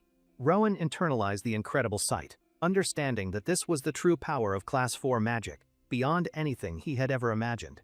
Sienna walked over to him, reminding him that, as a member of the Conviction Council, his role in the battle was decided. She told him to focus on what he must do, and to not get distracted by the impressive display of overwhelming magical power. Inspired by the commander's power, Rowan saw a vision of himself running forward, ready to break through his own mental limits. He understood that even a powerful warrior like Commander Magda must have once faced walls she struggled to overcome on her journey. He clenched his fist, his resolve renewed. He told himself to focus, knowing that this was the first step on his path. He knew that Commander Magda was watching him at that very moment, her gaze a silent and very powerful unspoken challenge. A brilliant blue aura exploded around him as he prepared to fight to the very end, without a single regret holding him back. With a look of fierce determination, he declared to himself that he would give this fight his absolute all and hold nothing back. The bombardment continued, the fiery explosions completely demolishing the massive wall and clearing the way for the Union forces to finally advance. Rowan knelt, placing his hand on the ground. He could feel the vibrations but sensed no lingering magical reaction from the spell. He realized that the mana that once permeated the area had vanished in an instant, a sign of total and complete annihilation. He understood the terrifying power of Adrian's white light swordsmanship, which could extinguish even the very essence of mana itself from existence. The Union members leaped down from the destroyed wall as Sienna announced that she would join the commander's side in the attack. Rowan took command of his own small group, telling Lucas that he would take one side while the rest held the center. With the plan set, Sienna told Rowan she would leave the center to him before she leaped into action, charging forward. Rowan watched her go, impressed by her incredible speed and knowing that even the Rettel cult would feel pressured by her assault. He looked at a map of the quarantine zone, understanding the strategy was to drive the enemies into the center gap. As they prepared to move, a familiar voice called out Rowan's name, causing him and Lucas to stop in their tracks. He turned to see Sophie running toward them, her shield on her arm and her expression determined as she joined their group. Sophie asked where they were all going, and Rowan explained that the plan was to herd the enemies into the central space. Lucas complained that there was no time for anything, but Rowan reminded him that they needed to hurry to get into position. Rowan's eyes widened as he saw their destination just ahead, the open space where the final battle would take place. They arrived at the designated open space where a large contingent of Honor Guard members were already assembled and waiting for them. The members of the Honor Guard stood ready for the fight, their shields held firm as they formed a solid defensive line. The air crackled with dark energy as wisps of red and purple mana snaked across the sky, heralding the enemy's imminent arrival. A storm was coming. Rowan looked on, his expression grim and focused as he sensed the massive and very powerful approaching enemy. He could feel their presence, their dark energy, a palpable wave of malice. He announced to the others that they were coming now. A massive horde of ghouls and robed cultists stormed into the open square, their red eyes glowing as lightning crashed around them. Sophie, taking her position as a leader in the honor guard, shouted for her unit to form up and prepare for battle. A senior member of the honor guard turned to his comrades, telling the lower-ranked Oz members to stay alert and be ready. Rowan scanned the approaching horde, his eyes narrowed in concentration. He could feel it in the air. There was no mistake. An immense, swirling vortex of dark purple energy dominated the battlefield, the source of the enemy's foul and very evil power. He saw the one leading the charge from the front, a cloaked figure with a commanding and oddly familiar, unsettling presence. The figure's face was revealed, and his blood ran cold as a memory of the kind woman, Amy, flashed through his mind. The figure spoke, her voice echoing in his mind with a condescending tone, acknowledging how much he had grown over the years. A storm of pure, unadulterated rage erupted within Rowan, his eyes wide with fury as he confronted the woman who betrayed him. As Sophie bravely held the front line, several of Rowan's cheval shards streaked past her, heading directly for the enemy leader, Amy. The shards flew fiercely through the air toward their target, but Amy stood perfectly still, a calm and arrogant look on her face. Just as the blades were about to strike her, one of her robed subordinates suddenly leaped in front of her to protect her. The loyal cultist took the full force of the attack, the glowing blue shards embedding themselves deep in its back as a shield. Watching from a distance, Rowan's expression twisted with contempt, thinking what a scumbag she was for using her own subordinates as shields. He knew the distance between him and the enemy leader was too great for his blades to be fully effective on their own. Rowan clutched his chest, breathing heavily as the strain of using so much mana at once began to show on his face. But despite the fatigue, his mind felt sharper and clearer than ever before, a strange and unexpected side effect of his exertion. He realized that his ability to launch his shovel blades without hesitation meant that a part of his own mental barriers had broken. A ghoul suddenly lunged at him from the side, and someone shouted a desperate and loud warning for him to look out. Before the creature could reach him, his best friend Lucas leaped in, his sword raised high to defend him from the attack. Lucas was caught off guard by a strange, invisible force that seemed to pull on his sword, throwing him completely off balance. The mysterious force sent him spinning through the air, but his momentum allowed him to slice cleanly through the attacking ghoul. Lucas landed, looking at his blood-stained sword in confusion and wondering why it had felt so unnaturally light for just a moment. Suddenly, another voice shouted his name in warning, pulling his attention away from his own confused and very puzzling thoughts. A second ghoul, its claws sharp and ready, leaped down from above, aiming a deadly strike directly at the distracted Lucas. Lucas was frozen in shock, his eyes wide with terror, as he found himself completely unable to react to the attack in time. But before the ghoul could land its fatal blow, Sophie dashed in, blocking the attack with her sturdy and reliable new shield. She looked back at Lucas, who had dropped his sword in surprise, and scolded him, asking him to get it together.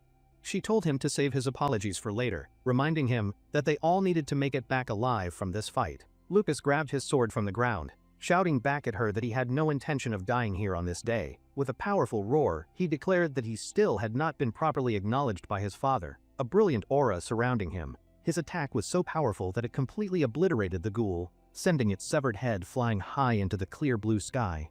Sophie called out to Rowan, her voice pulling him back to the present moment and the ongoing chaotic battle all around them. He saw his two best friends standing back to back, ready to face the enemy, with a glowing blue path connecting them to Amy. Rowan's mind was filled with images of his past, the kindness of the woman who taught him, and the cold betrayal that followed. He and Amy stared at each other from across the battlefield, the source of his trauma now standing right before his eyes. He thought to himself that the person he must defeat was right in front of him, and he had to act now. On one side, Amy stood atop her pile of defeated ghouls. On the other, Rowan prepared his magic, a ball of energy forming. He began to run straight toward Amy, his focus entirely on her as he ignored all the other chaos of the battle. He laid down a path of pure mana leading to her, but saw the horde of ghouls as mere obstacles in his way. Facing this situation, he summoned a cheval blade to his hand, a brilliant and deadly idea forming in his clever, strategic mind. He declared that he would simply cut them all down. He sent his blade flying forward, and it became a destructive blur. As his cheval blades cleared a path for him, Rowan dashed into the heart of the fighting zone, getting closer to Amy. As he ran, he noted that thanks to the Union members, the battle was under control and the remaining ghouls were weak. The other Union soldiers were efficiently cutting down the last of the ghouls, their disciplined movements, a stark contrast to the chaos. Seeing the main battle handled, Rowan knew this was his chance and sent his blades flying toward his main target, Amy. But his eyes widened in shock as he saw something completely unexpected happen right before his attack could possibly land on its target. A robed cultist leaped in front of Amy, taking the full force of Rowan's shovel blades to protect his evil, manipulative leader. The blades pierced the cultist's body, but Rowan gritted his teeth, his expression strained as his powerful attack was completely stopped. He realized with fury that his path was blocked and declared that the cultist was in his way as he prepared another attack. But before he could act, Amy simply stated, "Not yet," as she stood calmly, her sword held ready for the fight. Rowan suddenly felt a sense of unease. He looked around the battlefield, realizing that something was very, very wrong with the situation. He looked at the figure of Amy, standing on the pile of bodies, but he could not sense any mana flow from her. From a distance, Commander Magda watched, a knowing smirk on her face, as she asked if the situation was not strange. Rowan was completely bewildered by the sudden lack of mana from his target, leaving him confused and very much on edge. Magda floated down from above, explaining that the Amy on the battlefield was not real, but merely a sorcerer's puppet minion. Rowan looked at the fake Amy on the battlefield, the new and very shocking piece of information finally sinking into his mind. He clenched his fist in frustration, realizing that this had been just another one of the enemy's cruel and elaborate traps. The fake Amy was revealed for what it was, a lifeless puppet controlled by magical strings. He knew this was their magic. If the figure was just a puppet, then there must be someone behind the scenes, controlling it from a safe distance. Magda told him not to be discouraged, explaining that the magic used to control the puppet was incredibly subtle and hard to detect. As they spoke, the Amy puppet unsheathed a sword. Magda noted how it acted just like a real commander of the ghouls. She turned away from Rowan, her expression serious as she prepared to take matters into her own very capable and powerful hands. She looked out at the battlefield, where the bodies of the defeated ghouls were scattered, and stated it was time to sort this out. A powerful red aura surrounded her as she began to chant a complex incantation in an ancient, powerful, and very magical language. A massive, glowing red magic circle spread across the sky, its intricate runes pulsing with immense power as the ghouls looked up. Flames began to rain down from the magic circle, the fiery embers igniting the very air itself with their intense, magical heat. Magda continued her chant, her eyes glowing with power as she looked up at the sky, her spell reaching its absolute zenith. A massive pillar of fire descended from the heavens, engulfing the entire battlefield in a cleansing and all-consuming destructive inferno of flames. The ghouls were instantly incinerated by the attack, their bodies turning to ash in the overwhelming and unstoppable heat of the spell. Rowan stood amidst the flames, realizing that both the ghouls and the fake Amy were nothing more than empty, disposable vessels. He looked at the puppet of Amy as it burned, its form twisted in torment, wondering why it looked so pained. As the fake Amy was completely consumed by the fire, he was left with a single, burning question that filled his entire mind. If the one before him was a fake, then where was the real Amy? The scene shifted to a Union flag fluttering. The view transitioned to the grand, imposing tower of the Union's very own, highly respected and powerful Conviction Council headquarters building. Sometime later, Rowan walked alone down a long, ornate hallway, his footsteps echoing in the silent, sunlit, and completely empty space. He arrived at a large, intricately carved door and raised his hand to knock. A voice from within called for him to enter. Rowan entered a grand office and was greeted by Commander Adrian, who welcomed him and commended him for all of his hard work.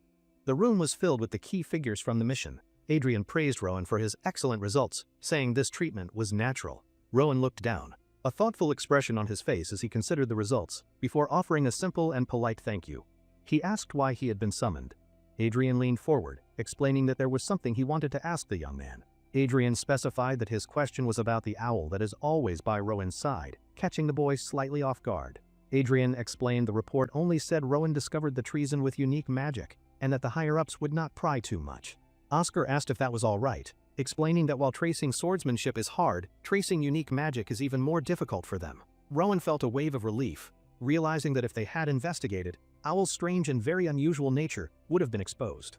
But his relief was very short-lived as the conversation continued, and his commander revealed his true and somewhat selfish intentions.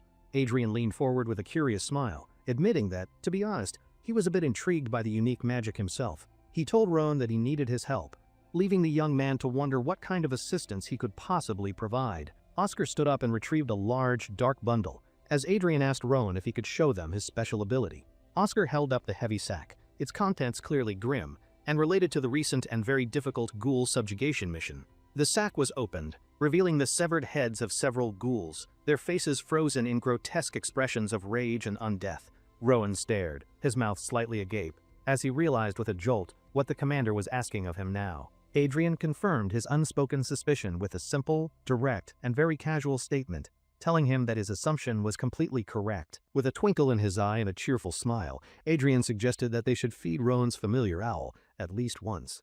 Rowan was completely flustered by the unexpected and very bizarre request from his high-ranking and very powerful commanding officer. He stammered, asking why. Adrian gestured casually, telling him that it was nothing serious, but simply a matter of pure curiosity. Adrian asked if Rowan was familiar with the concept of a possessed vessel, which Rowan confirmed he had seen in the past. Adrian explained the old saying holy spirits reside in the heart, while the foul and evil demons reside in the head. He clarified that the ghouls could simply be monsters, but they also might hold traces of a demon, which explains Owl's power. Rowan looked at him, his expression serious, and asked if the commander was suggesting that his dear friend Owl is a demon. Rowan's gaze became sharp and direct. He looked at his commander and posed a crucial question about Owl's fate if it were one. Adrian answered with a single calm word, telling Rowan that he would do absolutely nothing about it if it were true. Rowan was taken aback, confused by his commander's surprisingly lenient stance. Adrian simply asked why he should hate a quiet demon. Rowan let out a breath of relief, a small smile on his face, glad that the commander intended to just leave it be. Adrian clarified that normally, they could not just ignore a potential demonic presence, but Owl had helped resolve the mission so quickly. He told Rowan to think of it as a special reward for his good work, and to do whatever he feels is right. Rowan bowed his head respectfully, thanking the commander for his consideration, and saying that he would summon his familiar now for them. With a look of quiet determination, Rowan prepared to summon his familiar, Owl, for the demonstration his commander had just requested. A bright light shone in the room, and Owl appeared in a flash, spreading his majestic and powerful wings wide for all. Commander Adrian looked on with a bright, curious smile, remarking that the bird was much bigger than he had initially thought. He continued his appraisal, noting Owl's sturdy legs and splendid head feathers, which caused the bird to chirp proudly in quick response. Rowan translated for the commander, explaining that Owl was agreeing with his assessment. Adrian laughed, amused by the bird's charming personality. Owl hopped over to one of the severed ghoul heads and chirped, as Rowan confirmed he was asking for permission to eat. Rowan gently scolded his eager familiar, telling him to wait as they were not finished with their discussion yet. Much to Owl's dismay, Rowan took a steadying breath, preparing to make a surprising and very bold offer to the room full of his superiors. He announced that he would demonstrate Owl's power by revealing someone's secret, and asked for a willing volunteer from the group. Adrian and Oscar looked at each other, considering the offer, while Sienna and the man beside her immediately declined the strange proposal. Lucas waved his hands frantically, shouting that he would pass and insisting that he did not even have any secrets to hide. Adrian crossed his arms, thinking aloud that using Rowan or himself as a subject for the demonstration would be completely pointless.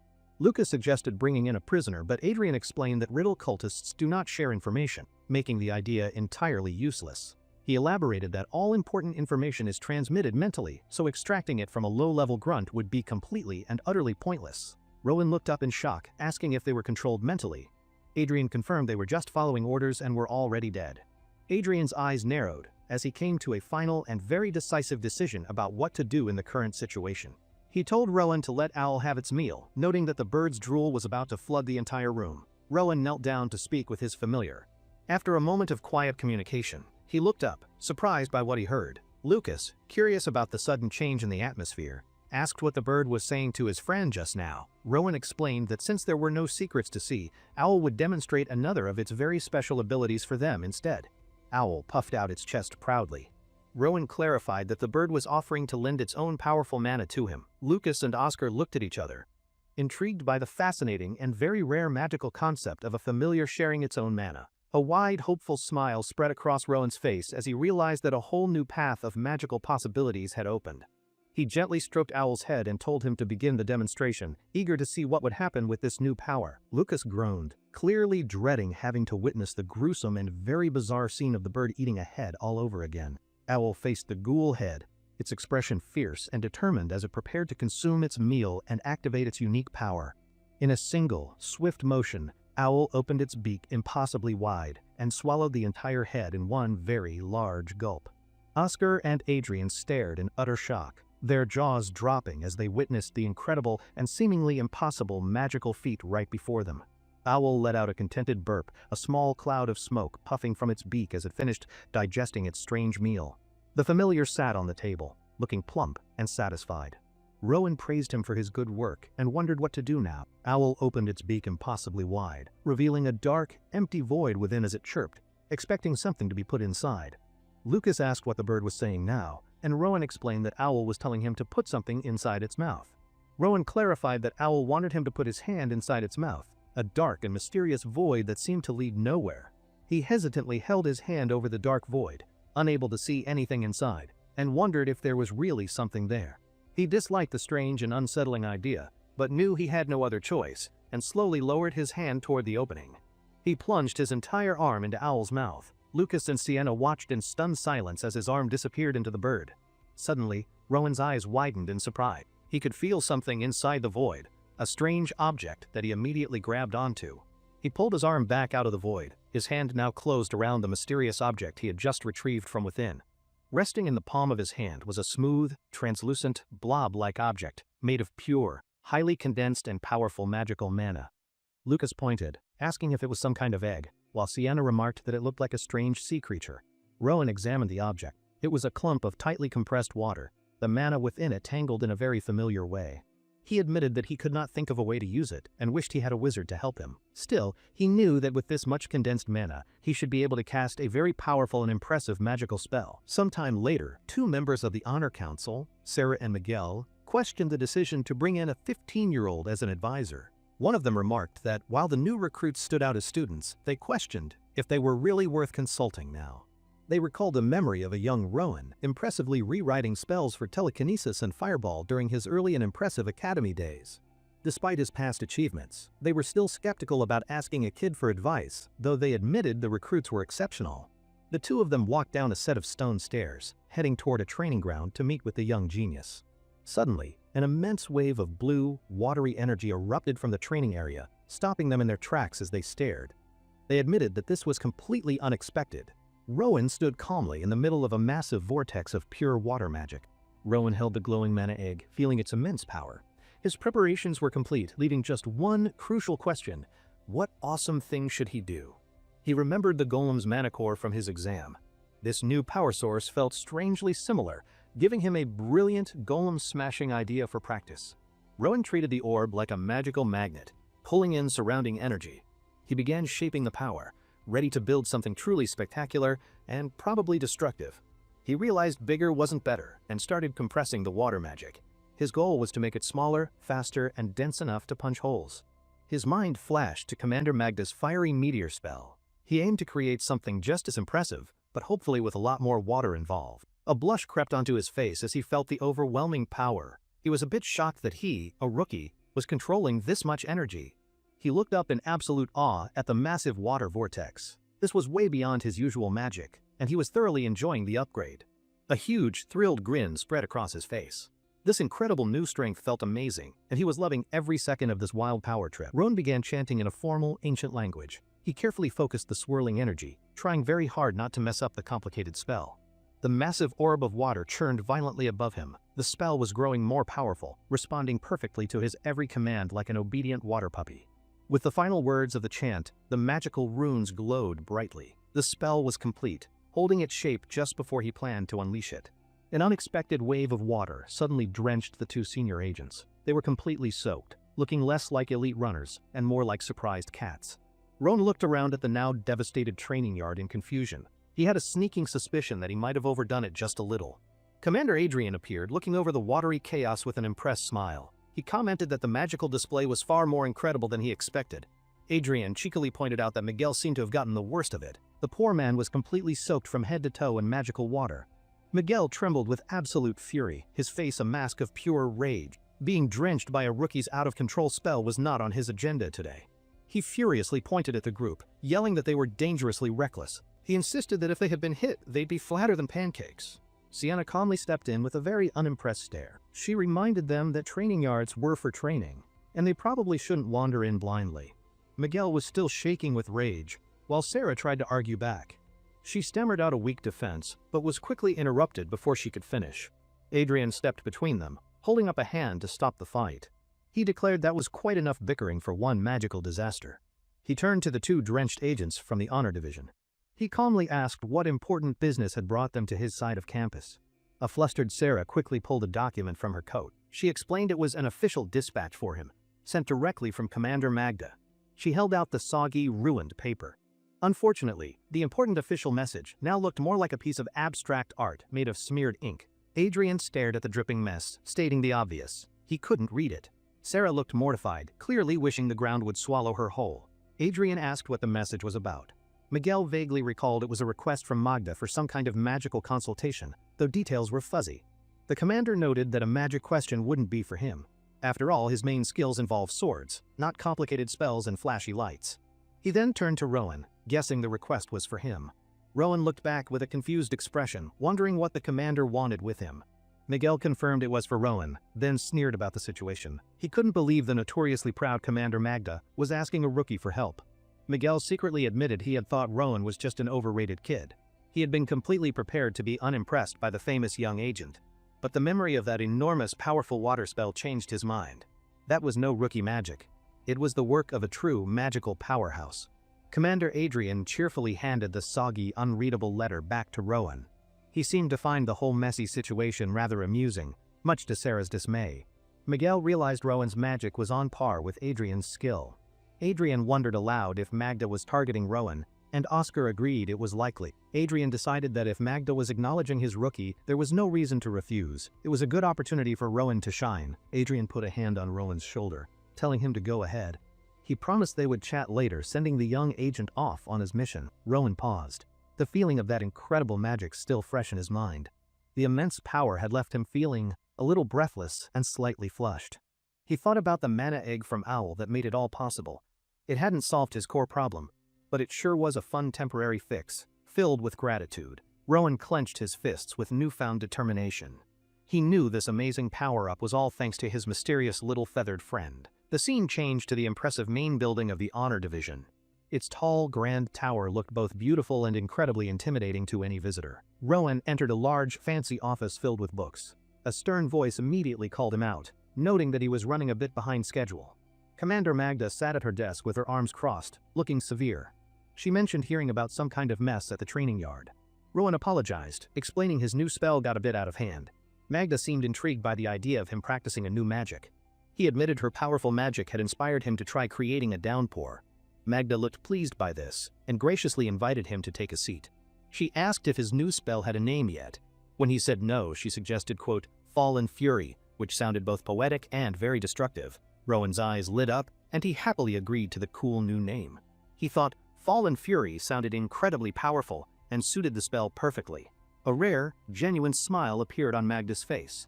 She praised his good taste, complimenting his surprisingly artistic sense for naming powerful, dangerous things. Rowan then asked if she also named the famous Barrier of Blue Flame.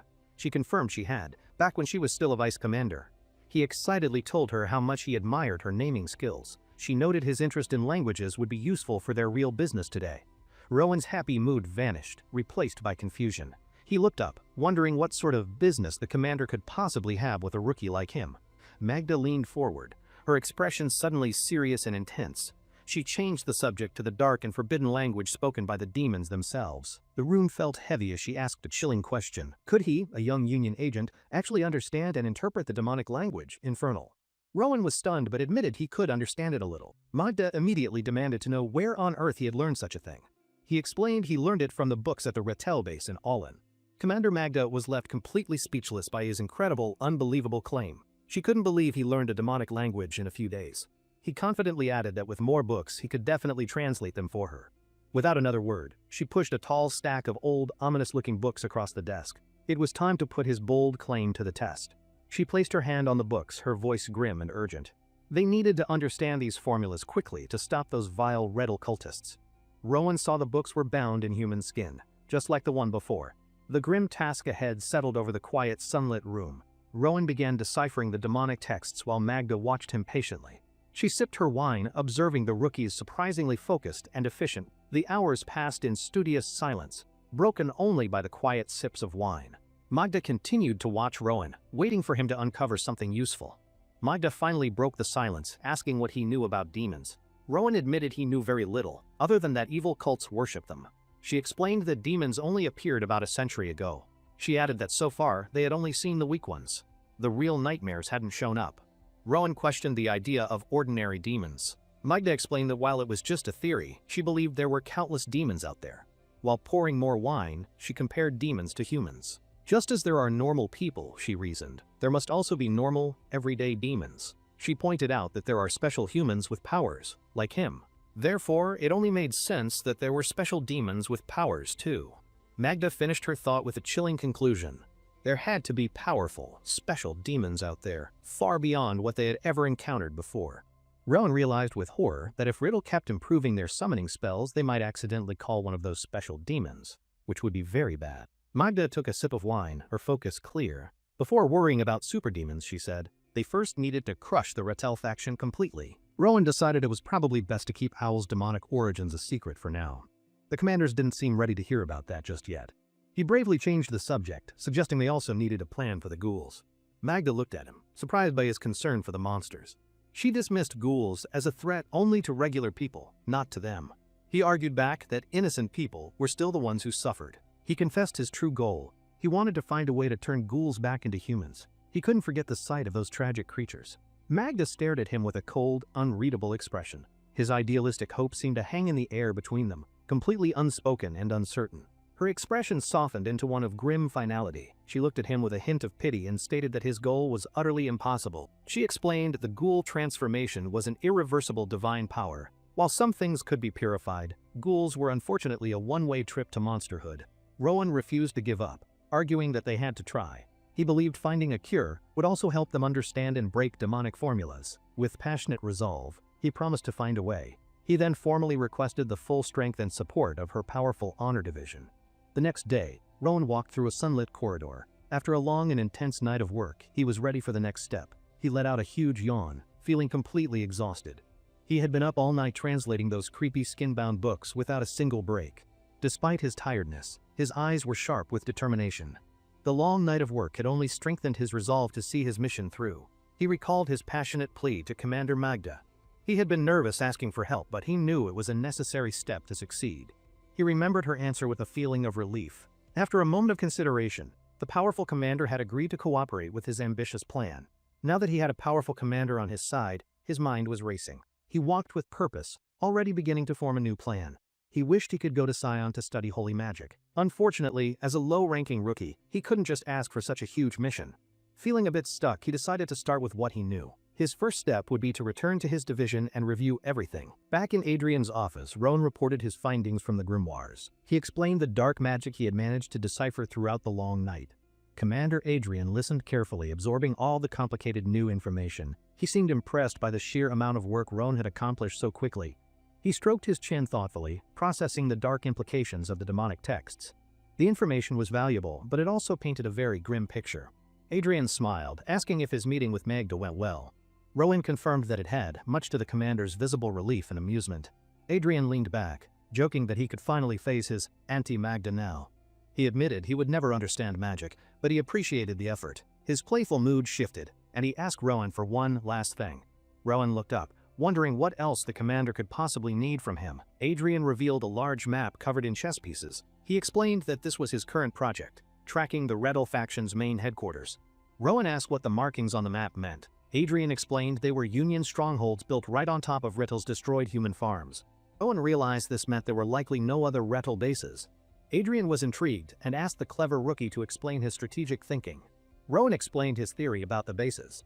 The older ones were on the outside, while the newer ones were closer in, forming a clear pattern. He concluded it was a slow encirclement, just like an Olin.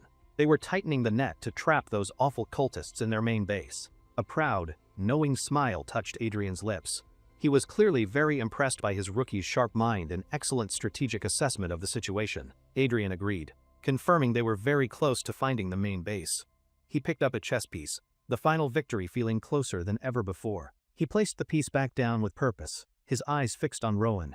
He told him to use the time they had to become even stronger. Rowan met his commander's serious gaze with his own look of determination. He nodded, understanding the heavy responsibility that now rested on his shoulders. He promised to do his best, and Adrian gave him a cheerful pat.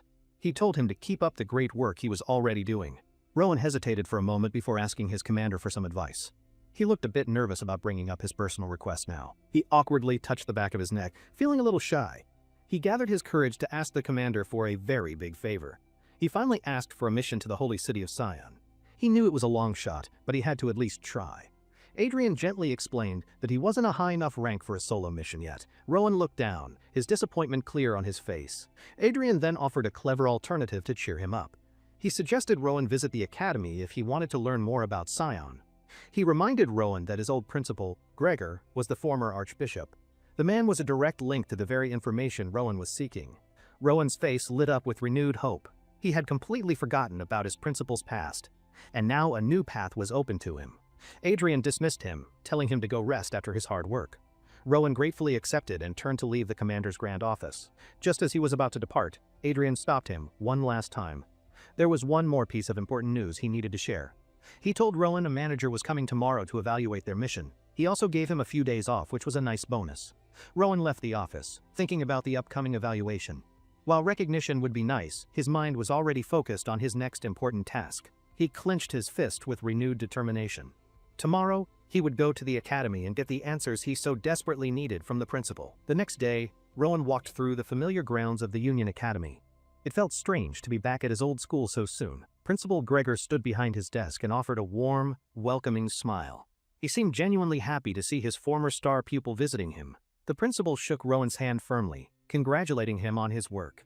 He said he had heard great things about his role in the All-In mission. The principal's friendly demeanor became more serious. He cut to the chase, asking Rowan the real reason for his unexpected but welcome visit. Rowan was a little flustered by the principal's directness. He hadn't expected to be put on the spot so quickly by his old mentor. He answered honestly, explaining he wanted to learn about the church's power. He knew the principal was the only one who could give him answers. The principal understood immediately, guessing he wanted to gauge Rettel's strength. He seemed to know exactly what was on his former student's troubled mind. The principal adopted a teacher's tone, ready to give a new lesson. He explained that to understand the church, Rowan first needed to understand power. He explained that the priest's power was essentially divine magic. However, it wasn't the spell itself, but the difficult conditions required to use it. He described the power as a mysterious miracle or blind faith. This strange, incomprehensible force was the true source of all their divine abilities. The principal wished he could show Rowan directly, but explained he was banned. He seemed frustrated by the restriction that held him back now. He gave Rowan an archbishop's brooch, urging him to visit Sion someday. He apologized for not having a better answer for the young agent. Rowan accepted the beautiful brooch, his new goal now a physical object. The principal offered a final blessing, wishing him well on his difficult journey.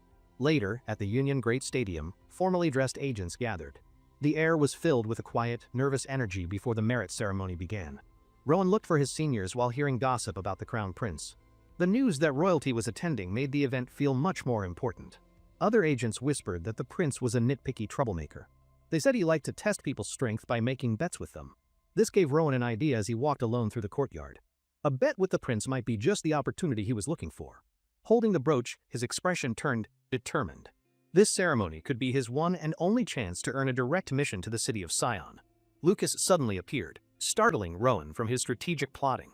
He greeted his friend, surprised to see him standing alone and lost in thought. Lucas excitedly reminded him about the Crown Prince's surprise appearance. He noted the prince was second in rank, making this a very big deal. They took their seats together among the other agents from their division. The stadium buzzed with quiet conversation as everyone waited for the ceremony to start. Lucas asked where Rowan had been all morning. Rowan simply replied that he had made a quick stop at the academy for a little chat. An announcer's voice boomed, calling for the Crown Prince to take his seat. In perfect unison, every single agent in the stadium stood up. A tall man in a magnificent royal uniform walked onto the stage. His commanding presence was felt even from behind as he approached his seat. The Crown Prince turned, revealing a handsome and serious face. He carried an air of nobility and power that immediately captivated the entire audience. Rowan bowed his head low in a sign of deep respect. He, like everyone else, showed proper deference to the powerful royal before them. He sneaked a peek at the prince, immediately impressed by his powerful aura. This was clearly a man who was accustomed to being in charge. The prince scanned the crowd, his sharp eyes noticing something odd. He sensed a mana that was bright but also strangely dull and unusual. The prince's intense gaze swept over the crowd. His eyes seemed to narrow slightly, as if he was searching for the source of that strange energy. For a split second, The prince's sharp eyes locked directly with Rowan's. The unexpected connection was intense, and Rowan felt a jolt of surprise. Rowan quickly looked away, his attention drawn to a figure on a balcony. He was momentarily confused by the strange man watching from high above. As the governor was announced, Rowan wondered if he imagined the eye contact. It felt real, but the prince was already looking away from him. A blindfolded, elf-like woman was escorted to the stage. This was the governor, the highest authority in the land, and she commanded immediate respect. The moment the governor entered, a calming energy settled over the stadium. Her serene presence was so powerful it seemed to silence the entire crowd. Her tattooed escort stepped to the podium to begin the ceremony. He announced it was time to reveal the names of the award recipients. He first praised the kingdom's sword for defeating Olin's corrupt mayor. Rowan was amazed, wondering what it took to earn such a title. He dreamed of one day being recognized by the governor herself. Just then, the announcer called his name, Faith Division's Oz, Rowan, to the stage. Rowan and the agents around him stared in stunned silence. He was completely shocked to hear his own name called out for the prestigious award. Rowan walks up the stairs to the stage, looking completely out of place at a ceremony that's suddenly all about him. He keeps a straight face, but internally wonders why he was called, convinced this whole award show was not on his schedule.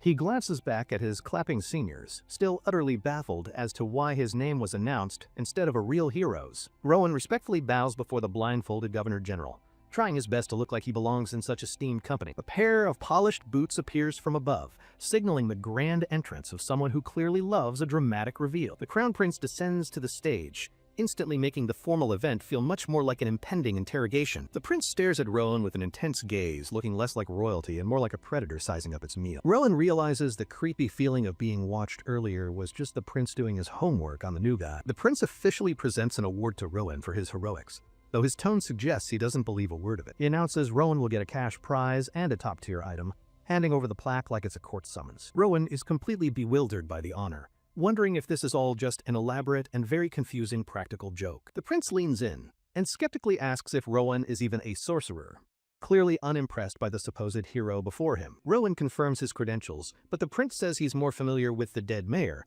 a man he apparently liked very much. The prince fondly recalls how the mayor always brought him excellent snacks, a truly important quality for a loyal subject to have. He pointedly asks if it's not suspicious for such a great snack bringer to suddenly commit treason, which is a fair question. The prince scoffs that the merit was for some vague magic, making it clear he thinks this whole award is a sham. The governor calmly states she approved the award, but the prince argues that giving a rookie a prize for nothing is unacceptable. He complains about being sent to this boring place, clearly believing his royal time could be better spent doing anything else. The arrogant prince declares he will personally test Rowan's merit, leaving Rowan to wonder what fresh hell this test will be. The prince says he's curious whether Rowan is a valuable asset or just useless garbage, showing his delightful bedside manner. They move to a training yard where the prince announces a friendly sparring match, which will be strictly hand-to-hand combat. Onlookers worry for Rowan, a known magic user, who is about to fight a combat expert with only his bare hands. Even the commanders look concerned, unsure how their promising rookie will handle a fist fight with a famously difficult royal. An official calls it a guidance spar. A fancy term Rowan knows is just code for a royally sanctioned beatdown. Rowan understands this isn't about training, it's just the prince's favorite hobby of bullying someone to feel better about himself. The prince cracks his knuckles and invites Rowan to attack, looking far too excited to start the guidance. A flash of blue light shines from Rowan's eye as he prepares to show the prince what a rookie can do. Rowan closes the distance in a blur of motion, leaving a streak of light behind as he rushes the startled prince. The prince is visibly surprised by the rookie's speed, his arrogant expression faltering for just a brief, satisfying moment. He dismisses the impressive burst of speed, planting his feet firmly to stop Rowan's charge as if it were nothing. The prince's confidence evaporates when he realizes his feet are mysteriously stuck to the floor, courtesy of some clever magic. Rowan uses the prince's immobility to land a solid blow, proving that a little magic can go a long way in a fistfight. The hit sends the prince stumbling back, his royal composure completely shattered by the surprisingly effective opening move from the rookie. The prince smirks, admitting that Rowan's little trick was amusing, though he still seems determined to pulverize him for it. Enraged, the prince lunges with a wild punch, yelling that Rowan is still just an inexperienced brat who got lucky. Rowan calmly watches the sloppy attack coming, his expression suggesting he's already calculated 10 ways to counter the telegraphed punch. The prince grunts in frustration as his punch misses, his anger making his movements increasingly clumsy and easy to predict. Rowan looks down on the flailing prince with an almost bored expression, thinking that royalty isn't what it used to be. He observes the prince's lack of grace and intelligence, silently judging him for being such a tactless and unrefined fighter. The prince lets out a furious scream, his frustration boiling over after being so thoroughly outmaneuvered by a mere rookie. Rowan effortlessly dodges a flurry of angry punches, making the enraged prince look like he's fighting a very agile ghost. Deciding to end the farce, Rowan gathers a ball of energy, preparing to give the prince a taste of real power. The prince is thrown off balance by a wave of unseen force, stumbling around the yard, completely disoriented by the attack. He furiously yells at Rowan for daring to use such a cheap trick to mock him in front of everyone. The desperate prince unleashes a powerful blast of his own, determined to show the rookie what real royal magic looks like. Rowan stands completely unharmed inside a shimmering blue shield, having anticipated the prince's panicked and very predictable counterattack. The immense power output causes Rowan to wince in pain as his mana flow is momentarily disrupted by the strain. He notices the prince is also struggling, realizing that his opponent must have foolishly used up too much mana at once. Rowan admits to himself that he is also running on empty, making this a battle of who passes out first. He knows the fight must end now, so he closes his eyes to focus his remaining energy for one final attack. The exhausted prince looks up in disbelief, shocked that the rookie still has enough energy to prepare another spell. Utterly humiliated, the prince screams in rage, calling Rowan a bastard for pushing him to his absolute limit like this. Swirls of dust and energy create a chaotic tornado between them as the training yard becomes a battleground of wills. The prince shamelessly calls for a sword, proving he has no problem cheating in a fistfight he is clearly about to lose. The Governor-General turns her head slightly, her subtle movement indicating that she has finally decided this royal temper tantrum is over. Her calm voice rings out across the stadium as she officially declares that this ridiculous sparring match has finally been concluded.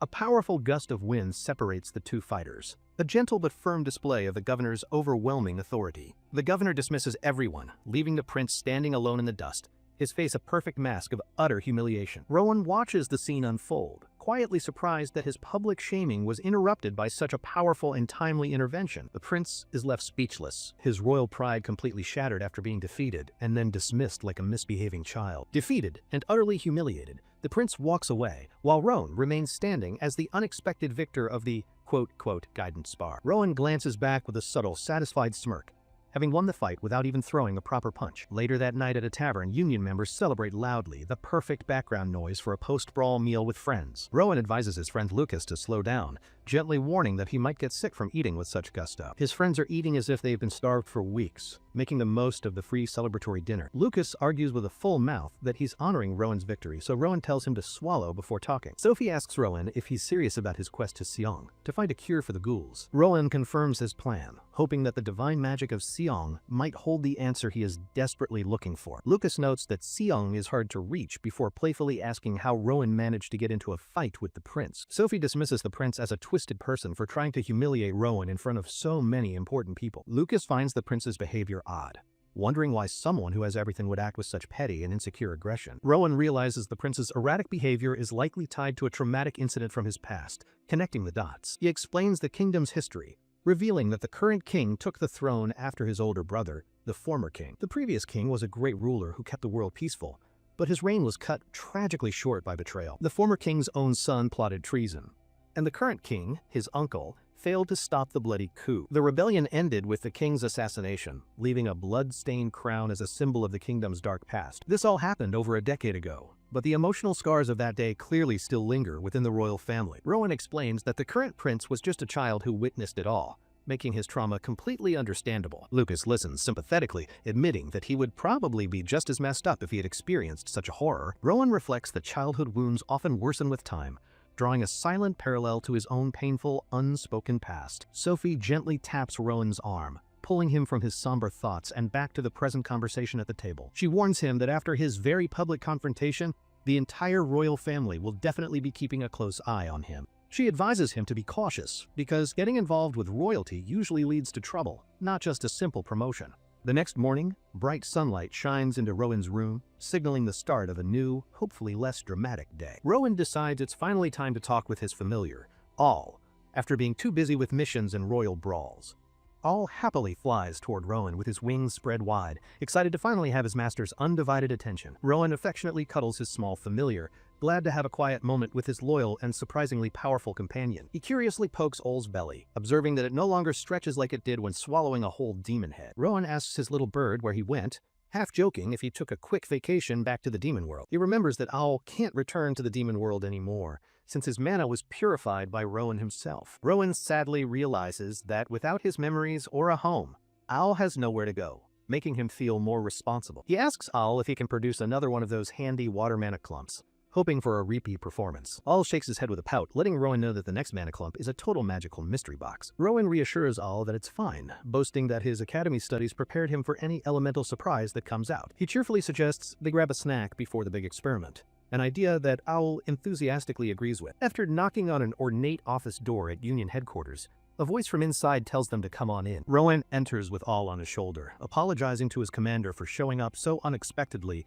and interrupting his work. Commander Adrian, looking utterly exhausted, is surprised to see them, asking what brings the duo to his humble office. Rowan asks for the priest's head back, explaining he wants to study its magic without draining his own mana reserves. Adrian remembers the grotesque artifact, snapping his fingers as he recalls where he stashed the unusual magical research material. He searches his office, explaining that the head was so ugly he had to hide it somewhere out of sight. He triumphantly produces a heavy bag, asking if one head is enough for Rowan's very strange magical experiments. Rowan politely thanks his commander for keeping the severed head safe for him, taking the rather morbid-looking package. Adrian offers to supervise the experiment, suggesting that a commander's oversight would surely be helpful for such dangerous magic. The commander's eyes sparkle with excitement as he insists on coming along, looking more like a kid than a superior. Rowan reluctantly agrees, feeling like he's just been railroaded into a much bigger event than he had originally planned. They arrive at Adrian's private training yard, which is fully equipped with an impressive collection of swords, shields, and armor. Owl gives a big yawn, clearly unimpressed by the fancy training grounds and the impending display of powerful magic. Owl spits the priest's head onto a stand while Adrian watches, amazed that it doesn't smell bad at all. Rowan focuses intently, excited to see what elemental power he will be able to wield from the head this time. He remembers Owl's warning that the mana attribute is random, but decides to keep that little detail to himself for now. He decides to just watch and see what happens, his eye glowing as the mysterious mana begins to take form. He looks up, completely surprised by the result, as the unpredictable magic finally reveals its true nature to him. The mana forms into the exact same water clump as before, making all of Rowan's worries seem completely unnecessary. Rowan announces he'll practice water magic, so Adrian steps back, promising to watch from a very safe distance. Adrian jokes that if he dies, Rowan gets a promotion to commander, a comment that Rowan does not find funny. The commander assures him it's a joke and his shield will hold, but Rowan knows his frivolous boss is serious.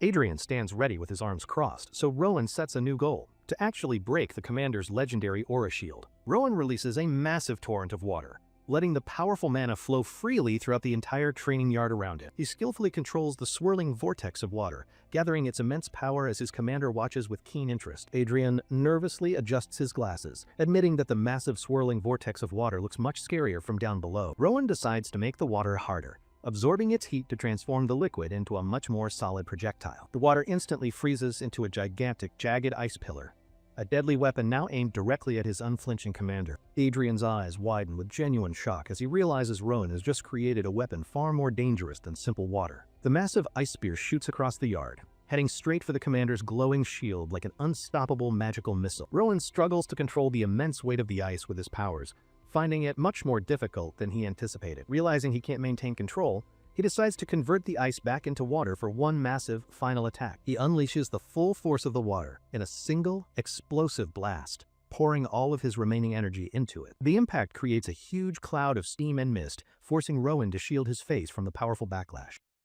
As the mist clears, Rowan's confident expression melts away into one of absolute horror at the scene before him. He screams his commander's name in panic, his eyes fixed on the sight of Adrian's broken glasses on the floor. Adrian emerges from the mist, admitting the attack was startling, but thankfully his powerful shield held up against the blast. Rowan rushes over to check on him, while Adrian jokes that he was worried Rowan was making a play for his job. Rowan insists he only meant to graze the shield, completely confused as to why his attack landed a direct hit. Adrian calmly picks up his glasses, confessing that he deliberately stepped into the path of the incredibly dangerous attack himself. He explains that he simply couldn't stand by when such a unique and powerful projectile was flying right at him. Adrian playfully pats Rowan's head, assuring the worried rookie that he is perfectly fine, despite the massive magical explosion. Rowan is still in awe, realizing that he had put all of his effort into that spell, even if it was practice. They decide to get food, and Rowan realizes his commander is a true monster for taking that hit without a